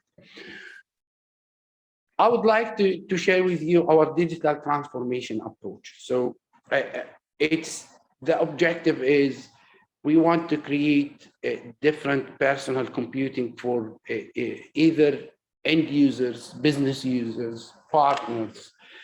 We want to have a highly intelligent cloud platform, whether on-premise, on cloud, hyper-converged infrastructure. We want to reinvent our business processes. We want to change the way we do business. So With that in mind, we need to focus on four parts. One is the customers. And for an organization where I come from, an airport, I mentioned it earlier, we have more than 100 different type of customers. So we have government agencies, we have security agencies, we have military agencies, we have border control, we have customs, we have ministries, we have airlines. 60 different airlines operate from Amman as a hub. We have commercial people in the duty free. We have tenants who rent space. We have too many different type of customers. We have our employees as well. We have business, we have operation, we have the marshals who drive the way on the runway in front of airplanes. We have technicians. So it is the customers we are looking at is it's different personas, different requirements, different interests. When we look at our employees, we always think what kind of tools we need to give to our employees to make their life easier. You don't want to bombard the employees with tens of tools to use, with tens of logins. You need to provide different user accounts, different tools, you need to bring that to simplicity. Simplicity is very important whenever you are seeking engagement towards digital transformation. And most of all is complexity of operations. So how can we optimize the way we operate such an infrastructure? What do we need to do? How we should monitor? We cannot have 24/7 shifts, IT staff on place due to finance limitation. How should we monitor 24/7? How can we automate this? How can I find tools that will monitor on behalf of us, and whenever there is unusual behavior, I either receive a phone call or I receive a WhatsApp or an email. And most of all is we need to transform the way we do our services, the way we sell our products, the way we market what we do. And this is the approach we always thought of. This is where we think of whenever there's a problem, we think in this way. We implement in this approach. So at AIG and the airport, what enabled us to go forward with the digital transformation? First is scalable infrastructure. Today, Tamer Rayal from Nutanix talked about Nutanix and the way they provide hybrid infrastructure, and we are one of the references, by the way, for Nutanix on this part. Are you cloud ready? Do you have the right procedures, policies, operational activities to be implemented? Do you have the right mindset? Do you know exactly what business critical tools you can send to the cloud and operate with the cloud? Do you have the right connectivity, the right resiliency and redundant links and all of this? Digital presence is very important to gain feedback by employees, by customers, by passengers. Information security and how tight is your infrastructure when it comes to cloud. One simple mistake with information security could ruin, delay, or even stop whatever you are trying to do. So you need to have this base of readiness when it comes to infrastructure, information security. And one of the enablers is we managed to find the right business partner to consider for airport systems to operate and use up-to-date technologies related to airport systems on the cloud. And most of all is the internal buy-in. Is your management, the management buy-in is really important, because sometimes you will need the right support, whether financially, whether in the communication, whether in the during the implementation. So do you have the right business departments who really understand what they want to do? However, I find it as a learning opportunity for everybody within an organization during these projects, if you bring the right people at the right time to the table for digital transformation projects. So today I will show you a couple of the use cases we have done. I can talk a lot about this. I'm very enthusiastic and excited about digital transformation. However, I will be talking about 2 or 3 use cases we have implemented that uses either analytics, cloud, or even machine learning, artificial intelligence, security. So we have one of the objectives is to become a paperless environment, at least for our operations. So the way we operate the airport. So instead of having paper checklists for everything we do, and in airports, quality and quality inspection is crucial, because safety is a very crucial thing. So we found that there is a huge number of paper documents filled by end users in the operations in the field. So we introduced digital business process management with tablets, with mobile devices, so that we give the mobility and the flexibility, and we reduced a lot of the time and effort for this operation. Information security, and I will talk in a minute about what we did with information security and how we do it. Infrastructure agility. You need to work with business partners specialized in infrastructure and have a really holistic view, ready infrastructure where you can scale up, where is it very high available, where you might need a disaster recovery setup, your network as well. So we work with Nutanix, we work with JDS, we work a lot of business partners on this part. Collaboration, communication, readiness. Today, almost everybody is using that. However, we were ready ahead of COVID-19, which made business as usual faster, easier, and for the end users as well to adapt very quickly, enabling people to work remotely in a fast way with the right security tools, the right infrastructure for remote access and remote work. And data analytics as well. I will be talking about this as a showcase. And most of all for us is Queen Alia International Airport today is one of the first airports in the region fully operational from cloud.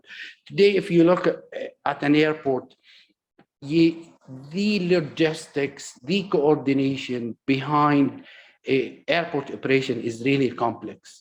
However, it's not seen up to the surface for passengers. So we have a lot of scheduling, a lot of control. This is a picture of our OCC. It's Operation and Control Center.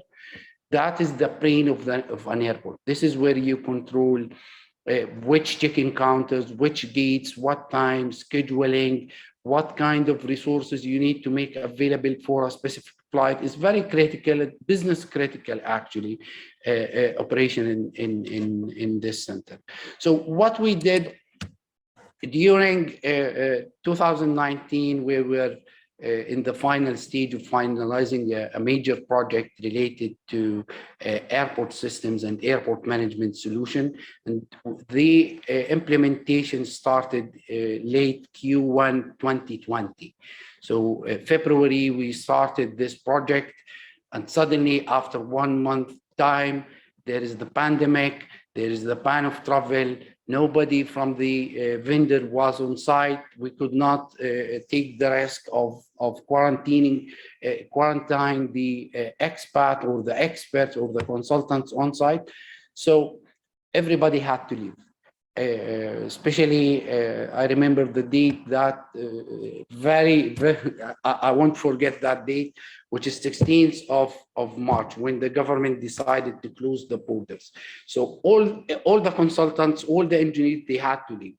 So what should we do? Should we stop the project? Should we continue what we had? So we created like a task force to understand the situation, evaluate what are the possible options, and with a lot of fast actions when it comes to remote on-site activities that we have taken, we managed to do. I cannot tell you what type of challenges and how many type of challenges we faced. A very simple task was the training for end users who will be using this system, because we had a very tight schedule to deliver this project by end of May.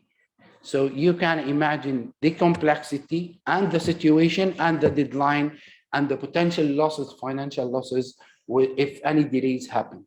So we decided to continue with the project, to cooperate and to collaborate, both AIG IT staff, a major staff we were working with.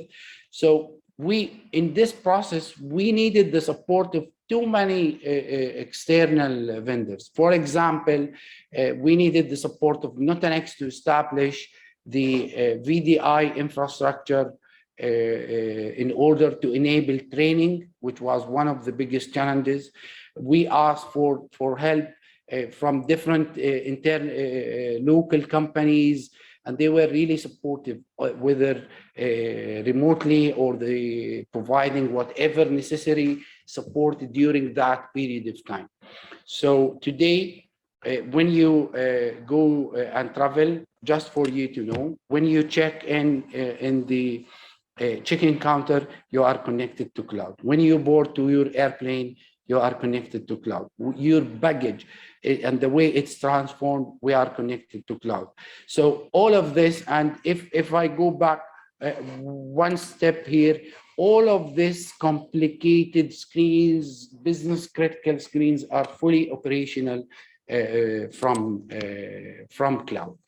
So even the airlines and the third parties we deal with, they all are connected to our cloud with the booking systems available. And I will show you in a while, when I start talking about analytics, how this benefited AIG in the way we do data analytics. So today we have, I would say, standard integrations, open APIs. We started to receive data we never received before, which enabled us to build use cases on the data we receive. So this is something I'm really proud of. This is a very international showcase, which is one of the first airports in the region fully operational on cloud during the COVID-19 lockdowns. So the second one is airport analytics. So, Mr. Sear, just to say you've got about 5 minutes. Yeah, clear. So airport analytics. So today, when we started to analyze and assess what type of data we have, so we found that we have a lot of data, and we need to speed up the decision-making process with AIG. And without data, we would not be able to do that. So time is really important for the decision-making process. So we shorten time when it comes to decision-making. So what we did, we built a data analytics model.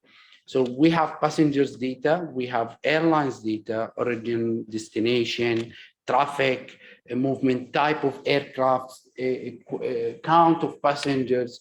We have point of sale transactions in our duty-free. We have as well our invoicing and billing systems.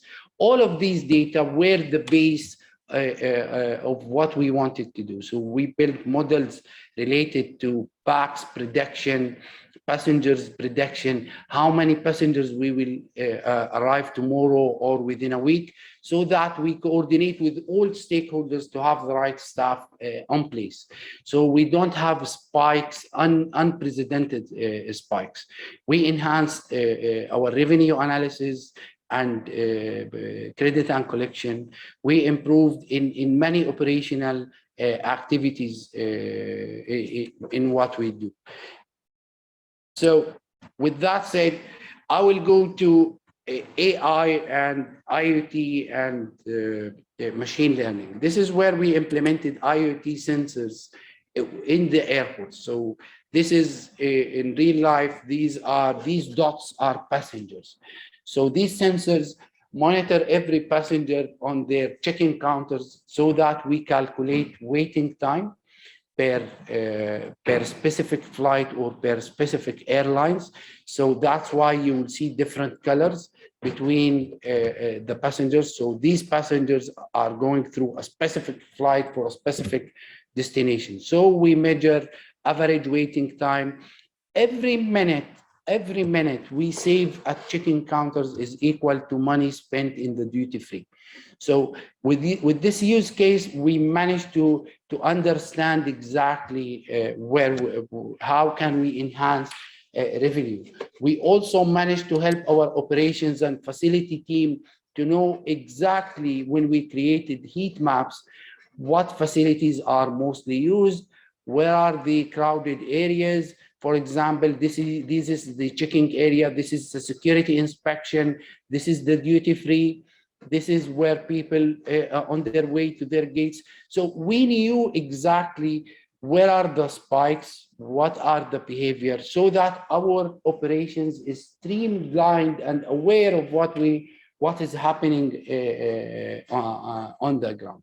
Another use case is related to advanced cybersecurity and threat management. So if you look today in cybersecurity, we implement artificial intelligence, machine learning, in order to spot immediately unusual behaviors, avoid zero-day attacks, avoid all kind of cybersecurity threats. And all of this is based on artificial intelligence, machine learning, and today we are monitoring this on site and remotely. So whenever there is unusual behavior, we are not monitoring the screen, we receive the phone calls, we receive immediate alerts to, guys, there is something wrong, you need to look after. So we became more proactive in what's happening on our network. We have one of the biggest infrastructure networks in Jordan. We have one of the biggest building in Jordan. We have, I think the other day it was more than 10,000 connected devices to the network. 10,000 between computers, sensors, CCTV, controllers, access control, scanners, security scanners. So we have a lot of devices. So you can imagine the complexity. God forbid something happen related to the network, and how challenging is this to track and monitor where is your threats coming from. So with this slide, I think I can conclude. I'm not sure if there are any questions, but in case, sorry, I will conclude by a very simple recommendation. Find a problem, find a challenge for your digital transformation. Focus on one thing, baby steps, phased approach, you name it the way it is. You know your inside better, your organization better. Find a problem, find the right business partner who can help you to identify this problem or challenge, solve something for a specific business requirement. You need to think right. So with the right business partner, the right time of implementation of digital transformation, choosing the right technology, and utilizing the right data to help you focus or anticipate or find new business insights that will help you to solve the problem.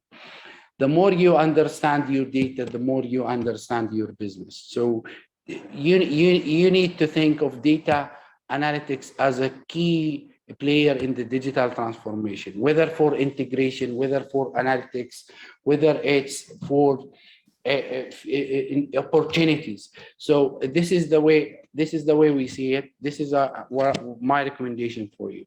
So I think with this slide, I conclude. If you have any questions or if you need any more information, please feel free to contact me, or if we have time on the chat, I'm not sure.